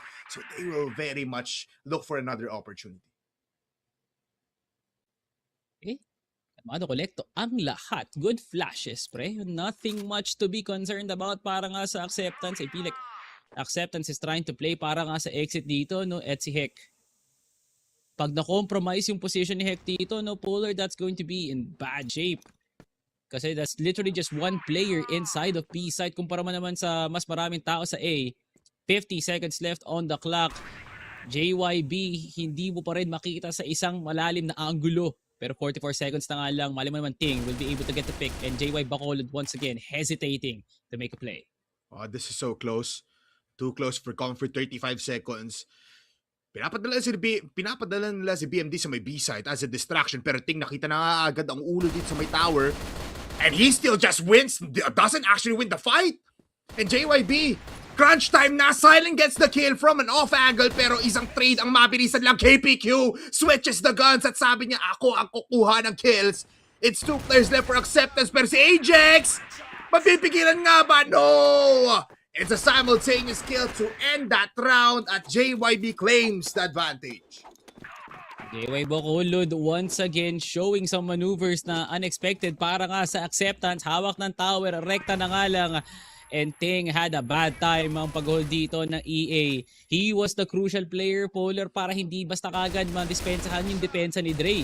And now acceptance po, bomba ng con mid. Gene and KPQ with a huge trade para mahirapan ang acceptance. Big trades. They do get 2 kills for JYB. Heck. Pero pag napitas ni Hecto, this is pretty an easy even fight, no, Salvi? Parang ikaw lang. Oh, thank you, Polar. Thank you. Maraming salamat sa pag-vouch naman sa akin kung paano Pero ako mas magaling mag-acting. na kasi Sana, ay, yun lang. Akala ko magte-thank you na ako eh. Hindi, mag-thank you ka na sa Rewind. Hindi, wala na. Rewind, yun yung gusto namin ni Sneaky, aka Rewind, pre. Pero gusto rin nga ba ng JY Bacolod na wala na silang buhay, Polar? Oh. I mean, ayaw naman nila ng gano'n, Salvi. CA control, pero tower taken now for Ting. K7A, binarag ng USP, and heck, with 2 kills in that round, pero for the entirety of acceptance, they're happy. It's a tie game once again. Another acceptance na nag-punish nga ba ng mga pagkakamali? Ang sabi ni Bosek, ano, bomba ng Conmid! At ayun, umaray si KPQ at si Dua. So, very good efforts here for acceptance. Makapag-establish kagad ng chip damage. Napakaaga na wala na ngang pa-post plant ngayon. At least ang acceptance, at least from the frag grenade perspective, BMD napaka-forward na kagad at nakita si Silent gets the adjustment. Parang lalers lang kung mag-HK ha. What an entry here for JY Bacolod. 4 na nga lang ang natitira for acceptance. I mean, like, there's nothing less of you kung ikaw ang JYB, man. There's nothing less than their capability of delivering firepower. Pero kasi their arms are really much itching and parang ikshan kumbaga yung naglalabanan. But JYB, they are trying to still determine the power kung saan nga sila pupunta. And with this player advantage, Salvi, si Silent yan. I mean, he's not hitting the best shot so far. Not entirely, impressive just like in Port. Pero a kill is a kill, so pwede na paglaruan tong acceptance ngayon sa 9th round. Bacolod, number advantage, pre. Kailan ba natin nakitang nag-falter ang mga man advantages? Siguro pagkalaban lang Stallions and Virtus.Pro. BMD now rolling the ball. Pero siya pa yung natalo doon. Nakakalugat naman maisip Dre. Multi-kills para nga sa kanya. 3v2 defense now for acceptance. Oh heck, he finds K7A as well. Gene, makakapaplanta naman ng bomba pero kasi they will know instantly. Pero Ajax, nauna na, is aware and Gene with the kill but is not gonna be enough for the second. And that's the first half, Salvi. Acceptance, sila pa nakakuha ng point advantage. Men, champion. Parang si Matt Champion kung mag-EBR. Pero men, acceptance does not want to play the games just yet, no, Polar. They still want to play their own kind of Crossfire na hindi masyadong open, no? Hindi lantaran at hindi nagtatago for acceptance. JY Bacolod, now is the perfect time to, ease upon some of the pressure lines na nakita nga natin kanina. No? Masyadong pilit yung mga LA entries nga natin. Gumagana, but you really need to have that sort of layer para pigilan si Silent at si Heck. At parang ang daming utils ata na nagagastos nila just for that. Pero ngayon, acceptance now on the attacking side. Weak side kung iisipin dito sa loob nga ng compound, pero is there really a weak side para sa Heck na 12 kills already? Pero Ajax and Dre medyo nahihirapan nga sa mapa nga na to. Mali mo nga naman, may bawi.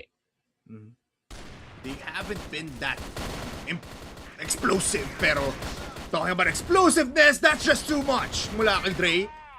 He'll go into the hands of KPQ, and that's already a player down para sa side na acceptance. And JYB, all they need to do is just wait again.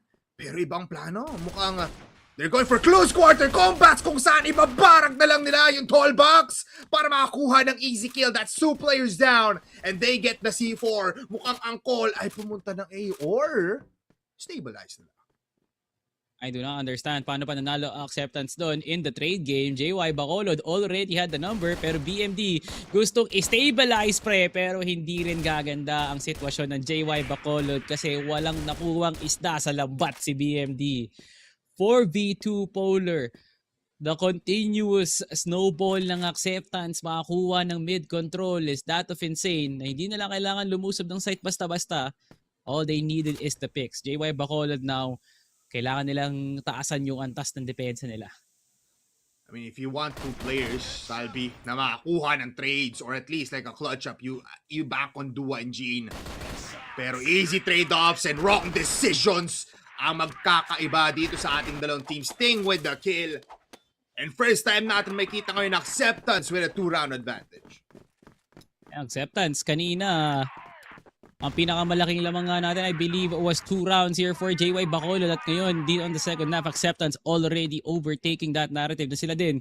Kukuha din ng malaking kalamangan, but acceptance going back into, trying to get mid control. Ajax, kita ka dyan kahit may ecoms. I wonder why. Hindi ko alam, pre. Nakikita ng JY Bacolod yun.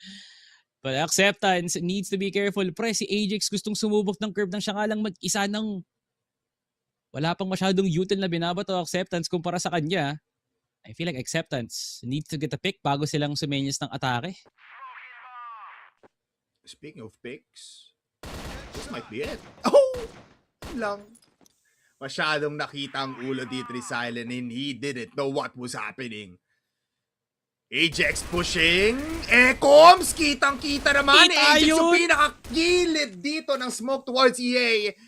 And KPQ Kita falling yun. down is not a good sign para sa JYB, Salvi. Klay mo nga naman. Kitang-kita pa nga yun. Acceptance now. Wants to make it a very formidable entry pero si Ajax na nga nangunguna and he's gonna get the kill. Okay, puro rotation na nga here for JY Bacolod to try to get any sort of confusion kasi nga palis na nga si BMD and he finds the rotating Heck. Gene, pinakawalan na nga rin ngayon si Ajax. Sama 2v3 JY Bacolod. Gumaganda ang depensa. Yep. Pero Dre has infiltrated B-site ha. BMD finds him. At ayun na nga. Tanggal agad ang tao dito for acceptance. It's all up to Ting.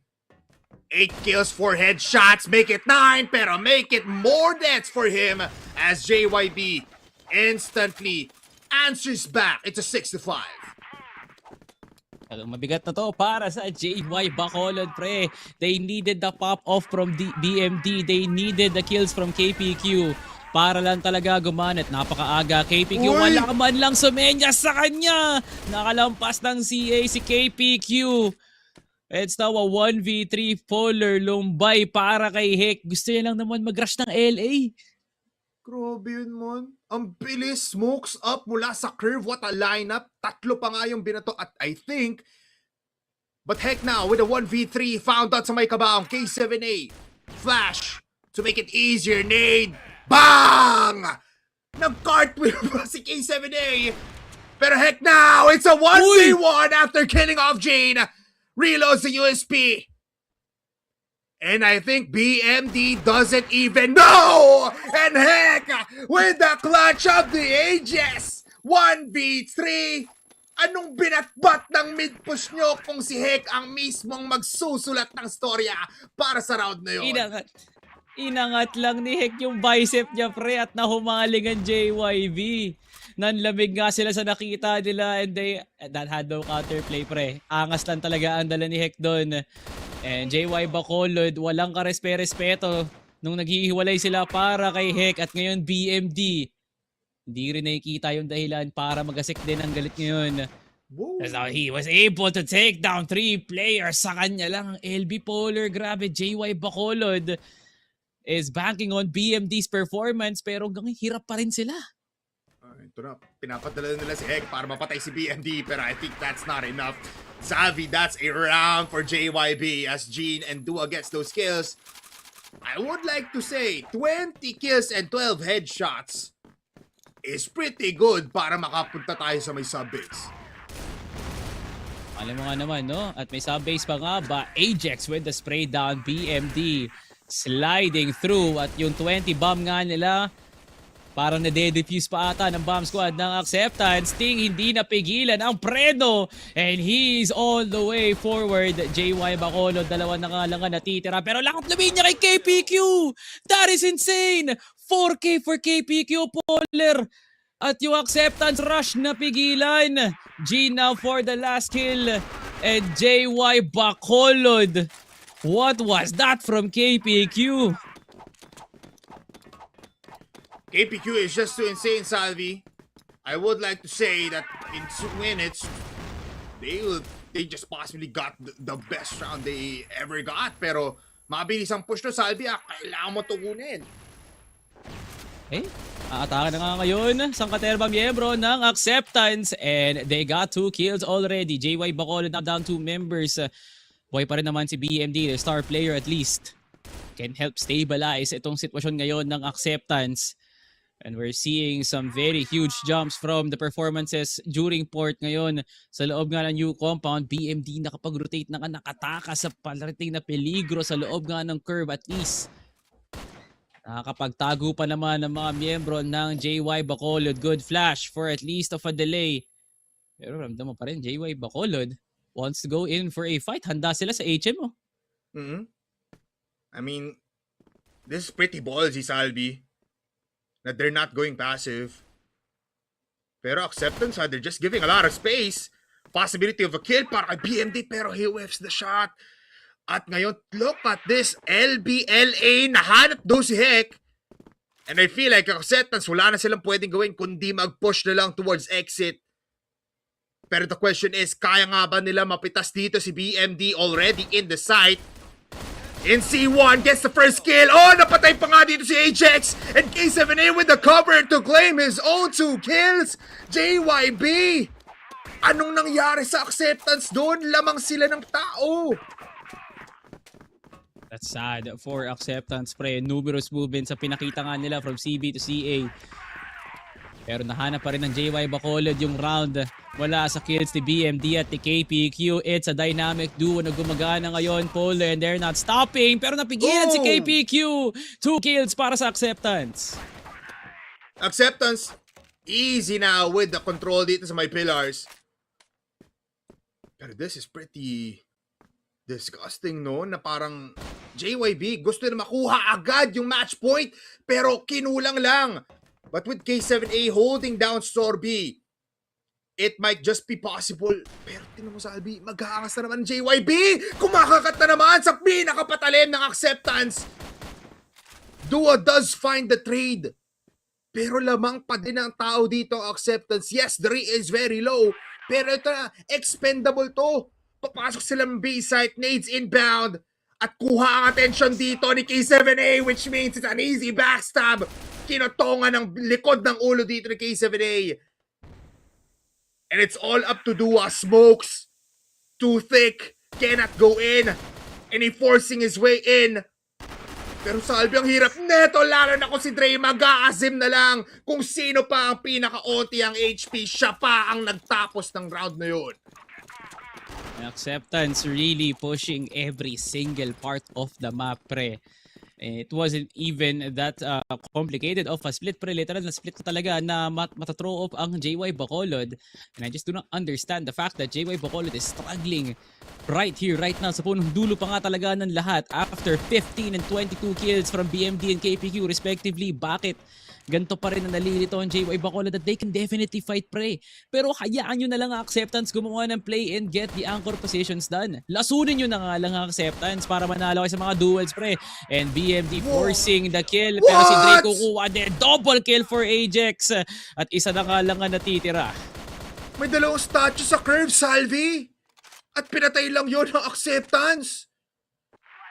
Ang alam ko nasa new compound tayo pero parang bago na tong Wonder of the World kasi inubos ng Acceptance ang JYB ng libreng-libre and they have match point. At sila nagtawag ng timeout, Polar. Nakakapagtaka. Yes, yung mukha na yan ang pinakamagandang example para sa sagot doon sa tanong, bakit nga ba nagtawag ng timeout ang Acceptance? And you too, Polar, would know na nakakapanira ng momentum sa isang team yung ganyan eh. No? Alam nyo, nasa winning column kayo pero kailangan yung pigilan, kailangan yung isipin ngayon. At ang ating two favorite letters, no, Polar, pwede pa nga natin makita ngayon because of that crucial call of the timeout. Wala dito sa coach ng Acceptance, that being JCD. No? Shoutout nga pala, Boss JCD. Pero boss, eto talaga sa JY Bacolod, I could not believe na JY Bacolod struggle dun sa round na yun pre kasi nga pinagpipilitan pa rin nila yung mga early engages, Polar, instead of using the anchor positions. Yeah, I mean, there's a rare time, Salvi, na parang okay lang na maging reactionary yung plays, maging passive ng todong-todo. And that was the round for it, para ma-secure yung 9 rounds. But hindi, pinilit pa din nila. They had a lot of, I mean, you cannot blame the players of JYB. Marami silang wins, ang taas ng possibility of them winning Store B and Pillars position para makuha yung mismong Long B side. Pero at that point in time, hindi talaga you saw Dre easily, parang inuubos na lang dito mga players natin. BMD, inubos pa nga yung mismong clip ng HK pero hindi niya pa rin mapatay yung pinaka nag-iisang player ng Acceptance doon sa dulo ng B. And, I mean, what can we say? Tapos nagulat pa ako. Tower position, wala nakabantay, nakaganon yung dalawang players ng JYB. What was happening there? I do not know why. Parang naging blank space yung ulo doon ng JYB and that gave just an easy run para dito sa Acceptance.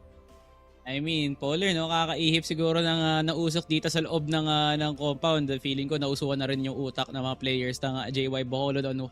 Paano nga ba nakalampas yung ganun? Pero now, Acceptance, sila pa ang may gana magtawag ng timeout and parang napaganda pa ata to for JY Bacolod para masabi mo ang hindi na maging statwa ulit ang JYB. Hopefully, Acceptance did have the right amount of confidence para tawagin nga yun.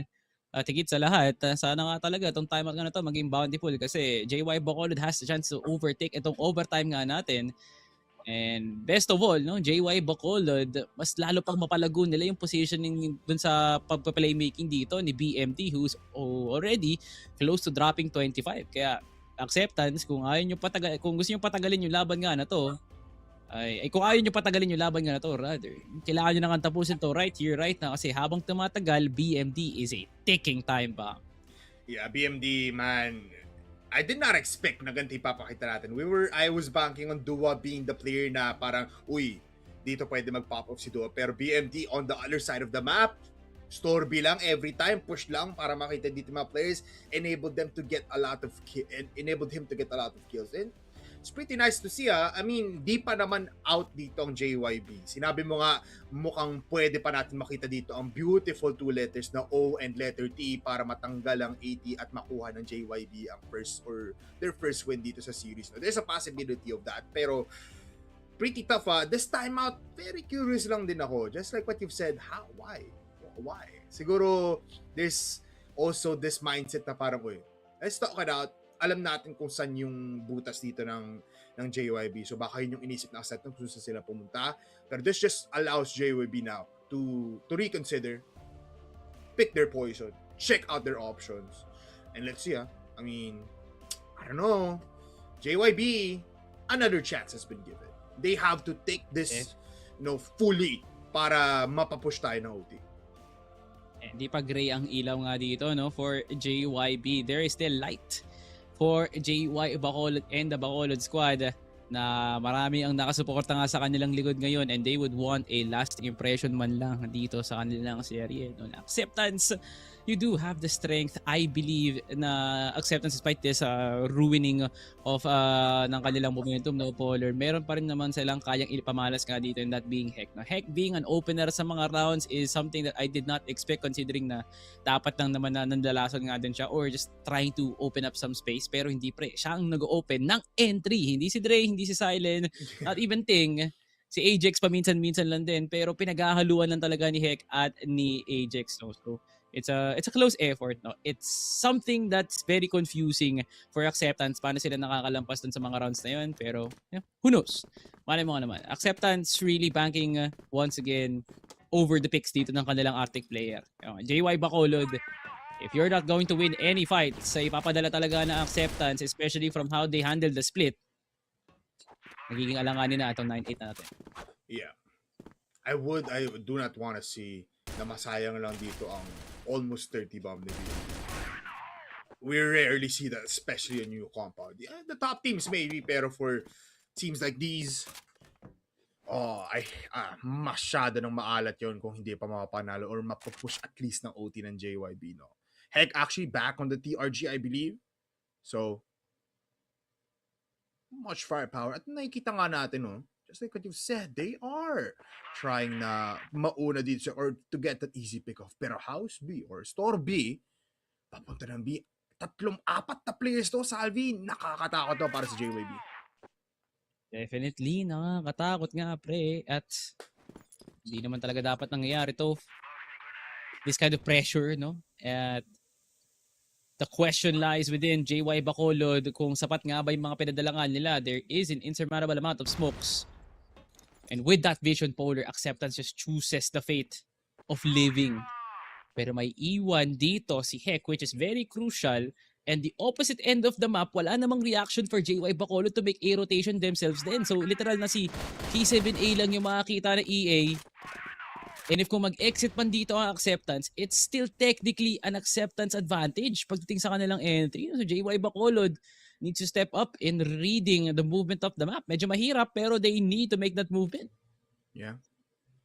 And they're doing it right now. They're moving forward a little bit. 30 seconds. Spotted dito sa may tower. Pero look at Acceptance. Ako po, pinapaisip lang dito ang JYB ng todong-todo. Saan nga ba sila pupunta? Flash towards EB. No smokes towards EA. Which means dediretso lang sila. Sige, sobrang passive ng JYB. Diretsuhin na lang natin dito yung RS nila. BMD not finding anyone, pero EA or EB actually found out at nakuha na nga dito ang dalawang player stand for JYB. Easy trade. Let's make it 3. It's all up to Silent. With 2 seconds, nothing there. Headshot City, but what can you do? We're going to OT and JYB. Sabi sa 18, no. We are coming back. Acceptance overcooking sa kanilang strat nga ngayon no? Kung napaaga lang siguro yung pick dito ni Heck rather, and Silent had the right call. Man, naging iba sana ang naging direction nga natin, Polar, and JYB might have forced an overtime on a different manner, pero what an embarrassing way, no, Polar, na umabot talaga sa ubos oras, meaning ang tagal nilang humawak ng HM pati ng tower, no, Polar, so kind of feel like Acceptance, there was a bit of hesitation right there, pero no, punong dulo mo pa nakita, Polar, na itong si Heck, ang kanyang utak medyo naging blanco nga din tulad nila kay 7A kanina. Yeah, except there is just too much smoke sa loob nga ng new compound, at sabi ko nga, ticking time bomb talaga dito ang isang player ng JYB, and Acceptance just accepted the fate na kailangan talaga natin mag-OT. Mukhang hindi talaga tama na nag-timeout tayo doon, Salvi, kasi nakapag-desisyon talaga dito JYB na start of the round, kuha kayo pwesto, dikitan nyo yung pader sa pinaka-norte ng side ng mapa ng new compound, at mapapaisip lang doon yung players natin for Acceptance. At nakita mo naman yun, di ba? Simula ng rounds, 4 players pushing towards CB, diretso dito agad sa may store B, and no one was there. Napaisip sila, wait lang, why is no one here? And even LA, check din nila kung may tao nga ba, pero wala no information gathered, which means napaka-stretch pa yung rounds natin. Last 30 seconds pa talaga pinili ng players na mula sa Acceptance, and what can you do? You don't have anything, hindi mo alam kung nasa nakapwesa dito, so it was a big question mark. I feel like that's why that's why acceptance also faltered pagdating sa mapa natin. Pero ikaw ba, Salvi, sa tingin mo, pagdating ng OT, JYB, can they force this into a sub-base? Definitely, pre. Nothing is impossible naman talaga for JY Bacolod, knowing that this is their map pick. They are that confident. Kita mo nga naman talaga, Bipolar, that they have the right tools naman to force that game number 3. And we're also quite aware na during Impact at notorious talaga tong pangalan na to ng JY Bacolod na umabot talaga lahat ng laban nila in 3 sets. So, JY Bacolod, if you are there, kung present nga talaga kayo, like you mentioned, there should be some leniency na hindi na dapat si BMD ang gumagawa nga dito or even someone like KPQ kasi if that reliability falls, So, marami tayong rounds nakita, Polar, na hindi na gumaganda ang kalagayan ng JYB pag nauna talaga si BMD na namatay and the recovery just feels lackluster moving there. So, JY Bacolod, best time to move definitely right now. Pagiging aggressive, definitely right. Lalo ta nakapag-side switch na nga kayo. Ruin the timing na acceptance. Itong acceptance nga naman, kailangan na din nilang ingatan yung sarili nga nila because anytime soon, any lurk could happen sa JY Bacolod na bago kasi kanina pa nilang hindi ginagawa. So, Bipolar, this might be the best time for JY Bacolod to dish out some very good moves nang hindi ina-expect na acceptance. I mean, I agree with you on that, no? Kasi nung very start ng ating first half dito for acceptance, it wasn't the best. Nakita natin dito, Heck was the only one getting those immediate impactful kills. Meanwhile, Silent, the rest of the squad, hindi masyadong nagiging online. Hindi natin naaasahan na parang kumuha ng immediate contact or those like easy frags na nakita natin ng port na parang one-tap headshot agad. Dito, they were basically not in control. They were very much forcing those fights. Yes, they got some rounds. Yes, they were the first one to makakuha ng match point. Pero still lies na parang Heck is the only one also doing a lot of work. The pressure will take on pagdating dito kay BMD pati kay Heck. But I feel like after that last round sa ating regulation, JYB has a lot of chances. Just like what you've said, BMD, he just needs to play a little bit careful na. Kasi tumatama siya lang yung mismong nakakagawa ng milagro dito sa new compound. And he might just be the answer para makakuha tayo ng third set pagdating dito sa series nito.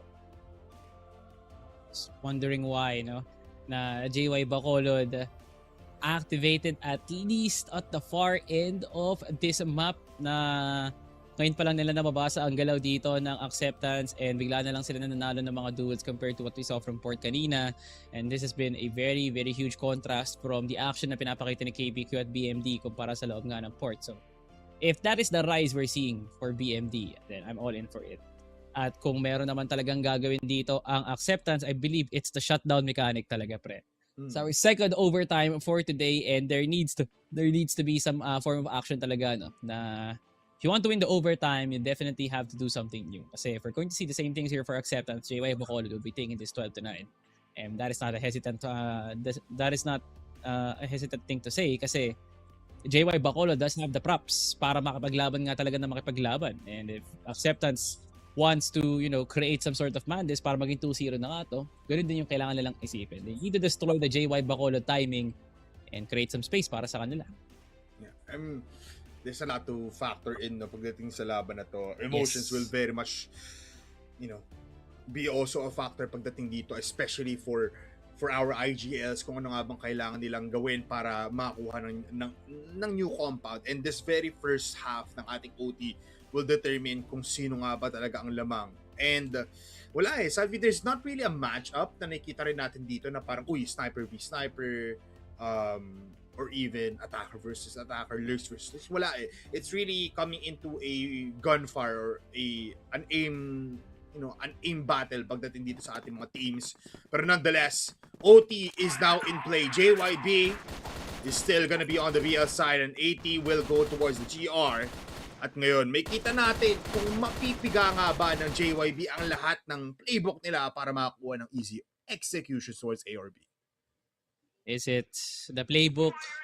Is it the strat? Is it the mind? Is it the soul, pre? Kasi you can have a good playbook, pero pag nasa loob na nga ng entablado, baka hindi ka na nga makagalaw. At you can also have the right mind, pero bigla mo na lang makakalimutan kung anong susunod na galaw.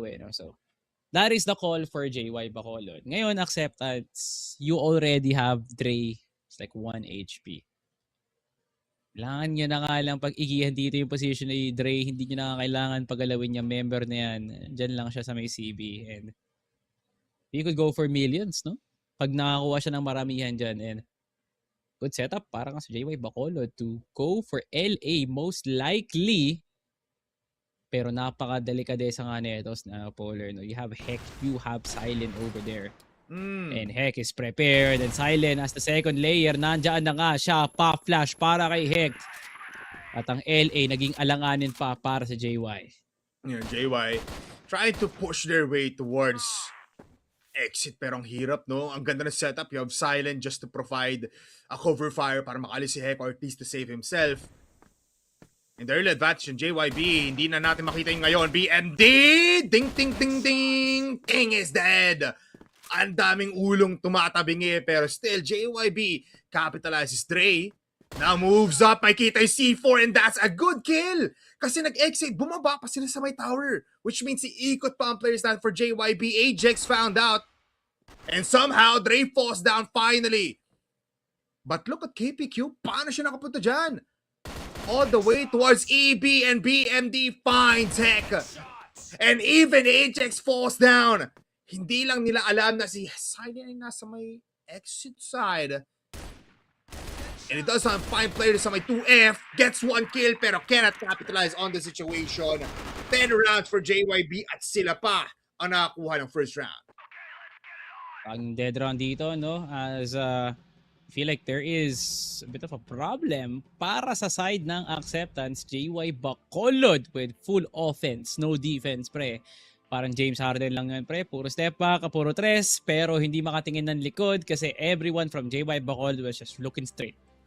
Acceptance, hindi ko akalain, no, na this is the time for you guys to, you know, show some form of weakness, na hindi na nga tactical ang kanilang approach. Medyo may onting karumihan na nga kanilang pag-iisip para kumalaban nga ng tao, no? And I do not like the fact na there is always that one play na binibigay kay Dre para mag-early info sa conmid na nagiging resulta ng pagkapiso niya nga. No? And I feel like that's bad. So, collectively, JY Bacolod needs to create a space enough para magalit talaga ang acceptance nga dito. No? Kasi clearly, that round did not pan off sa pabor ng acceptance because of the reads na binibigay ni Heck. So, if that is continuing theme, nahanap na lang natin ng JY Bacolod panalo dito at baka sub-base will be the formalities. It's pretty crazy, no, na kailangan pang umabot dito sa point in time na acceptance really do have to let Dre do something out of the norm na, uy, mag-isa ka lang, diretsohin mo yan, go find something. And they're okay kahit na mamatay ata dito si Dre, pero that's an early advantage na JY Bacolod is happy if they do find the kill. And yes, nakuha pa nga dito yung first blood on the LA side nung nandun second si Silent para ma-cut off yung push. But, Salvi, the aim is really just in the hands of JYB. So, if acceptance tries like these kind of crazy strats na parang palagi silang mahihirapan, yeah, I do agree with you na parang it's not the best. We don't like that a little bit. Pero, we never know, right? What if maging complacent dito ang JYB na, let's just keep pushing mid and let Dre become a backstabber. But I feel like that's not the case right now. Especially na OT na to, 3 more rounds para dito sa JYB and acceptance, not really the best form right now sa newcomer.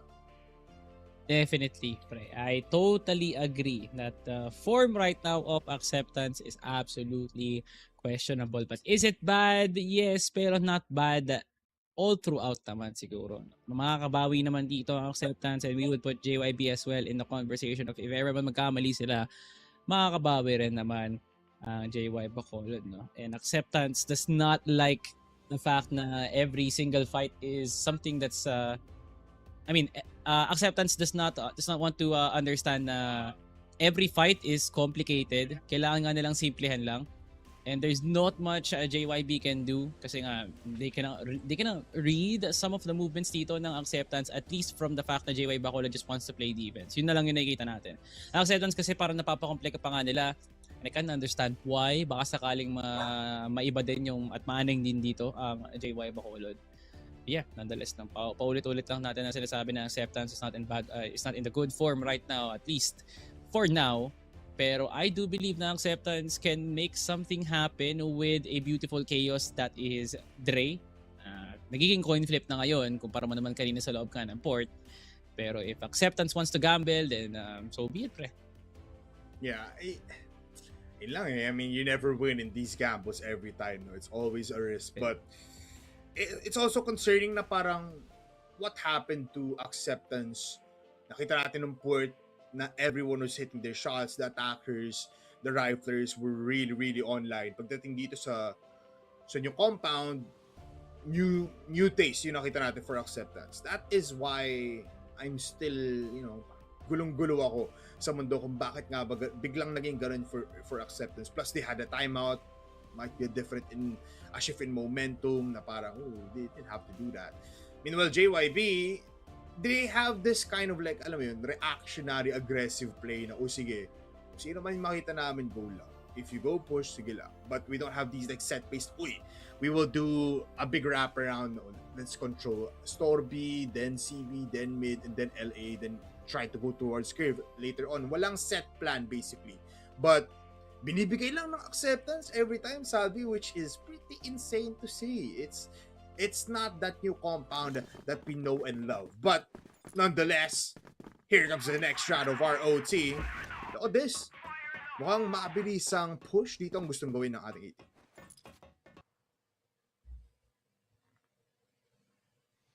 Grabe, parang Heck is now back in his prime spot and JY Bacolod is still challenging all of these rough angles. Pre, what a pre-fire dito para sa JY Bacolod. Pero kasi, pre, they just piniso lang nila dito si Heck na may hawak ng TRG. Parang binawasan mo lang ng 1 HP dito. Si Heck technically just because from his weapon alone.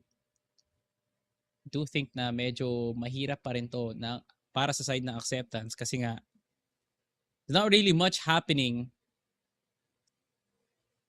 You have to point out na acceptance is risking everything for the sake of information. Intel ang pinakamahalaga nga dito para nga si JY Bacolod at ayaw ng JY Bacolod na pumalya ang kanilang kaisipan. Kung atake sila ng B-site, it has to be on the opposite end. Kung atake sila na A, ganun din yung atake nila sa may curve. So, it's that opposite theory para sa JY Bacolod na i-fake nga nila lahat ng pwedeng pagkakataon. But acceptance. Bad case of trying to put less numbers into very vital sites. Clearing operation lang naman, Salvi. Ang gustong gawin dito ng JYP, check B, now mid, tower, basag ang mukha ni Ting. At mukhang dediretso na ngayon towards B site ang players natin for JYP. Ejects with a flash to slow them down. Pero kailangan nila maging aware na si Gene nandun pa rin naman. C4 spotted and Jane from the other side with an easy shot. And even Heck, they cut off the rotations. It's 4 players down.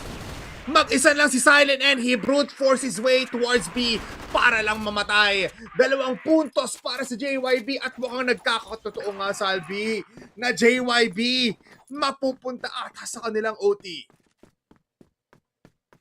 They continue this kind of form, pre, na wala talagang nire-respeto ang JY Bacolod sa kanilang entries and then so be it. Istampanan na nga natin ang buong compound at bigay na sa JYB.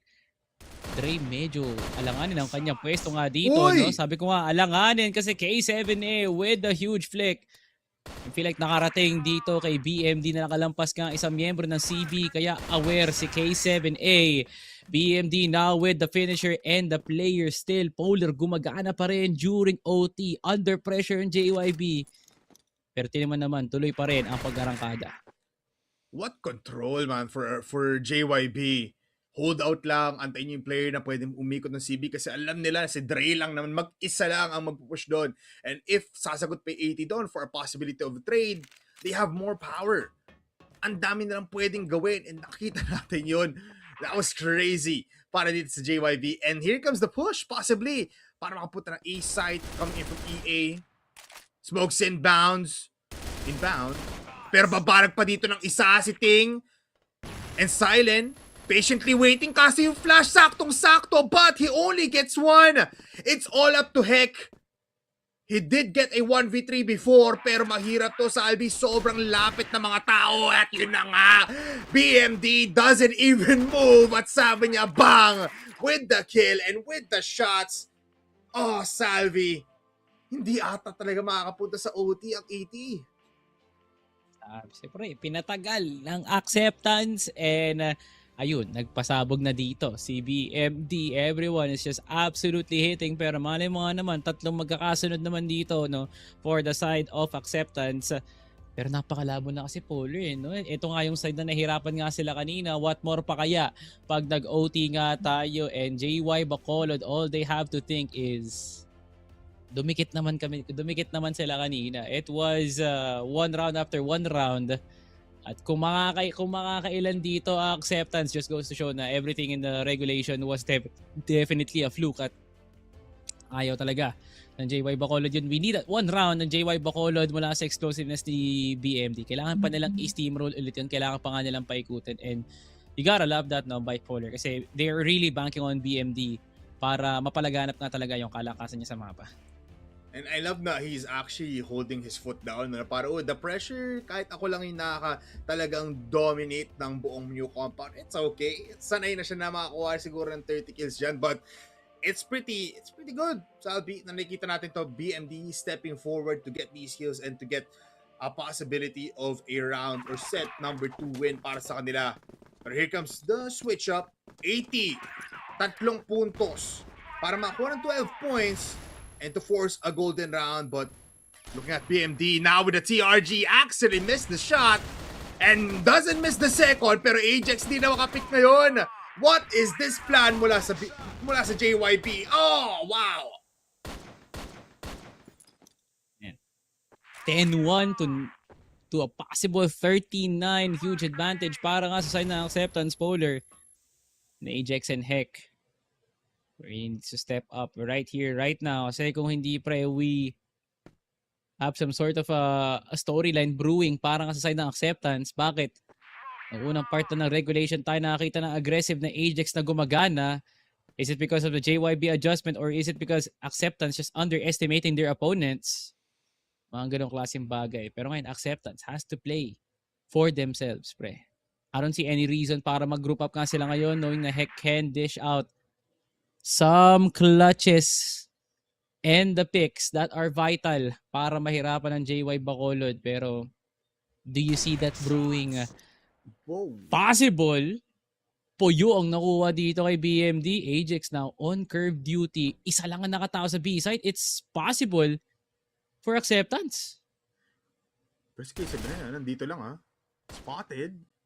There's still a minute. Look at KPQ! Diretso lang and he gets the 2 kills! And even Heck falls down! What an easy triple kill para kay KPQ! And you predicted it, Salvi. 9-13 para sa JYB. Bacolod, you are amazing pagdating sa new compound. And wow, hindi man lang nakagalaw doon, Salvi. Ang acceptance.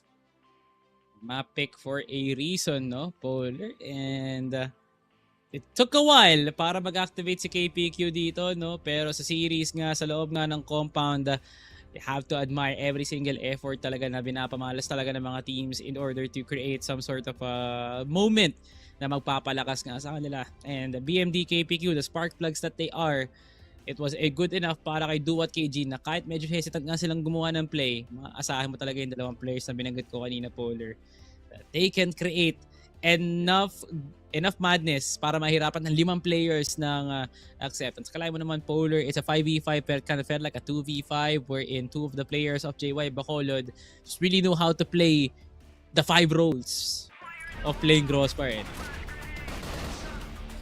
Ay, Salvi. We're going to sub-base and I love to see it. Bacol versus Cebu, but look at the highlights now. From the very get-go, from the very start, BMD nagpakita na agad ng lakas. Meanwhile, Acceptance, we saw Silent, we saw Ajax not really getting those immediate kills. Yes, may trade-offs every time, pero hindi to yung nakita natin while support. And wala, sabi ng JYP, take natin to advantage ito. Look at this play, especially mula kay KPQ. Dama nila na parang nasa kanila yung control sa the end. Even though na umabot tayo sa point na parang 8-8, Acceptance got the first match point, it wasn't really a factor. Hindi yun naging parang determination para makakuha ng Acceptance ng 2-0. It was JYP all the way, and you love to see it. Grabe yung mga highlights na hindi mo akalain na it will fall on the favor of JY Bacolod because those kills were relatively easy para nga sa JY Bacolod, and despite the 20 bomb para dito kay Hek, paano mo naman itatapat yan sa 30 dito ni BMD for a total combined score of 54 kills para sa dalawang players ng JY Bacolod. Bowler, that is a number absurd and out of this world na pwede pala mangyari yung mga ganyan. KPQ almost recording at least 90% of a headshot percentage. Yeah, all you need to know, no, Polar, na BMD and KPQ, they had it in the bag the moment na pumasok sila ng new compound. Yeah, and actually, mas looking at the scores dito, yung mga rounds natin, mas kontrolado na for JYB because look at that spacing mo, parang Acceptance just getting some rounds, then they cannot, dominate. Dito nag 10-1 sila na parang, dire-diretso. Palaging mas maraming nakuha ang rounds dito ang JYB, and wow, amazing nonetheless. Hindi na pinapuntos ang players natin mula sa Acceptance. At ngayon, may kita natin ang ating set MVP for new compound. It's none other than KPQ. Amazing nonetheless. 2-0-0 on the KD, 1.04 on the KR, and yung headshot niya man, yan talaga ang nagpadetermina na para JYB is online 83. And even on the util, alam mong maasahan mo sa KPQ. Man, the headshot per kill? Polix CBN lang ang peg dito, no, for KPQ. And this man has been very, very much consistent, no? Pero akala mo nga naman up against BMD who dropped 30 kills, nagkatalo na lang talaga sa headshot percentage, and headshot really does go a long way, no, Polar, for the land of immortality para sa JY Bacolod. Because KPQ, if it wasn't for the headshots, he wouldn't be MVP at di natin makikita ang success ng JYB sa loob nga ng new compound. We now head into a short break, mga bossing. At pagbalik nga namin, makakasiguro kayo ng yung sub-base na yan ay mapupuno nga talaga ng dugo. Salvatore Bipolar nga para sa CFS Summer Qualifiers PH Phase number 2. Mamamahinga muna kami.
Ito nga pala ang numero 1 liga ng Crossfire sa Pilipinas at pinapanood nyo nga talaga ang best of the best ng Cebu laban sa Bacolod CFS Summer Qualifiers. PH face number 2, Salvatore nga pala, and Bipolar inside of sub-base.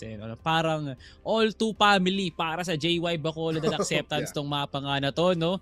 And my God, wala nang mas middle ground pa na mapa kundi ito talagang third set natin, Polar. And kaya nga inopen nila for our decider. They know it pretty well, even for acceptance, even for the players na nakikita natin for JYB. Wala tayong masasabi kundi pantay siguro. It really just ends up sa momentum na pwedeng ibigay dito ng ating dalawang teams, no? Kasi if you think about it, BMD making a wondrous play, makakuha ng 30 ba, meron kang headshot na talagang tatama every time for KPQ. JYB can possibly just own up acceptance and claim a win here. And if that happens, well, pwede mo pag sabihin na parang hindi deserving yung number 2 spot ng acceptance mula sa Impact. Kasi natalo lang sila JYB ng ganto-ganto after what seemed to be a controlled new compound. Oh, Salvi, ang dami natin pwedeng makuha dito if and whoever wins in subbase. But something to expect is the snipers actually getting a lot of highlights now, not just for acceptance but also for JYB. Ang daming pwedeng cheesy spots to get those early pickoffs, but yeah, I feel like the HK will still probably be as deadly tulad dito mula kay KPQ. So I don't know, Salvi, I will have to back on JYB here kasi nakikita natin even under pressure they know how to play it, even up against acceptance. Definitely huge trust talaga para sa JY Bacolod no? Because if you have someone like BMD who's as consistent as he is, I feel like walang problema para sa JYB. Parang kaya ata nalang gawin lahat dito, no? Kulang na lang maging immortal talaga si BMD dito at mabigyan ng statwa sa kanyang contribution para nga sa Bacolod, no? Because JY Bacolod does know how to play around pressure, rotation, and dueling in 1v1. At higit sa lahat, no? Anchors, no? Very much good anchor players for JY Bacolod. Kung ikukumpara mo talaga yung ginawa ni Silent at KPQ, no, it's night and day, no, Bipolar. But right now, JY Bacolod entering inside of subbase, that is synonymously notorious nga dito, no, na para sa side ng acceptance. Pero I believe JY Bacolod, they've handled a few sub-bases in their stint during Impact Spring para sabihin na hindi naman sila turista dito. Local pa rin naman sila sa mapa. But I just hope, Bipolar, it's still a question mark. Hindi naman to tulad ni Kano na maasahan mo talaga sa lahat ng mga laban. This is BMD we're talking about. It's a new name. It's something that parang ngayon pa lang masasanay pa lang tayo pa-accustom pa lang tayo sa pangalang BMD. Is BMD good enough for just one game? Or is he just good enough for one series? And I hope na the growth for JY Bacolod will be immense kasi yung ginawa ni BMD kanina, hindi madali on a master's level of scaling dito. No? So, JY Bacolod, ipamalas nyo nga sa mundo sa lahat na nanonood ngayon na meron ngang bitaw ang mga taga Bacolod. JYB starting on BL acceptance. Wala mo nang gagalaw, GR lang sila. It's time, no, para dito sa dalawang teams na magkakitaan nga ba? Magkakitaan at para malaman kung sino nga ba ang hari ngayon ng subbase between these two teams. Passage, Vince, hold up mula dito kay KPQ and look at Hex position. He loves this spot, man.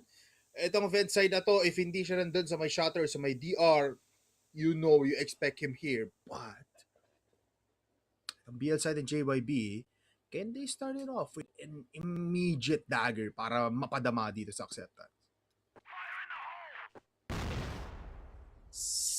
No signals whatsoever. Everyone is calm. Everyone is collected. At least for acceptance.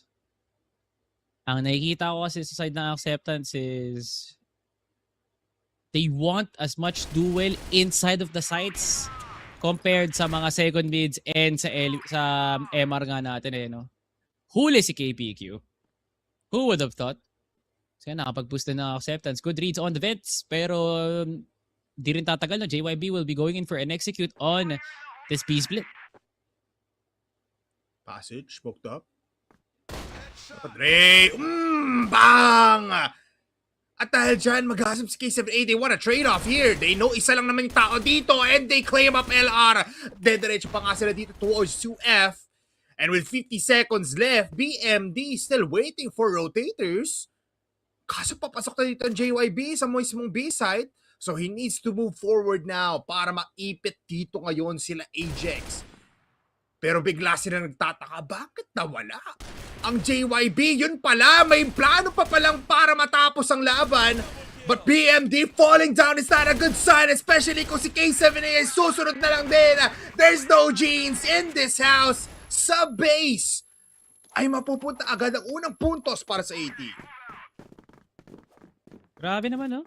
Acceptance doesn't really see the reason, no, para magmadalim doon sa round na yun. Pero ngayon si Silent napakainit kagad, nakalabas na kagad the window. BMD nakikipagsapalaran, pero nothing still happening here for JY Bacolod up until now. Dua and Dre exchanging haymakers, and now Dre will be even landing the TKO para ang JYB mahirapan nga sa round na to. Dre, we gotta get the third kill of the round. My God, Polar, ilang segundo lang ang nilagas tong round na yun. Almost 30 seconds. Acceptance gets a W. Ito yung mahirap sa Salvi. It can really go into 30 seconds. And if hindi ka handa sa mga ganung type of situations, well, you will definitely lose these rounds. Pero JYB, isang panggising to para sa kanila. Look at Jane. He is waiting for Heck. Kaso hindi kaagad si Eka. So they will go for the passive play once again. JYB, di mo na sila gulat ngayon. Ano talaga dapat magpakitang gilas? I feel like JYB already learned the lesson of trying to overcook probably a play. Vents play na naman para kay Jean na naka-hard scope na Heck. Is it the call? Is it the play, Jean? Pag ikaw tinignan mula sa shatter o kaya B-wall, yari ka, wag mo nang tahakin, pre. Kalabanin mo na lang yun nasa shatter mismo. 1 minute and 23 Polar. Acceptance is still hesitant to do something. Buti na lang sila yung GR, kaya hindi sila magpapatinag. JY Bacolod, they need to step up kasi if there's lack of presence on JY Bacolod for a possible pick, feeling ko JY Bacolod will have a hard time para kalabanin ng Crossfire ng A-side. Oh, spotted. Missing the shots. Not missing there as Ajax just offers his life. Pero luwag has been denied with the smoke mula dito kay Silent. Pero mga mag-aantay sila sa Albi. They will just wait for the smoke to dissipate and push towards CR. And surprise Heck and Ting. But the thing is, he will just keep on shooting to deny a push. And now Heck finds one more player. Trade is there. At ngayon, angat pa ng isang player ang JYB. Fast rotations now. Silent is not silent anymore. Magpapatinig siya dito sa may CR. At makakuha pa nga nila isa. It's a 1v1. And Dua doesn't have the bomb. Hindi na There's pulot. 17 seconds. Kaso yun lang. Sabi, Dua doesn't know. And Dua just gets killed. Silently waiting on the other side is the third point para sa AT. And akala niya ata libre na Polar. That is so sad para kay Dua. Napulot niya yung dala-dala niya lang na HK pre pero hindi yung bomba mismo. And JY Bacolod yet another fumble in the duels, and BMD and KPQ parang napultang ata nila pang new compound lang. At naubusan na nga sila ng kalakasan ngayon to be confident in taking at least a woods control. That is unfortunate, no? Bipolar. JY Bacolod seemingly under the line of pressure sa ating BO3 setting. Baka ang hanap din ata dito ng JYBs. Makapag-GR din sila kagad. Acceptance. Gonna go in for what essentially is a crazy take para lang sa outer. At they need to be careful about BMD kasi pag nakuha nga nila yung player nga na yan, magugulat na lang sila, bababa ng vents, and Acceptance's defense is gonna be wide open. Oh, surprise! Oh, BMD! Yun na nga, Salvi. Vince, kung kailan wala na dun si Heka, JYB capitalizes. Pero Dre does find a kill. So Dua falling down is crucial. Pero tignan mo si Silent. KPQ half clears it. And full check is it now. KPQ with the kill. At open na ang A. At nandiyan, ikot pa dito ang playstyle for 80. They think na A side ang pupush nila. Pero iipitin nila dito. Ngayon si Dre sa may B. Shutter position is the only one they can see. Heck, aware, wait lang. Bakit isa lang nasa A? Pero yun pala, Salvi, what the hell is happening? Paikot-ikot ang JYB. Ano to, let it rip? Wala naman si Folex dito, pero KPQ does find heck finally a kill towards JYB once again. Salvi Dre, left alone, hindi niya na alam. Mukhang mag-sustain na lang siya mismo sa hukay dito sa RS ng JYB. Tanggap lang, no? Literally acceptance. Living with their name, and yes, Pollard, you summed it up pretty nicely. What the hell is happening? Pero hindi para sa JY Bacolod kasi kundi para sa acceptance. Nakasaan yung nakatao sa missile at sino bang nagsabing mag-rotate kagad ang acceptance no? Parang it was a fake, yes, it's valid, no? Maintindihan mo, it's kinda hard to read what necessarily is something that the BL would do. Pero kasi acceptance has played so much sub-base in their lives to understand what a fake and a default and a full commitment is. Kaya, hindi ko gets pre, hindi ko maintindihan. Pero nakalampas ng sangkaterbang miyembro ng JYB. At pababa na nga sila ng MR heading into LR. Si Dre lang ulit ang nakatao. It's a very, very subtle setup ng acceptance. Not really for a retake, pero para sa picks lang talaga. Bait ni Ajax, no? Buong 30 seconds na kayo lang siya dun sa may box. But, Salvi, look at the minimap right now. Luwag has been pushed for JYB. May control sila sa may vents. So it looks like might be an A-side push. Pero anything can happen. Marami pa namang oras. So wala. They're playing for time once again. Gusto na tignan kung aasim nga ba dito ang acceptance.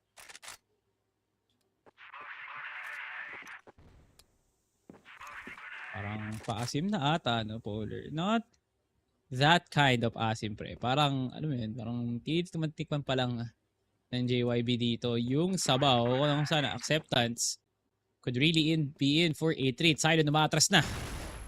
Good flash to deny. A possibility fast push! Kaso yun lang, hanap agad ang ulo dito ni Silent. And they execute on A. Meanwhile, sa Sirkip, si Ajax magpupush lang din. He finds the feet! Kitang-kita yung malaking paa dito ni Dua. Kaso nga lang, buhay pa rin naman si Ajax. So they cannot push quite clearly. Sirkip has been found out and they execute everyone in acceptance. JYB surprising 80 once again. Kayang-kaya na ng JY Bacolod. Pumush ng pumush at pumalag ng pumalag. So nakita yung ulo at si Ting sumugod din. And there's multiple kills already, Polar. Silent activating even on vents, pero still it's a bloodbath, Salvi. Buhay pa naman dito ang double players natin for both sides, but two players are also low, one for each. At ang ganda ng rotation si Dre, may kita yung C4. Pwede niya sabihan dito si Ting na wag ka nang gumalaw, brother. Kasi nasa akin ang boba. And look at this now. JYB. They don't even know what's happening. At pupunta pa, no! PMD! Narinig! At pisong-piso pa! Naku po! Acceptance, Salvi! Out of nowhere, just good with the position and rotations. K7A is full in HP. Pero makapaplanta pa ng bomba. Hawak na ni K7A yung C4 dito pero hindi naman maka-forward ang miyembro na acceptance pero this is a good play for K7A, pre. Pwede niya makatch dito sila Ting at si Dre pero hindi na, pre. At palabas na nga sila ng outer at pabalik sa kale ng second mid bilang middle ground, no, Polar? Kasi ayaw ibigay ng ng acceptance basta-basta yung site. And they have to play for retake. Ting, nakatingin na nga, nag-i-spray pero full hit si K7A, pre, si Ting. Hindi man lang naging makatarungan yung bawas niya, pre. He's still 71 HP, Polar, 40 seconds left. Dre, nakatingin pa rin. And once again, on the balance na naman ang laban nga natin kay 7A. Ang tigas ng mukha, no? Polar, wala rin sa bibig mo. Wala yun sa bibig mo. Kasi, yan, all the time in the world para pumasok ng LR. Hindi pa rin nagawa, pre. Up. All the time in the world, why not just push right now no, sa ating round number 7 as they just execute everybody. Kaso nakalampas si Silent. But BMZ is still there. It's just like before. It's a 2v1. And the C4 is in the hands dito ni BMD. Naku, si Hek pati si Drado yung natira. And I like this positioning from Hek. He will just go for long range angles now. At spotted pa rin si BMD. Dre with an easy one tap. Kitang-kita, sipat na sipat. Tatlo ulit ang puntos na angat ng 80.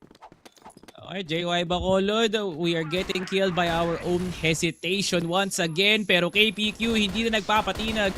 Two headshot machines. Polar is working. Pero nakala dito sa ginagawang milagro ni Dre sa loob na MR. It's once again a 2v2. That's a 1v2. What? JYB with an advantage. Pero look at Hek. He wants to deny that LR push mula dito sa may passage. Parang kitang-kita mo na yung utak ng JYB. It's scrambling all around. Di nila alam kung ano bang kailangan natin gawin. At yun lamang. Kung sino pa yung maraming HP, siya pa yung namatay. KPQ actually looking for a fast kill here without taking the C4. Found out sa may box. Pistol out. And Heka just easily gets a kill here. Timeout now for JY Bacolod. And oh my God. My God, indeed. JY Bacolod clearly backing down already and bowing out dito kay Lahek at kay Dre. Every MR push has been really nice para nga sa kanila. Pero when was the last time you saw a rush workout, no, Polar, para sa JY Bacolod? No? Exactly. No? Kung ano man yung sagot mo sa utak ay tama nga yan. And nothing wrong with rushes. No? Ang problema lang talaga kasi you're up against acceptance na pumapalag din talaga. And you have someone of a caliber like Dre that easily contests every single one of you nang siya nga lang mag-isa. Nagiging trade game lang to kasi nakapwesto si Hex sa may passage at walang nagtatangka dito for JY Bacolod to at least, you know, create some mayhem din sa kabilang dako ng mapa, no, para walang magro-rotate man lang for a possible lurk.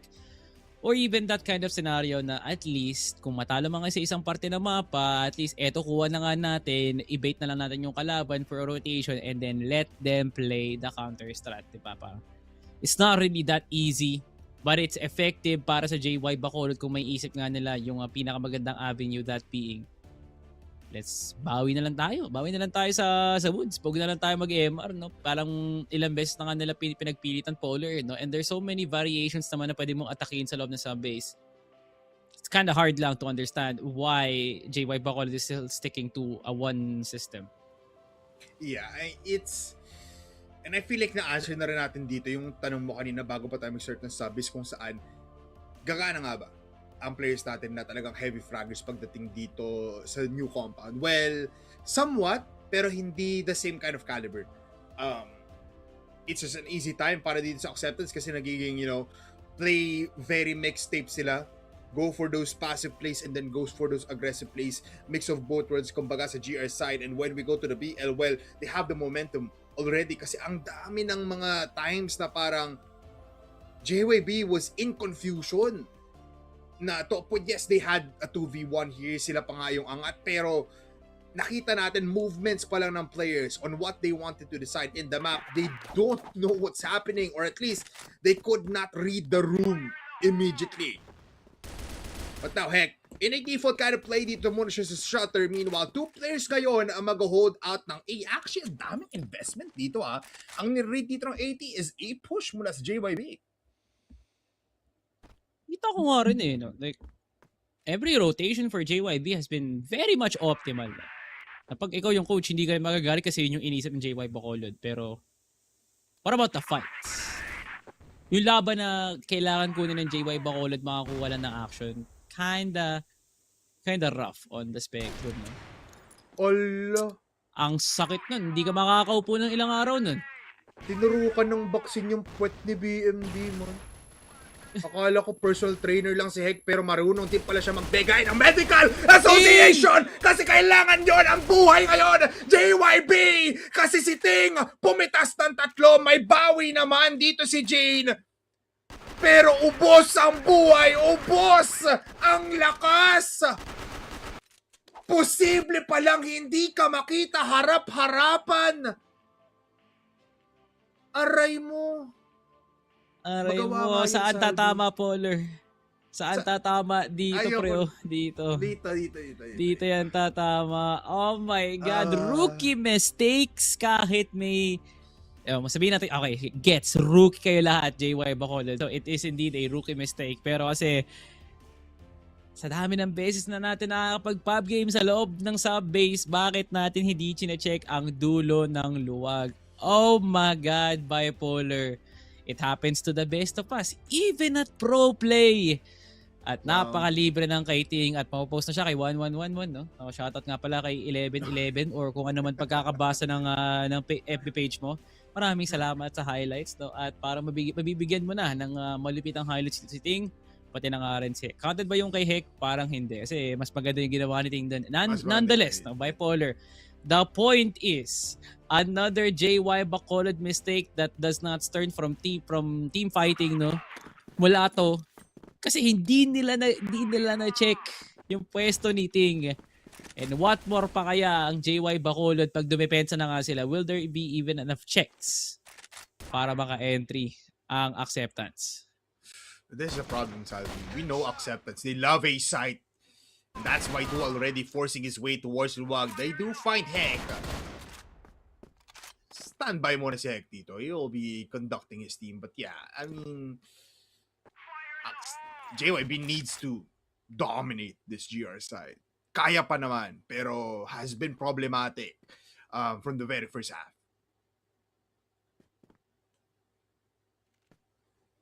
Safe to say, no? JY Bacolod has all the makings of a very good defensive play. Kasi wala naman silang kailangang isipin ngayon unless na lang niratolan sila ni Ajax.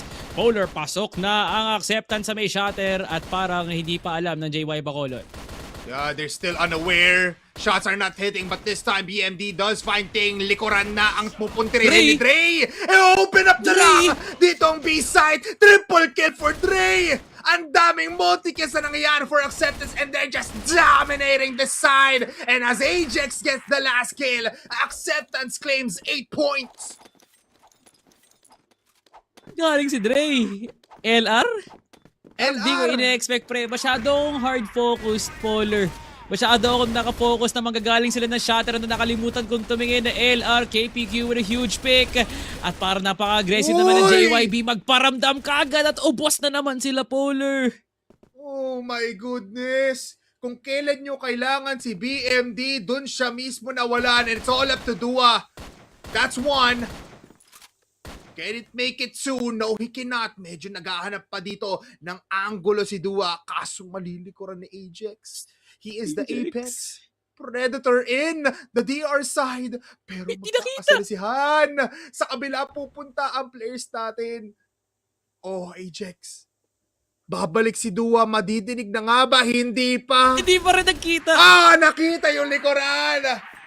Sobrang swerte kaso kinulang doon ang JYB 80 with a possibility of a 10-2 scoreline. My God. Polar, what are we seeing? Talaga nga bang nasa SEA Masters tayo ngayon? Kasi parang nakikita ko na to sa araw-araw kong pagpa-pub game. Polar, JY Bacolod still not learning their lesson. Sobrang disgusting, Salvi. Akala ko ADB lang din ang mabilis, pero mabilis lang din pala mapitas si BMD. BMD? ADB? Bigyan mo ako ng kill. HEDCK. Or hindi maganda. Kailangan ko ayusin, Salvi. Out of form. Pero acceptance though is in form right now. Kasi dalawa na lang ang natitira. Dito towards JYB at may kita pa si Jane. Oh! Masyadong masikip pero nastamaan niya pa rin si Jane. It's all up to Dua. And he's getting headshots all around pero nakaplanta na yung bomba sa B. Nakalinya pa rin sila pre sa CR kasi alam nilang nandoon si Dua. And Acceptance, a complete dismantling of JY Bacolod as they fall down to the 0-2 bracket. Acceptance showing why they are the number 2 team sa Impact. Dumaan man ang bagyo sa loob ng new compound pero marunong bumalik. Paangat ang Acceptance sa loob ng sub-base. Grabe men. My God, the contrast kung paano manalo ang Acceptance at paano sila matalo is definitely day and night. 10-1, tas 10-2, pero pag matalo sila, umaabot ng OT. Man, Bipolar, you really need, kailangan mo talaga ng isang buwan na preparasyon laban sa Acceptance para lang dumikit kayo dyan, Yeah, I mean, I'll give it to JYB. Sabi mga rookie, still fresh, pero kasi kailangan pa ng onte. Nice try though. BMD amazing player, KPQ amazing player as well. G needs a little bit more work para talaga matapatan niya dito yung mga long range angles. Could have been better kasi sub-base to Salvi eh. If you think about it, GR side with the sniper is actually pretty good. Kaso kinulang lang talaga, and decision making, mid-roundings were really problematic pagdating dito sa JYB kung saan kahit tayo napapaisip anong sunod na step. Because once na nagsistep sila forward ng isang step, parang ang decision sila 3 steps backward. So parang in contrast, hindi magandang combination yun. But yeah, Acceptance, kung nag-10-1 sila ng first set, sa third set, magte-10-2 sila. And everything has been really nice. No? Everything has been very much well coordinated para nga sa Acceptance. At pansin mo rin Polar. Parang Acceptance, dito ka lang nakita ng sort of change and evolution on how Dre really tackled the problem sa loob nga ng new compound, from him being hesitant to even make a play. At ngayon, siya na nga nagsisimula ng sub-base. Baka lang talaga inaantay ng Acceptance. Makapunta nga sila sa kanilang home court. Baka inaantay lang talaga na Acceptance makita ang kagandahan ng tanawin ng sub-base. Clearly, it was indeed favorable for Acceptance. Duels alone, hindi man optimal Polar. Kahit nga hindi ganun kalupit mag-isip dito ang Acceptance sa kanilang mga laban. At least, tutok na tutok, diba? Ang kanilang mga tutok ngayon. And my God, Ray, 16 and 11 at in the mortal words of Ma'am Lizelle, ARB pa rin. Grabe, 16 kills, 11 headshots. And that is the project talaga, Polar. Dre is still that player kahit nga saan mo siya kahit saang team siya mapunta, consistent numbers pa rin ang kaya niyang ibigay. Yeah, Dre is still deadly and Acceptance is still very powerful. 7 straight rounds, Salvi, to close it all off here in sub-base. But what a fight. JY Bacolod still needs to fight it all throughout. Yeah, kailangan pa dito ng improvement and we want to see that dito sa qualifiers. But yeah, our set MVP now para sa ating set number 3 here in sub-base. Walang iba kundi the man himself. It's Dre with a 2.67 KD. Grabe, man. A very much well-respected performance dito para nga kay Dre, and even respectable 0.69 headshot per kill. Very nice para nga dito kay Dre. What more pa kaya yung impact niya talaga from every lurk that he made sa loob nga ng sub-base. Very much appreciated ng kanyang mga kakampi. At ngayon, tayo dadako naman sa ating match MVP, none other than Heck himself, ang ating idol, si Mr. Biceps, Mr. Pogi nga pala. Dito, Heck, our MVP. At kung ano nga rin ba kapogi ang kanyang itsura sa totoong buhay, pre, ganun din kapogi ang kanyang statline bilang MVP. 1.84 in the KD, 1.02 in KR. Headshots always gonna be below 0.0, but it's still Heck at the end of the day. Even the util game is still impressive. Mukhang mapapasaya ang workout ni Heck mamaya sa Anytime Fitness kasi ang ganda ng laro niya dito sa ating series na ito. Our match MVP. And Salvi, what can we say? Acceptance, talagang they're proving a point na hindi lang sila pang impact. Okay, Acceptance finally avenging themselves after that very shameful loss up against Team Stallions. Nakabawi nga pa sila up against JY Bacolod, and you have to ask the questions right now for Acceptance. Is this their form? Is this it? Consistent na nga bang makikita natin to Pero JY Bacolod NT nga para nga sa kanila, they're joining the likes now of EKISQUAD and as well as HazMatz at the 0-2 bracket. At unti-unti na nga na-filter out Polar kung sino nga bang karapat-dapat for Masters and sino dapat ang Impact. No? You would want to be at the Masters pero mali mo nga namang yung 0-2, pwede pa maging 3-2. Anything is possible dito lang sa loob ng CFS SEA Masters Summer Qualifiers. Tulad na lang din ng ating huling serye para nga sa araw nga na to, another Manila and Cebu clash between MOMEN Esports laban nga sa EXGOVERNORS. Salvatore and Bipolar nga pala, you're still tuned in to CFS SEA Masters Summer Qualifiers Phase 2. Mamamahinga muna kami.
Welcome back sa ating huling fiesta. Ngayon na dito lang sa CFS Summer Qualifiers Phase 2. Salvatore and Bipolar nga pala for the upcoming series of another Manila versus Cebu clash.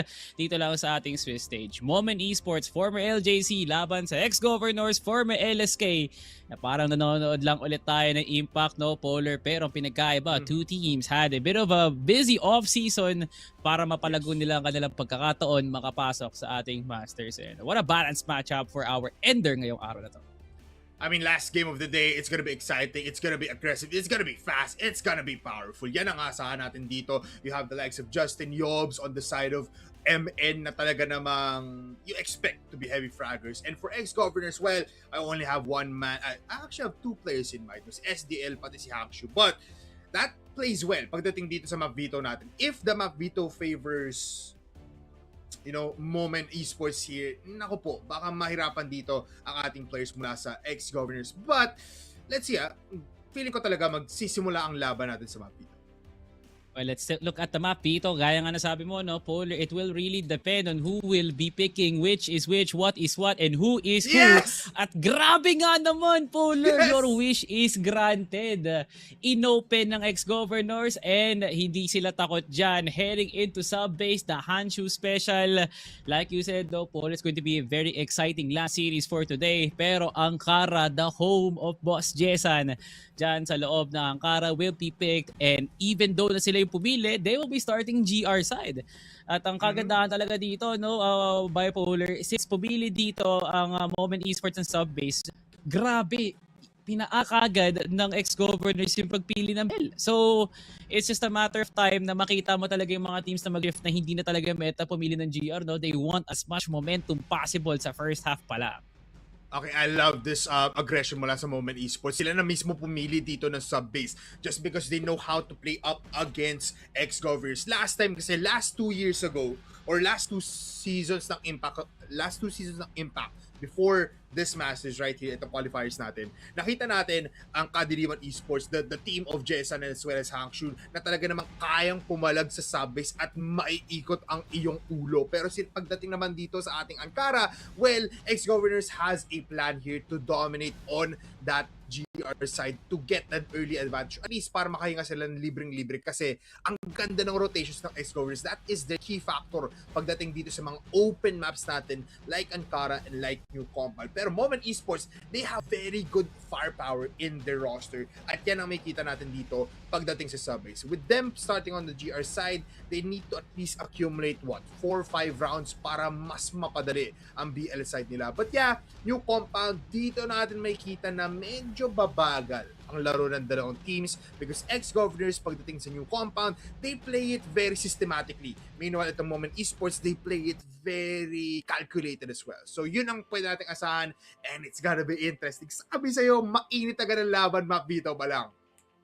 I love your insights, so Bipolar. Definitely much appreciated kung gaano nga ba in-depth pa rin for a Manileño team to have a sub-base. No? At tulad lang din ng Pacific Macta, paminsan-minsan, SGJ way back 2 years ago.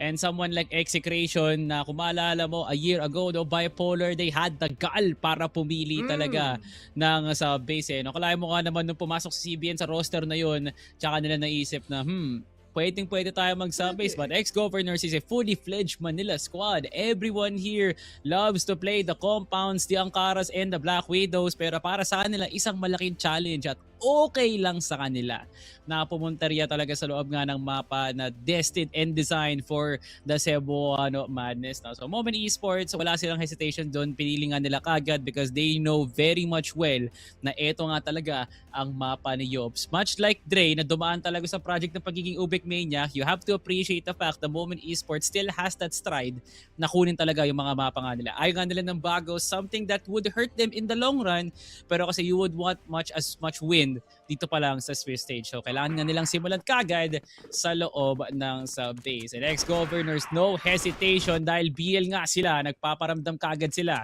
sa MR. Yeah. And pinaramdam din nila yung granada na mismo sa kanila nang galing, no? So that's pretty cool na ganun agad yung simula natin. Pero MN starting on the GR side, they have a pretty nice defense here. Bibigay lang nila MR, bibigay lang LR, and they'll go for this long range angles kasi aasahan nila si Skies na magagaling dito sa PR to possibly hold that LR side. And this is great. This is a great strat na nakikita natin mostly in the hands of Stallions. So I like this. Very much a design para maging risk. Not really on the best one, pero you know, ex-governors. Mali mo naman talaga, there is a bit of a hesitation dito for ex-governors to do a B hit kanina, pero ngayon parang desidido na sila. Polar with a bit of a split para sa isang miyembro, 4-man push para sa ex-governors. Going to 2F right now. Justin is in 3F on the left side. Skies found out already. And OB makakuha agad ng isa. Pero Yobs with one. Pero dito na nga XVG. They disseminate and dismember players already. It's all up to Chris. At dahil dyan, makakapagplanta sila ng bomba. Pero Chris undetected. Makakalampas sa may shatter flash towards DR. Never mind, ikakasa na ngayon. At bulag na bulag si Hanshu, pero nabulag din si Chris. Delikadong delikado na si Jessan hindi tumatama ng 2 beses. Pero welcome back, Jessan. With that blind shot, gets the kill. And just to reiterate, si Jessan pala maglalaro ngayon, Salvi. Yes sir, no Sen, wala na nga muna ngayon. As Jessan will be taking the ranks ng pagiging Arctic player ng ex-governors na parang tayo nanonood ng Impact Fall 2025. Isang mabilisang palitan lang dito lang sa may MR. Here comes a full push by ex-governors. Tingnan mo naman, ang bilis nila dito. They're just overwhelming Skies, and the Skies are feeling the bullets now. It's Blitzkrieg time para sa XVG. And planta agad ng bomba. Walang hinga-hinga dito para sa MN. Grabe naman, ex-governors na wasting any time. Tinan mo kung anong oras tumigil ang ating timer, pre. We have 30 seconds left for execution. And ang sabi ng ex-governors, pre, rekta na lang kaagad sa pagmumukha ng kalaban. 20 seconds, nakalabas na nga dito ng sikip.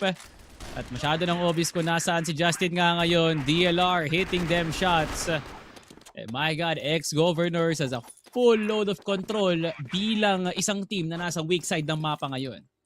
Yeah, BL side is where they very much have a disadvantage, pero they are instilling fear right now. Skies with the kill and OB is gonna be nice, pero this is a passive play mula sa side ng XVG. Pero moment na they're very scattered all throughout, so mahirap makapasok ngayon ang players natin mula sa governors. Yeah, definitely. At kailangan ingatan to ng ex-governors, no? I wonder, bakit si Hanshu yung pinag-challenge nga nila ng shatter imbis na si Boss Jessan, no? Kaya si DLR. Pero with one member down, this is going to be relatively easy for MOMEN. Kasi ang kailangan na nalang isipin ngayon, bukas ba ang second bit at bukas ba ang MR? Yun lang naman actually, no? They can easily rotate from CR papunta ng missile para makuha ang A. And if kung B naman, walang problema doon actually. So MOMEN, if you stand your ground and if there is enough time para makagawa ng lurk, kasi meron kayong information dyan sa may outer, pwede yan simulan ni Chris. But I don't see any reason, Polar, na gumalaw ngayon ng MN. I love the fact na MOMEN is still playing it passive kasi nga GR naman sila. Jessan. Panalo si Skies sa labanan ng hard scope sa 5v3. And he goes up to 2F once again, Salvi. DLR invested na dito sa may LR. And they're gonna be leaving himself. Pero look at the flash. Kaso Skies unaware, kita na agad. Easy kill para dito sa MN. And Hangsho falls down as well. Dito sa may woods area natin. And with all left para sa XGV is SDL. MOMEN, what a round for them. Wala man lang napitas, Skies. Low in HP. Pero with 30 seconds left, iniikutan na si SDL. He finds the headshot. One more for SDL. Make it 3. Hasta barang na dito ang place natin for MOMEN. Chris magpapakita. Pero alam nila, delikado. Napitas sila isa-isa. Pero nandito naman si Jake Onby to claim their very first round sa sub-base. Okay, clearly, no? MOMEN, medyo nahihirapan nga silang makapag-finish up ng round. But they still know na with the numbers, mananalo nga sila doon. But the struggle is, it's ex-governors na hindi naman ganun kalala yung naging entry nga nila. I kind of feel like hindi lang din talaga naging maganda yung opening ni Jessan. It's the mere fact na hindi naging coordinated yung pagpasok nga nila ng 2F or trying to get some utils done inside of B side. So once again, sabi ko nga kanina, ex-governors, if time will really be nice para nga sa inyo, kunin nyo pa lang yung second mid, let MOMEN play the site. walang split kasi na nagaganap, Polar, eh, no? Like, ex-governors is definitely readable at luwag ang kanilang mapupusuan ngayon. Sabi, ito na inaantay ko eh. Luwag push from Hanks himself. This is, na nilabas na yung flash dahil klasiko, the Hangshu special, blinded ang players tayo, Chris! Oh, he enables and dodges the flash, gets 2 kills, at pinatay lahat ng A-side players natin kasi sabi ng Momen, walang makakapasok dito, Jessan! Hindi kabaong yan! Vince yan! Bakit ka pa nandyan? Iniwan ng kakampi! Akala mo insurance! Pero he does get a kill. A quick scope onto Justin. This man is still alive. Kaso iniikutan na. Ito na ang pack of wolves mula sa Momen. At bombarded si Jessan sa Vince. That is a tie game already para sa Momen pati XGB. From a Hachu special to a Hachu blunder, pre. The flash did not even face Chris. At ngayon, challenge na naman ngayon sa may MR. Yobs na with an instant kill. Hindi makapunta ng angatan ngayon ang ex-governor squad kasi pin down na kagad ni Yobs. And a full load of rounds para sa Moment maging hyper-aggressive kasi nga home court nila to, Polar. I mean, high-octane kills are definitely in favoring MN right now. Pero makakapitas pa naman si DLR with that beautiful possession. Pero pack of wolves nga kasi itong MN, man. Nakatikim lang ng dugo, ngayon diretso pa sila papunta sa may outer. Flash combined, pero look at STL, may kita siya dito ngayon. Salvi, hindi alam ng XGV kung saan sila pupunta. Do they really? Parang feeling ko naman, aware ang ex-governors na pwede nga silang malikuran sa pinaggagawa nga nila. Sky is now on the anchor position, Polar. This is already wraps for ata sa Moment. Teka lang, nababati ko ata, Polar. What just happened to the defense ng Moment? Bukas ang B-site bigla eh. Ang daming tao ng Moment na nakatao dito. Oh, Jake. Oh, and even Chris, that's a 1-2 punch combo para dito sa Moment para makuha ang B-site. Very, very scary ang mid-rounding dito ng Moment. Pero they're still able to capitalize from this body-body system na ginagawa nila. But nonetheless, XGV getting some plans here which is still something to look forward to para sa Moment. Okay. So, if my memory serves me right, the mid-round of Moment, bantayan mo, Skies, iikot kami, bigay natin yung B para ma-retake. Nasa loob na sila ng B-Polar. Like, how in the world did Moment think na tama lang na umikot pa sila for the retake? At parang gusto pa rin kung ata umikot dito ni Yobs pero di siya pagbibigyan. Ex-governors already inside. Lahat ng pwesto pinuntahan dito ng XGV pero tingnan mo naman, dire-diretso pa din. It's now a 1v2 kung saan late sa rotation si Chris. But he still finds the kill onto SDL. Paglalaroan niya na lang dito si OB. And now he's just waiting for the plant of the bomb. Nasa 2F yun, pero magkakasalisihan. XGV plants the bomb. Chris now pushing, switching of guns. Pero 22 bullets in the chamber. Sapat nga ba to para ma-spam out si Chris? Nade inbound. And Obi and Chris fighting 1v1. At napatay pa ni Chris. Dito si Obi. 20 seconds is enough. Moment. You are one risky players but we love to see it. Dalawa ang puntos na angat ng MN. Kaya dapat yung mga sinasama mo, Polar, eh, no? Pag naggagala ka talaga at gusto mo pumaldo, Moment with every round being a gamble. You gotta understand, no, na not every round should be like that. Pero, and Moment, rotation after rotation para sa map control for the sake of what? Exactly. Hindi ko rin alam, pre. Pero kasi paikot sila ng paikot bilang GR, you don't even understand why na kailangan nakasalalay sa 1v1 yung round nga na yun. Ex-governors wants itong luwag nga natin, Polar, and I kind of feel like it is dangerous in a way. Pero kailan ba natin posibleng makita na Moment will give a sight? Palagi naman. Pero kailan natin makikita ang Moment na nakabantay lang? Probably si Justin at si Skies. Ex-governors, your job is to definitely gain some info, pero napakahirap kasi. This is sub-base, no? This is like one of the few maps na alam mo talagang may 2F, may 3F, may boxes. Yun lang talaga. Hindi ko talaga maintindihan, ex-governors. Why is it tough, no? Why? Bakit sila nahihirapan? I mean, they're just giving a lot of space, Albi. And yes, they're surprising them. But it's not enough. Pero think about surprises, Chris, with a 1 kill already. Luwag. Pitas na pitas ngayon. Dito si Chris, but Yob, skills of Ob. Wala siyang Y, so Ob lang. Pero Jake, in the backside of missile, found out mula kay DLR. At mag-isa na lang siya dito ngayon. But he is now getting bombarded by multiple players left, right, and center. XGV hindi na makapuntos after those first 2 rounds. Ex-Governor is still struggling, no? There are no signs of improvement. Para nga si Ex-Governors pre, at least on the back of like not getting any entries alone eh, no? Grabe, may pakana pa talaga ang Ex-Governors, no? Polar na pumili ng BL side kagad. There's not even enough firepower para dito kay DLR at SSDL na makahanap nga ng crucial kills and even impactful ones. Another Hanshu special incoming. Actually, special blinded sa wakas gumana na dito ngayon. Pero marami pa ditong investment ng women. Look at Momen with Chris finding 2. OB nandito na sa may missile pero si Kip has been claimed. Pero Justin from afar finds the trade. 2v2. Jessan low in HP or at least minus 20. Pero DLR very much low. Iniisip ng Momen ngayon.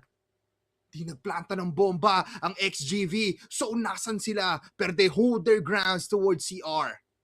DLR still not planting the bomb. Here comes the plant. And now Momen with a retake that they can possibly win with the self-advantage. Pipitas ngayon dito. Pero Jessan nakatingin doon sa dulo. Uy! At napitas na rin si Justin. He is online. Pero Skies with the TRG answers back. USP in the hands. Aangat ngayon. Still many time inikutan. Merry-go-round. Para tayong nasa EK. Momen is having fun sa base. What a moment for a moment, pre, no? Grabe, Skies. Napasok mo pa yun. What a play from Skies. And there's nothing that Ex-Governors could do sa angas ng isang male dyan.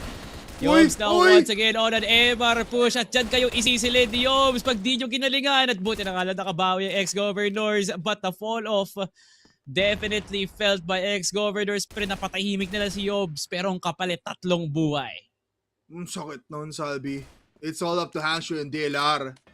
Momen, you are making me a fan right now kahit na this is somewhat similar of a team that I supported back then, but makapasok ng LR. Jake is just there for a headshot and a wallbang to stop them from their footing.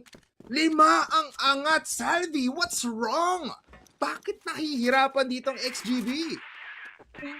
Time. Yun lang naman yun, Polar. No? All the time na nag-sub-base ang Momen, ayan, kung nagsasub-base ang Ex-Governors, ganun din naman sa MOMEN Esports, pre. Every player has been excelling in this kind of map and scenario for quite a time now. At alam naman natin, mas nagiging mabait ang oras sa mga taong naging mabait din sa kanilang kapwa. Ano, MOMEN, really, you know, not backing down every challenge sa mapa nga na to. From their defense alone, sa mga risk plays nga nila, definitely a reward here for a MOMEN to get a huge lead. Pero Momen, kung meron nga sila natutunan dito mula kay Boss Chris at kay KLB, it's the mere fact sa pag-hold pa lang ng Woods, pati na nga rin ng second mid. The influence is definitely felt at Momen. Alam na nga nilang pwede nga nilang gawin tong push na to. Yeah, they have so much control right now, Salvi. Holding angles na lang ngayon ng XGV, but Angshu with low HP. Using the smoke now, pero delikado pa rin to, Salvi. Just needs to back off towards CR. And this is what I honestly did not expect. Momen just playing for time. They know how to play it well. Pero diretso sila sa may LR. Hangshu gagamiting sacrifice na lang. Pero Flash, affected na affected ang XGV. Jake with the kill. And Chris with the cover from the rotations. At 3 ang naubos. Isa na lang at napatay pa ni Skies. Momen is really on fire in sub base. And MOMEN is just how many rounds away, pre? We went from, being excited inside of Subbase to now seeing the rewards of the labor dito ng MOMEN na onti na nga lang. Literal na onti na lang because they're just 2 rounds away from getting etong Subbase. And Polar, were you surprised? Ako, hindi. Yung mga tao, hindi. And this is just basic. This is just baseline Crossfire para nga sa MOMEN, and they just know the map very much well kumpara sa EXGOVERNORS. Nag-boom nga tuloy rookie ang EXGOVERNORS because of their misreads. No?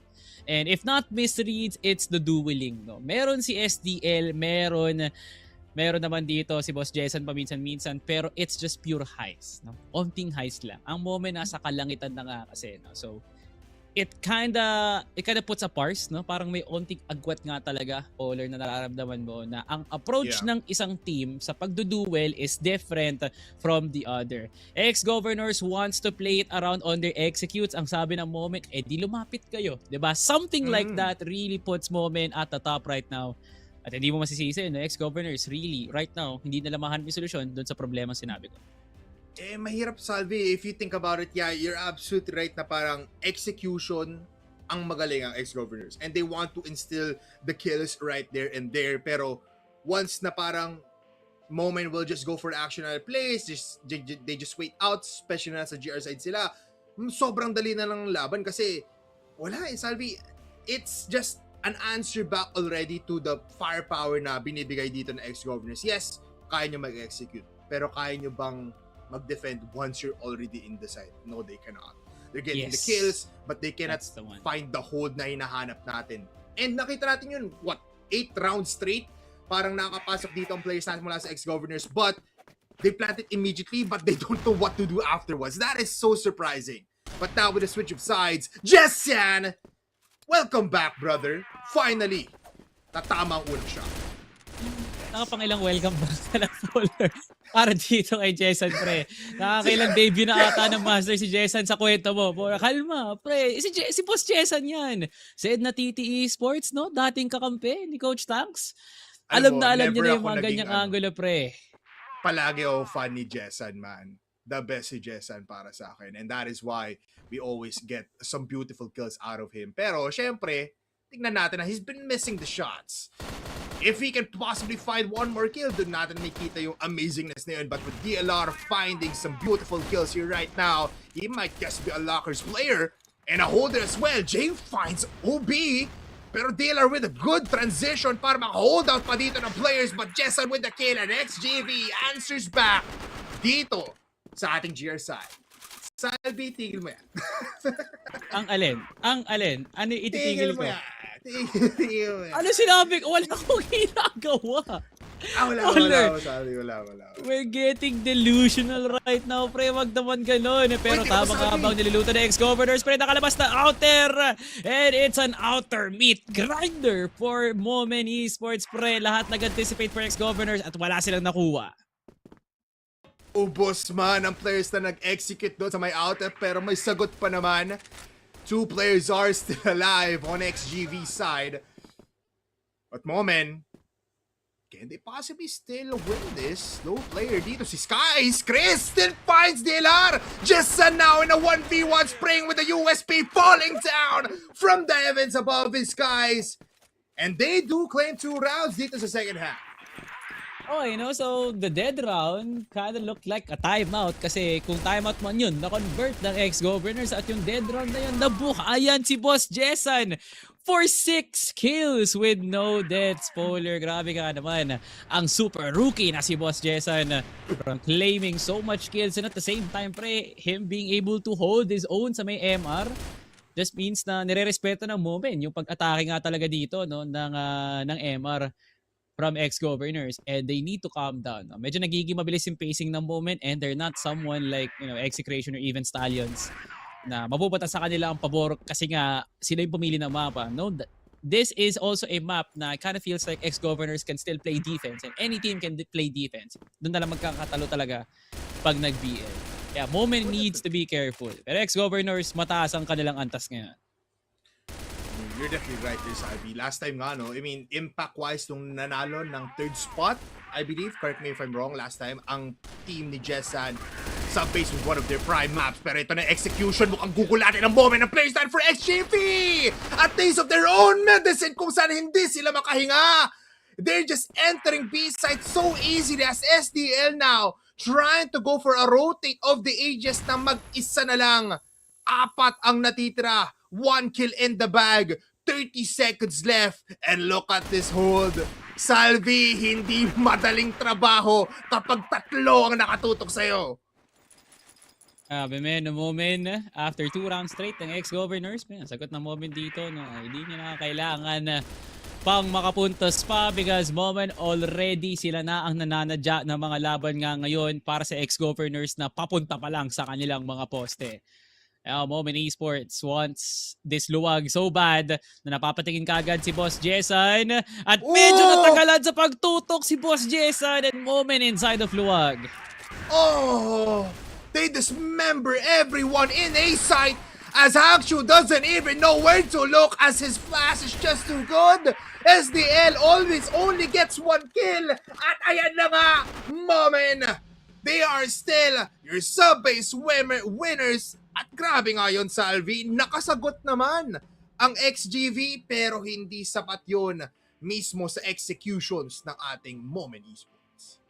Ilaban mo naman sa bulong ng ex-governors mula dito sa sigaw ng MOMEN, no? And my God, pre, the skill disparity is definitely felt and seen from a team like ex-governors. Their approach in taking the map just doesn't feel like, you know, something na parang it's not really an ex-governor sort of confidence, no? Tama ka, no, Polar, no? Kung if you're thinking right now if ex-governors is just out of form, yes, definitely. Kasi nga there's not really much ex-governors did during the mid-round para masabi natin, uy, successful yan. Kasi set up pa lang, Polar, pumapalya na sila. What more pa kaya kung may makita pa sila sa mid-round? Have you seen any mid-round ng ex-governors? Paminsan-minsan, oo. But it was just pure rotation. It's not even a split. It's not even an attack. Walang napapas lang. At in turn, nababaliktad talaga ng MOMEN yung round kasi alam nga nilang, uy, simple lang yan. Alam na namin yung ganyan. So, ex-governors once again struggling to make a move. We cannot get the immediate na parang, we will win this round. It's always that parang risk every time because they cannot just get the possible wins. At nakakagulat na parang last 2 rounds pa natin dito on sub-base. Pinatikim na XGV na they are the ones that can win these execution fights kung saan sila mismo yung makakaubos. Hindi easy trade-offs lang. Big plays do mula dito kay DLR on XGV to possibly find beautiful kills. Kita nga natin, no, in like round number 12, I believe. It was almost 12 kills, 7 headshots. Pero for MOMEN, everyone was online. They were just playing their game so easy. These guys were getting were getting kills. Chris and even Yobs were just gunning all throughout na parang walang sagot doon ng XGV. And that is why we are definitely seeing this straight 10-4 scoreline, 14 rounds. And just look at Jake, 27-4. Anong magagawa dyan, XGV? Wala pre, no? Jake, the prospects din, wala sa kanyang stint up with LJC. As 20 kills was not an easy feat to a team that was heavily passive all throughout. Grabe nga naman, Jessan, DLR, and SDL still combined for a very good total of score nga naman dito, no, for ex-governors. Pero ang hirap kasi, para nga sa MOMEN na all it took was just one aggressive Jake. That's it. You had Jessan, DLR, and SDL. Tapos meron isang batang pangalan Jake na wala lang, galit lang. Gusto lang mag-crossfire, gusto lang mag-masters. Gusto lang patunayan na pwede maging hanap buhay ang pagka-crossfire. And clearly, Jake is being paid right now to play the best of Crossfire. At kita mo nga naman, Jake did not hesitate from getting those EBR plays. At higit sa lahat, no, Fred, efficiency ng MOMEN. Very, very much Stallions-like para sa mga retake, para sa mga laban. And you have to give props talaga to Justin for micromanaging everyone in the best shape possible para pag may dumating na laban, okay ang lahat. At pag dumating naman sa point na retake, again, okay lang dala lahat para sa MOMEN Esports. Who is going to be our MVP? Walang nakakagulat dito, Polar. And almost 3 flat KD para dito kay Jake. Pag di-round off mo yan, yun na nga yun. But a 2.86, papasalamatan na rin yan ni Jake because that was a hard-earned effort para sa player na to. Amazing player, man. Jake on MOMEN is just garnering so much achievements right now at feeling ko no one can stop him, especially if matutuloy niya yung momentum niya coming in to Ankara. But yeah, Jake is just too good right now for sub-base. Plus, nakita nga natin, no, we said it before, kalkulado ang plano ng MOMEN Esports, and when you don't know what's happening, if you're XGV, dun kayo talaga mag-falter. But yeah, 1-0 na agad tayo, Salvi. I can't wait for Ankara. Well, no, Ankara, baka sakali makabawi pa nga ex-governor, since this is the map that kinda puts LJC still in the LJC MOMEN in the same conversation as well. Kasi nga, this is a team that played quite a few Ankaras back in the day, pero baka wala lang yan para nga sa ex-governors, and they might push us into our third set. Lahat yan naman masasagot dito lang sa CFS SEA Masters Summer Qualifiers PH Phase 2. Salmotor and Bipolar nga pala, mamamahinga muna kami at pagbalik nga namin, tuloy ang rak-rakan sa CFSC.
Welcome back, ladies and gentlemen, to the Cebuano versus Manila Derby nga dito lang sa ating CFS SEA Masters Summer Qualifiers PH Phase number 2.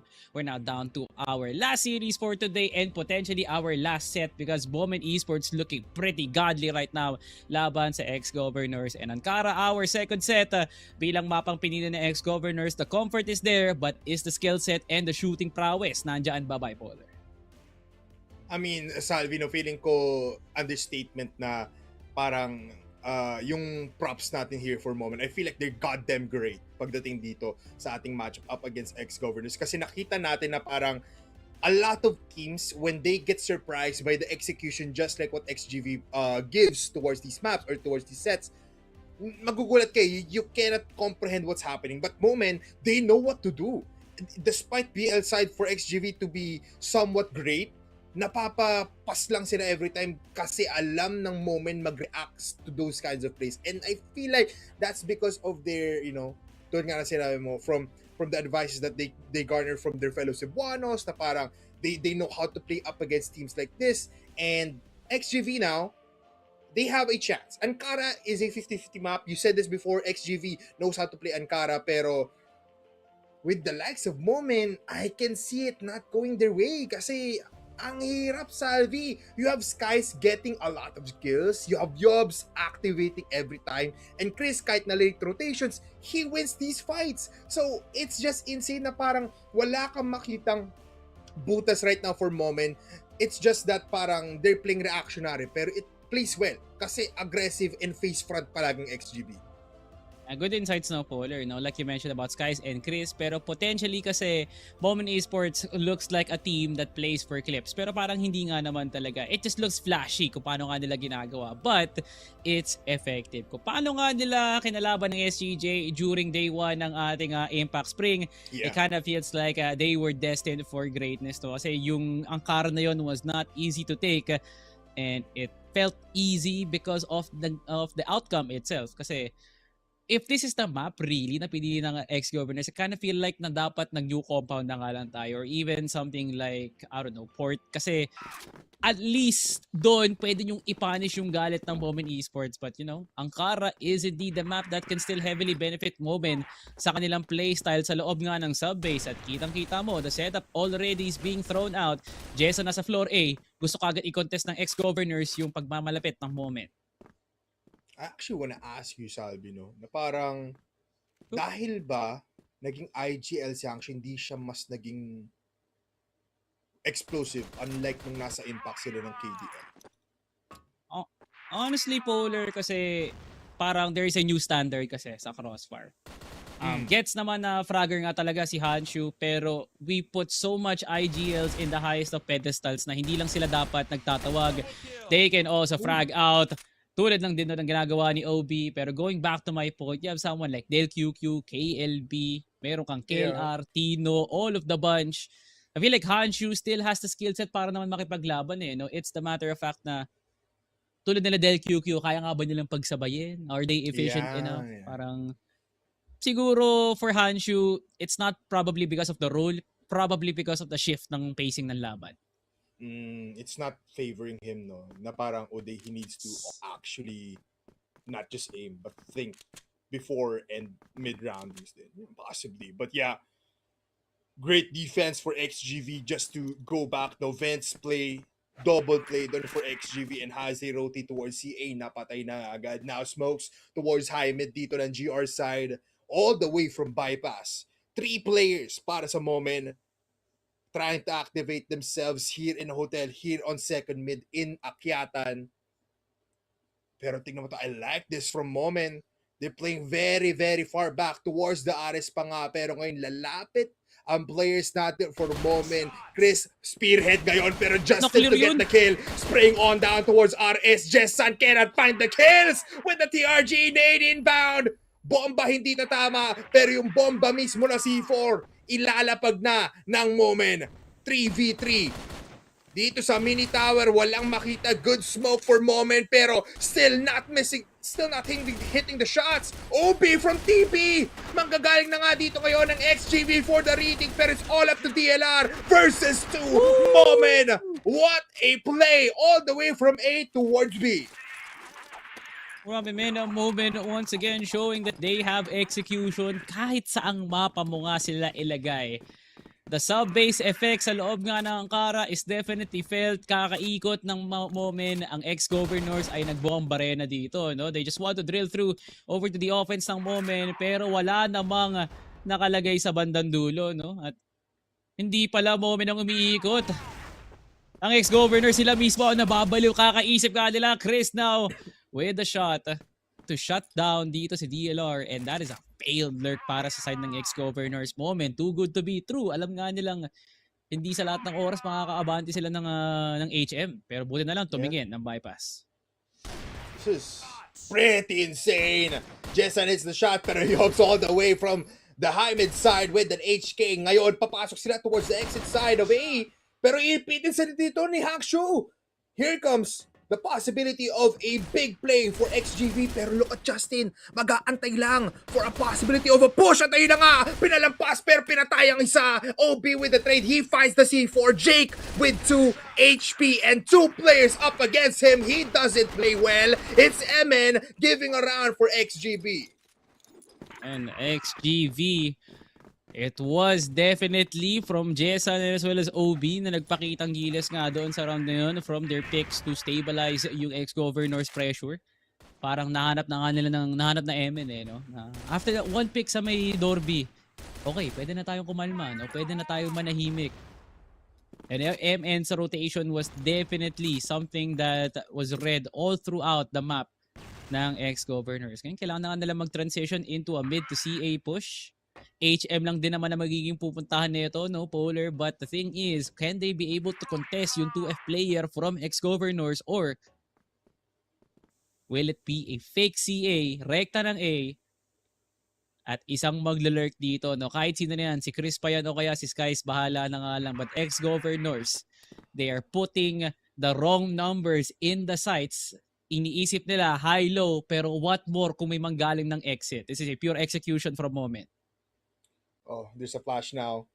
Ready para kay Justin. 2 players coming in towards EA. Isa sa Vents. Here comes the flash. Dalawa pa nga. And here comes the blind towards Akshu. Walang makita. Pati na rin si OB. Chris opens up the IGL mismo. Ang pumitas ng dalawang defender ng A site. At sa sobrang kapal ng smoke, hindi makapush si DLR. Ay, Diyos ko po.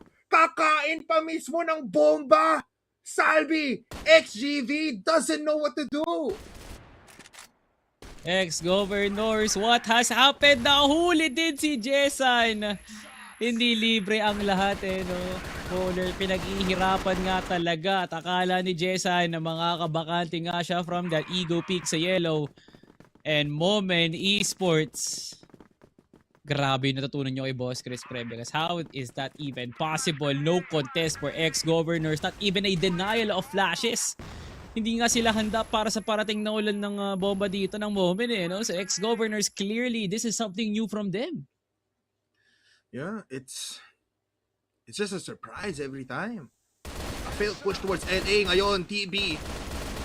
Pushed up mula sa MN pero DLR together with SDL holds their ground and denies a possibility of a push. Jessan finds Justin dito sa may yellow. Pero wala. There's not a possibility of a kill for Jessan kasi si Justin pala makakuha ng isa. And OB now next on the target list. Look at Skies just waiting patiently. At yun na nga. He finds OB on floor A. At dahil dyan, XGV, they got an advantage a little bit. Pero ngayon, they're scrambling here on CA and on A side. Hangshu, pinatay na rin ni Skies. It's all up to SDL. And up against 3 players, Salvi. This is mere impossible. Indeed, impossible. Or possible, pisong SDL, Polar. At Skies, ewan ko na nga. Oh! SDL with the clutch. Nabate ni Bipolar, and now we head into a dead round. Talk about turning a negative into a positive. At nagpalitan nyo na nga ngayon si SDL. What a clutch for ex-governors. That is the breakthrough that we are looking for, Bipolar. Buti na nga lang buhay pa at may pulso. Pag tinignan mo ang ugat dito ng ex-governors, they can still frag out in the most unusual way possible. I mean, at the end of the day, diba, ex-governors are aimers. They have sheer aim and that is what they bank on every time. And if you go complacent, just like what MOMEN did dito sa ating round number 4, dun mo may kita na mas malakas in terms of aim play ang ating players mula sa ex-gov. And you know what, execution-wise, it was great. Pero may lifeline na ditong ex-gov natin. It's pretty insane though na kailangan pa umabot sa ganung kinds of plays ang ating XGV to get a possibility for round. Grabe man, the possibilities are definitely endless, no? Para sa mga scenarios pwede nating i-drawing sa utak natin kung paano nga ba nagkamali ang moment doon. And was it the case of just being in that kind of matchup, no? Bipolar, parang naisip dito ng MOMEN. Let's just stack. Paisa-isang pasok nga tayo dito. No? Mag-i-stack tayo na LA, pero mag-audition nga tayo kay STL. So, MOMEN, out of all the rounds you played sa loob nga ng sub-base, pati na nga rin sa simula ng Ankara, this gotta be one of like the worst rounds. At parang na-overtake na ata yung pag-rotate ni Chris at ni Justin kanina during that retake of a 2v2. Kaya, everything is very difficult nga sa mapa nga na to. At higit sa lahat, hindi naman talaga dapat ganun ka-efficient yung ginagawa dito ng ex-governors because MOMEN, you should know better na yung setups nyo mas maganda kaysa sa kalaban nyo. Next governors, good point no, Bipolar. Definitely aimers. And MOMEN should not challenge that. Kita mo nga, from execution all the way to aim, alam mo naman na MOMEN can definitely make it easy for themselves just from, playing their own version of Crossfire. Yeah. I mean, if they let EXGOV play their own game, doon mo makikita na parang it's just like sub-base again. But if they just be complacent here, tapos go for like 1-by-1 picks, mag-audition lang sila palagi sa mga HK and it's even sa TRGs ng nasa side ng ating EXGOV. So, there's a mix of both worlds. And I feel like napupull out din yung ganong kind of playstyles and ganong kind of parang playing field for these two teams kasi Ankara yung mapa eh. We always say this even from the past Masters na Ankara is a place where in 50-50 and anybody can win this game. It's all up to executions those decision makings kung saan pwedeng maikot ang laban every time. But yeah, a lot of like A-side pushes no, and TB has been a priority for both teams. Parang yun yung naging determining factor kung ano nga ba or sino nga ba yung posible makakuha ng mga rounds. The thing is, no, pre, TB is a very strong position to be in pag kukunin nyo nga yung B side. Pero, yeah, I don't feel any form of regret sa side ng MOMEN na hindi kunin yun. Para sa kanila, okay lang na hindi. Kasi, yeah, nakakalampas naman sila ng CA. No? HM is something that is very, very saddle na tinatago talaga ng MOMEN. No? Excuse me. So, going back, EXGOVERNORS parang wala naman silang kailangan gawin. They have a very good side of the map. They have good reads. They can fight. The thing is kasi, hanggang sa naaabot, no? If they can read around the map, then there shouldn't be any executes. Dapat alam nila kaagad na nagsisetup na ang MOMEN sa laban. May mga duels enough para ma-counter ang EXGOVERNORS. Pero, do you really see something, no, Polar? Parang walang contestion talaga para sa side ng EXGOVERNORS and that is just going to be the case every time na EXGOVERNORS wants to play a fight. Bakanteng-bakante ang HM, palaging kinokontest ang second mid. At lalong-lalo na nga rin yung LB ng EXGOVERNORS is still wide open. So, every form of lurk para sa MOMEN possible and EXGOVERNORS needs to step up. Should be here now. I mean, XGV have been playing this 2-3 setup, 3 players on B, 2 players on A. Has been somewhat successful, somewhat coin flippy din. But just like what Savi said, mid is for the take in the moment. Even high mid dito ng ating GR side. So now they pushed up towards CA. Possibility na gulatin nila dito si Jessan on the 2F side. Pero may smoke sa ilalim. Even the flash. And he needs to give out the position kaso walang aakyat dun sa may ladder. Dediretso sila sa may A site and Hangshu now finds them. But with the pistol out, Jake, undetected, finds Hangshu and Obi gets killed as well. At eto na nga si Yobs ending the rotations from the B site. What a hold for MOMEN. And even Jessan doesn't know what to do. MOMEN disseminating and dismembering the defense of XGB. Oler, what did I say about HM? Oh my God, EXGOVERNORS. Tatlo yung nakahawak ng RS. Nakalampas si Yobs, nakalampas si Jake. Where's the communication, pre? Magkakadikit na lang kayo dyan sa bootcamp at wala pa rin tayo nagkakarinigan dito, no, for EXGOVERNORS, and that is in bad shape right now. EXGOVERNORS, if there is a time to play very optimal Crossfire, nang hindi kayo gumagalaw sa mapa, this is the best time kasi all you had to do is just get the hard scope angles, pre. What MN is doing is technically readable. Nagkakatalo lang talaga kung ano yung mid-round ng MOMEN. Pero in their setup, spoiler, it's possible that EXGOVERNORS can put some light naman sa kanilang playmaking. Parang kung ano yung expect mo kay Cetra at kay Yubib, sana yun yung ginagawa ng EXGOVERNORS, and they definitely did that dito lang sa may hotel. Ayan, MOMEN and EXGOVERNORS, 1-for-1 trade. Oh, Jessan gets picked as well. And look at this, high mid again, nakuha na ni Yobs. But Hangshu finds the kill there. B-side trying to be denied with the flash, but he just gets killed from a jumping Chris. B-side is so open. And OB all the way from high mid. Trying to go for a retake kung saan tatlo pa ang kanyang kalaban. OB spotted out, one more HP and one more bullet habang tumatalon ulit si Chris. dalawa na ang angat ng MN. And MOMEN Esports once more. Isang pulot na naman sa kanilang pahina na kanilang playbook and nothing much to be said, no, Polar. It's that huge of an execution. The ex-governors just doesn't seem to bug, no, any rotation, any fight, any kuha, kahit anong kuha ng bypass pre, hindi nga nila magawa.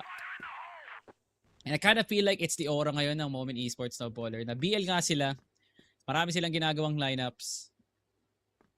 Nape-pressure ang ex-governors doon? Nakaangasan ba sila? I don't even know. This is ex-governors that wants to fight. Definitely. Kayang-kaya naman ang kanilang depensa. Pero if we're going to compare ex-governors GR side to SGJ, SGJ lurks. SGJ risks. Alay talaga yung buhay para makuha ang yellow. And right now, wala tayong nakikita ang ganun. Because, is it unnatural? Hindi ba nila roll?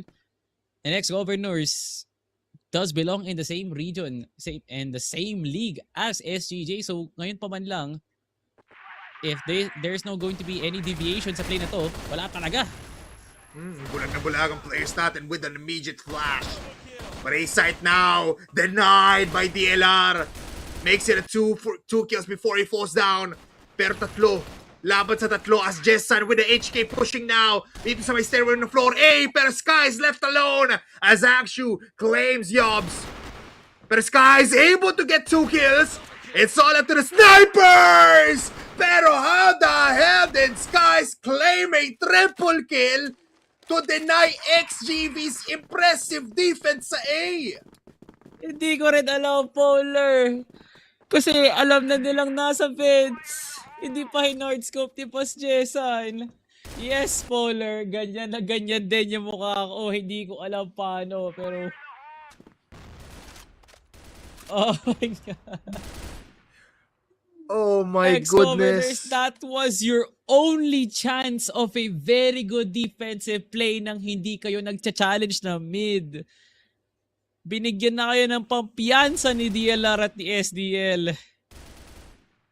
Oh my God, ex-governors, please give a sign na buhay pa kayo because MOMEN right now, sila ang inyong tatay. And ex-governors does not want to back down. Clearly, no, ex-governors, they want the setup. They want the setup to be very nice. The thing is kasi with this kind of setup, Polar, it demands a firepower. Have you seen ex-governors dun sa metric na yun? Di ba? Parang hirap sabihin na oo. Pero right now, good action para dito kay Jessan. Pero kitang-kita ka sa defcam ni Yobs. And there goes the retaliation. Piso na nga lang din. Frag grenade. Fire in the hole. Hindi. I love the Jessan. Sinalo sa bibig ang frag grenade ni Jake. Pero may kapalit din naman si Hanshu. Pure madness kagad. May MOMEN. Parang gusto ata mag-challenge ng hotel. Chaos in play para kay Skies. And he hits the headshot on SDL. And he knows place na lang natitira ay coming in from A side. He claims the C4 once again. Next GV. Ayaw na napakawalan yung possibility of getting this round. So sabay-sabay sila magsama-sama papunta ng hotel. And Skies gets the 1 kill pero doesn't get the second. And MOMEN magbibigay ng round ngayon towards XGV. You love to see it, man. Ang ganda na simula with Jessan starting off dun sa may CA side. Yes. One pick is all it takes, no, for XGV at least.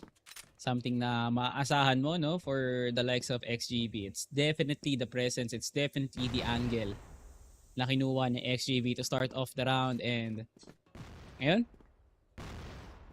there needs to be a major adjustment para sa side ng MOMEN. Kung timing nga ba or yung pagkuha ng CA, I don't even know. Pero Vince, dyan si Hanshu. At hindi handa dito si Jake. Good trade para kay OB pero nakapasok na nga si Chris. May flash pa nga yun, no? Para lang makapasok dito si Chris. And with OB down, there's no more defense in A. Scrambling. Tatakbo ngayon dito sila DLR pero mamamatay lang din. Mid reload! Nakapatay pa rin si Chris! And Justin claims the last kill to claim the round in the first half. 6-3 scoreline, Salvi. Ang daming kabaliwan na nangyayari dito sa Ankara. Napatibok ko nagugulo.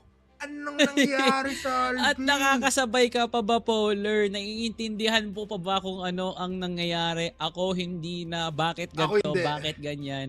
'Di ba? Ang hirap intindihin talaga, Polar. And that's okay. May mga bagay talagang hindi natin naiintindihan at bigla na lang nagugulo at umaangat na lang lahat ng ating stress levels at cortisol kasi it's a defense.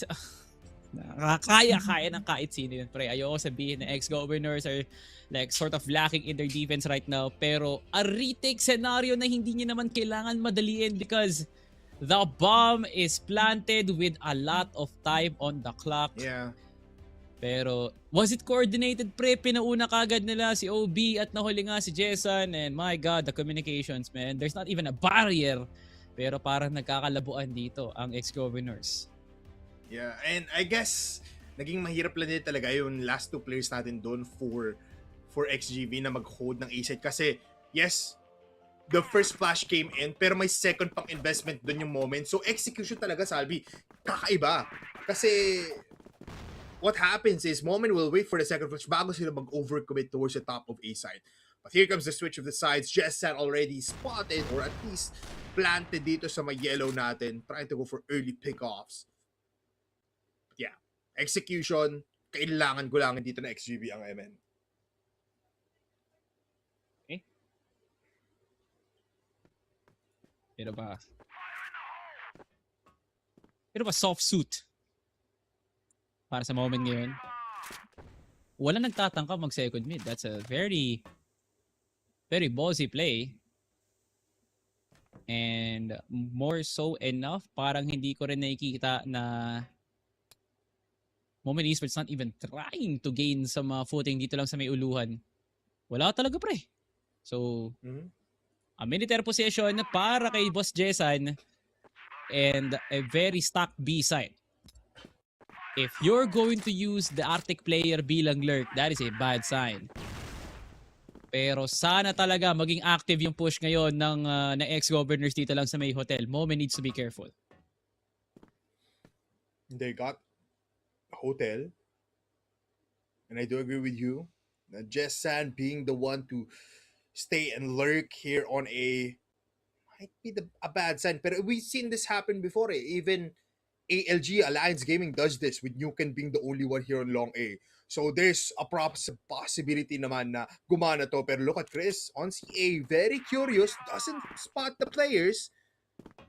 Pero with the flash, kailangan nila mag-rotate. And look at that reaction mula sa Moment. Diretsong ikot, diretsong galaw towards the mid area natin dito. Pero look at Jessan. Gumagana ang lurk. Makapasok siya na A and he hits the shot. Quick scope on si Hobbs. But the main point of contact ay second mid. Gugulatin dito si Justin. Pero Jake with the trade. Jessan pulls down. And Skies, he claims 2 kills. How the hell did that happen kung saan dapat lamang ang XJV? Pero now, it comes into a 1v1. 40 seconds para kay Jake with 92 HP and a singular flash. OB has a chance here. Nasa mini tower nakatayo. And all he needs to do is wait. Iikot si Jake sa may hotel. At mukhang alam ni OB aware with the HK. He spots him and that's the headshot to claim Jake's life and 4 rounds para sa XGB. Ex-governors, I would say it was an execute, but was it Moment Esports levels of execute? Parang hindi ata, no? Parang po-alert naramdaman mo talaga yung agwat kung paano naging malinis for Moment kanina compared to ex-governors, no? Like the trades are not as lethal. Pero at least nakapasok ang ex-governors. I would love to give them that one. But paano sila nahirapan sa isang Skies sa loob ng B-site? At nagpa-lurk nga sila. I feel like Moment Esports is setup. Parang literal na setup talaga yun para mabigyan ng pagkakataon yung ex-governors lumayag ng mapa eh. Pero kinda I do not understand how. Paano napalalim ng Moment Esports yung round na yun from a 3v5 to a 1v1, 'di ba? And now ex-governors another B hit. Si gumana naman nung nakaraan. They're playing with time. It's the same kind of situation, pero forward na nga ngayon dito si Jessan to possibly pick off Skies or even the mid player. Justin finds multiple players here on Long B. Pero mabilis ang akyatan dito towards Hotel. And even on second mid. Pero mahirap to at tatlo ang nakadepensa dito for MOMEN. One on high mid and that is Chris. And Skies and as well as Justin will hold out Hotel. So iba ang play. They're rotating towards A side for a possibility of a fake. Kasi 45 seconds na lang din naman. They're trying to nudge the defense dito ng B side. Pero hindi gumagalaw. Hindi nagpapabait ang players natin for MOMEN. And the heavy utility spam towards A side is not working. Looking at Justin now. Moving in towards Hotel. Spotted out. At yun lang. Nakapitos pa rin siya ng isa. But here comes the execution. Green light na. Pero Skies with the shot onto DLR para ma-stop yung push. Last two players natin for XGV. And they cannot get a footing. That's one kill. Pero mag-isa na lang si STL. Ano bang ininom ng MN? Talon sila ng talon. Masyado na atang maraming apoy lumalabas sa kanilang salumpuwet, no, Polar? Kasi puro talon na dito ang MOMEN Esports and I do not understand a single thing na gustong gawin ng MOMEN pero gumagana. Tulad nito ginagawa nila ngayon sa may mid-pre at ubos ang MOMEN Esports. Jake na lang ang natira, overestimation para sa MN. They just got decimated and dismembered dito sa may mid and look at DLR. You know, someone is here pero sinasabi ko sa'yo, maraming talon ang kailangan pang isipin dito na XGV. He switches to the HK now. And still moves towards TB Hotel. I love this play muna sa XGV. Pero knowing Jake, kailangan niya muna i-clear out mismo yung site. And Hangshu doesn't even spot him. Doesn't even see. Nakita niya yung baril.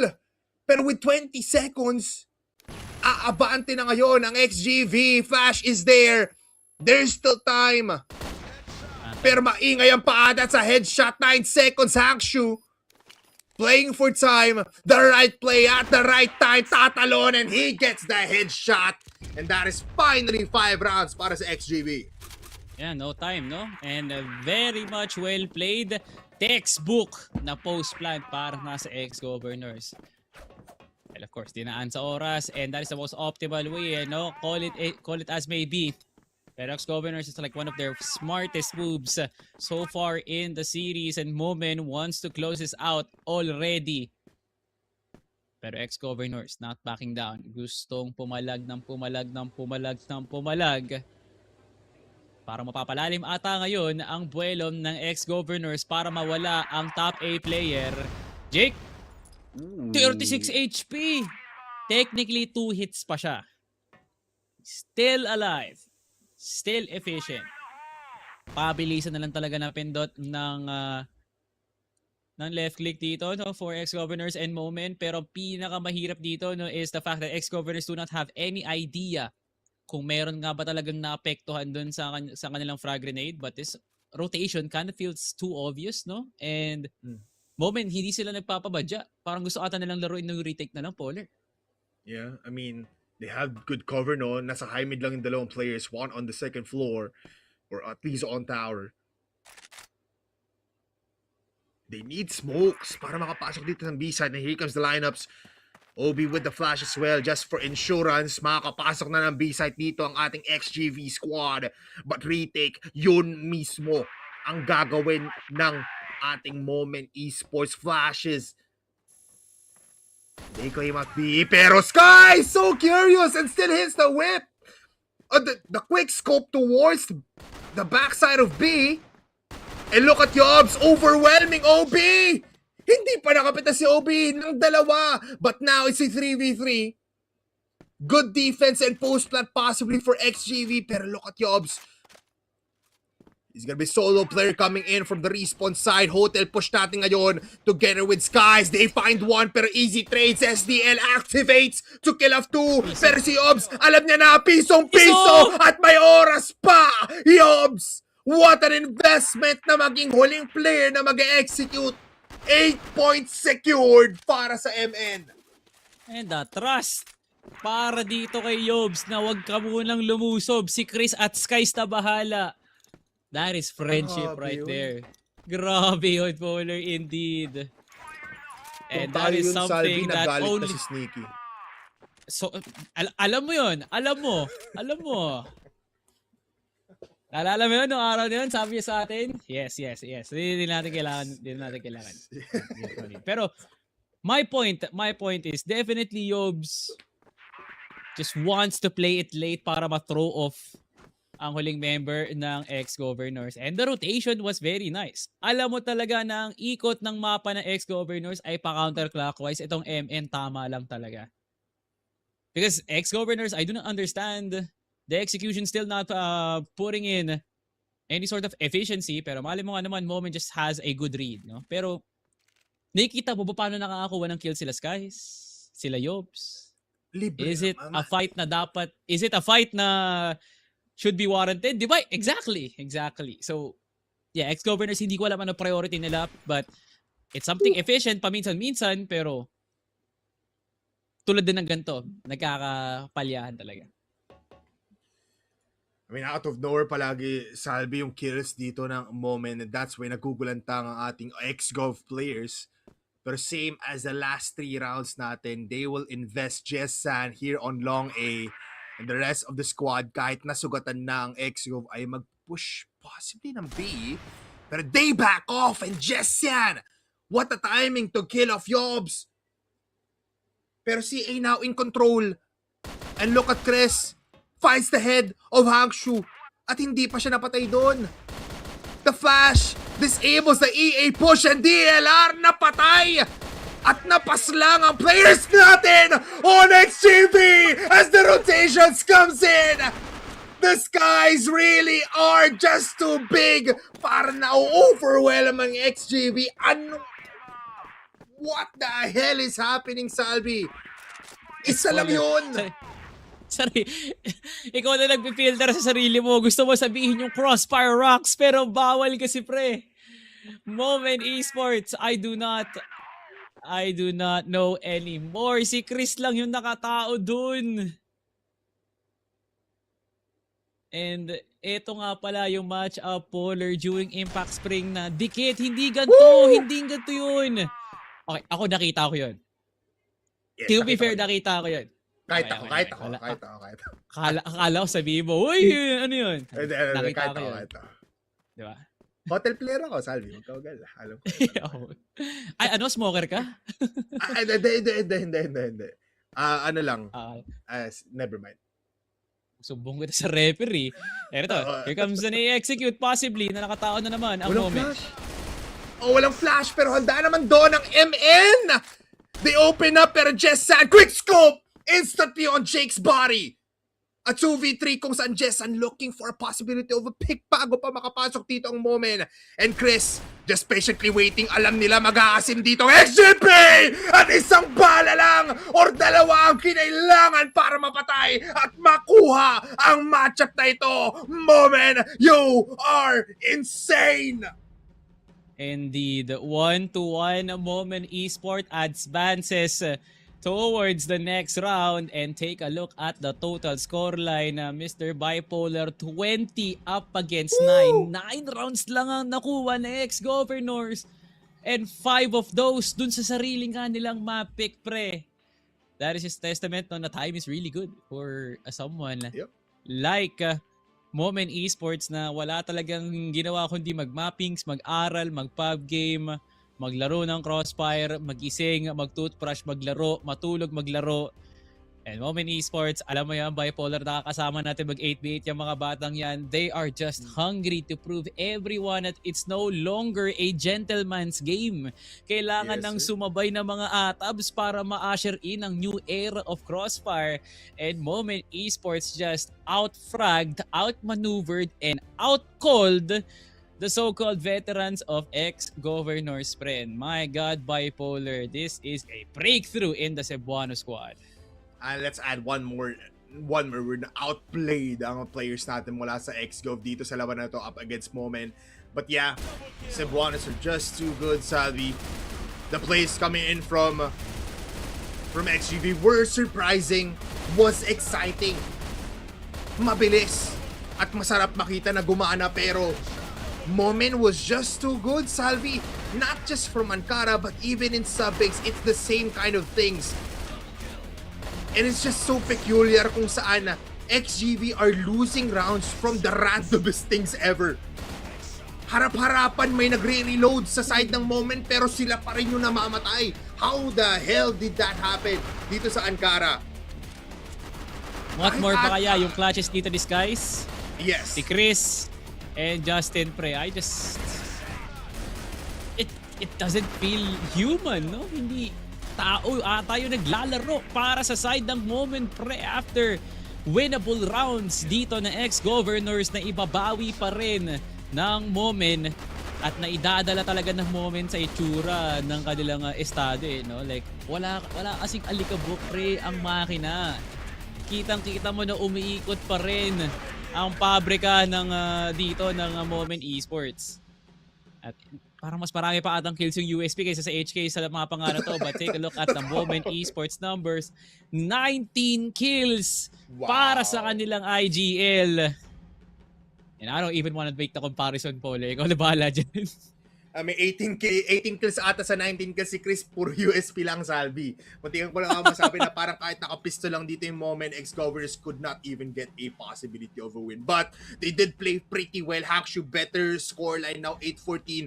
SDL and OB were basically the firepower that XGov could have used for it to into full fruition para matalo ang MOMEN, pero kinulang pa din talaga. Skies, how the hell did he get to... There was 2 rounds sa parang nag-push lang siya towards the smoke and he got immediately 2 kills after that. Ganon ka-wild ang MOMEN Esports natin. They have timing, they have map awareness, and they have pressure applied towards ex-governors. A 10-5 scoreline. I will not be surprised kung si Chris na dito yung ating MVP because he was just basically owning the players of ex-governors. At ngayon, makikita na natin ang ating set MVP with a 2.71 KD. It's none other than Chris. Man, Chris, Mr. Chris Abella, grabe ka nga naman talaga, no? 2.71 KD as an IGL, no? Being in the same wavelength as someone like KLB just really is insane, Pre. And I don't know how he does it, how he makes it so easy. Para sa atin, Pre, komplikado na yung ginagawa niya. Pero para kay Chris, pag tinanong natin siya, sabihin niya, ginawa ko lang naman kung ano yung pinagpa-practice namin. And Chris, hindi ko alam paano kayo nagpa-practice, pero keep it up. Kasi kung ganyan, nakakatakot ka naman talaga ang isang MOMEN Esports pag nakapasok ng Masters. And if this is a form we're seeing, might as well put them in the top 10 already nang hindi pa nako-conclude. 2.07 para dito kay Chris and a 1 kill per round. Just goes to show, no, Polar, na kahit IGL ka, you can still do many things inside of the map, and one of those is definitely make some space from killing. I was about to say, no, na parang Chris is one of the IGLs here on our qualifiers na kayang tumutok din. We compared him to the likes of KLB and KLR na talagang kayang pumitas ng pumitas, and dito niya napakita yun on Ankara. With a singular USP, an HK or an M14, he can frag out every time and they clean up against ex-governors 2-0, Salvi. Kakaiba ang pinakita ng MOMEN Esports dito, and I can't wait for more up against the other teams dito sa ating qualifiers.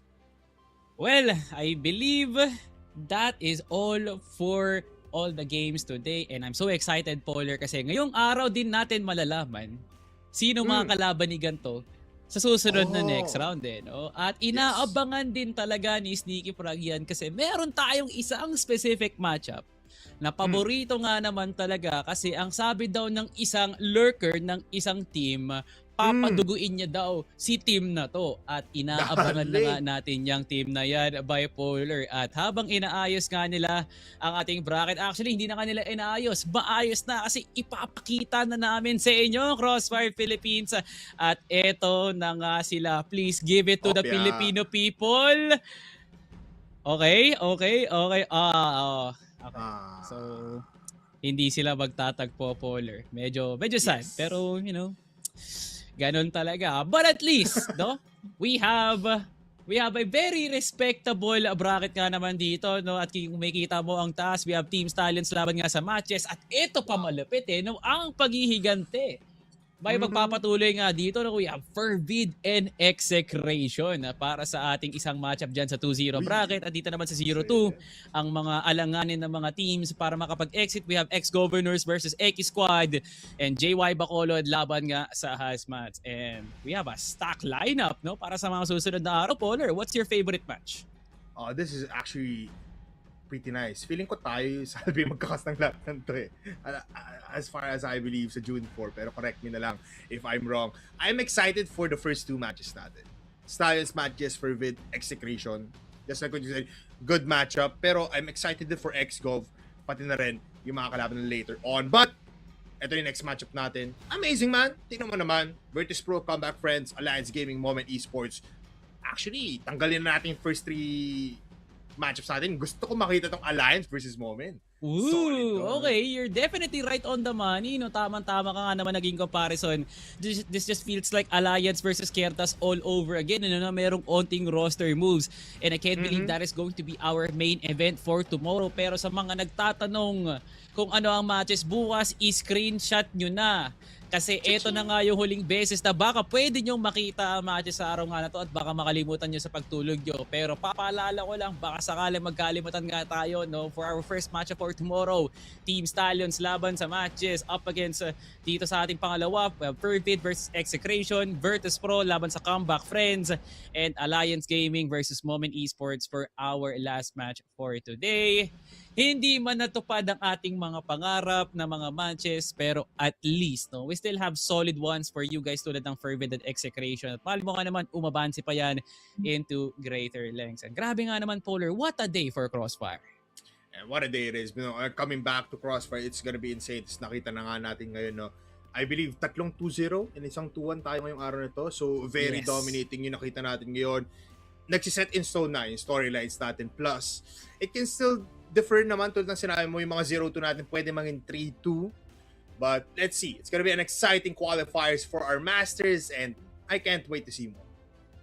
Well, no, bago nga tayo mag-wrap up, no, maraming salamat nga pala sa Smilegate Entertainment, especially kay Boss Mark Bolosan sa TNC Production for a smooth day of CF broadcast. Boss para Mark. sa ating Game of Service dyan, maraming salamat sa TNC Events for supervising the whole event. Sa ating talents dyan, si Sneaky Frog, Bipolar, Mochi, Dadum, Ramon, Juswabe at kay Emlo. And special shoutout nga pala sa Queen Sisters na clan, kay Ate Kim, sa Sunday Shrooms, kay Boss Gerald, sa Auxilium Clothing, kay Ate Nikaya, and especially sa Flow Clan. Maraming salamat to the community, the viewers, the supporters, and to everyone at Crossfire Philippines. Kita-kits tayo bukas for more CFS action para nga sa inyo. Ako pala si Salvatore, siya nga pala si Bipolar. Kayo nakatutok sa ating CFS SEA Masters Summer Qualifiers PH Phase 2. Goodbye and good night.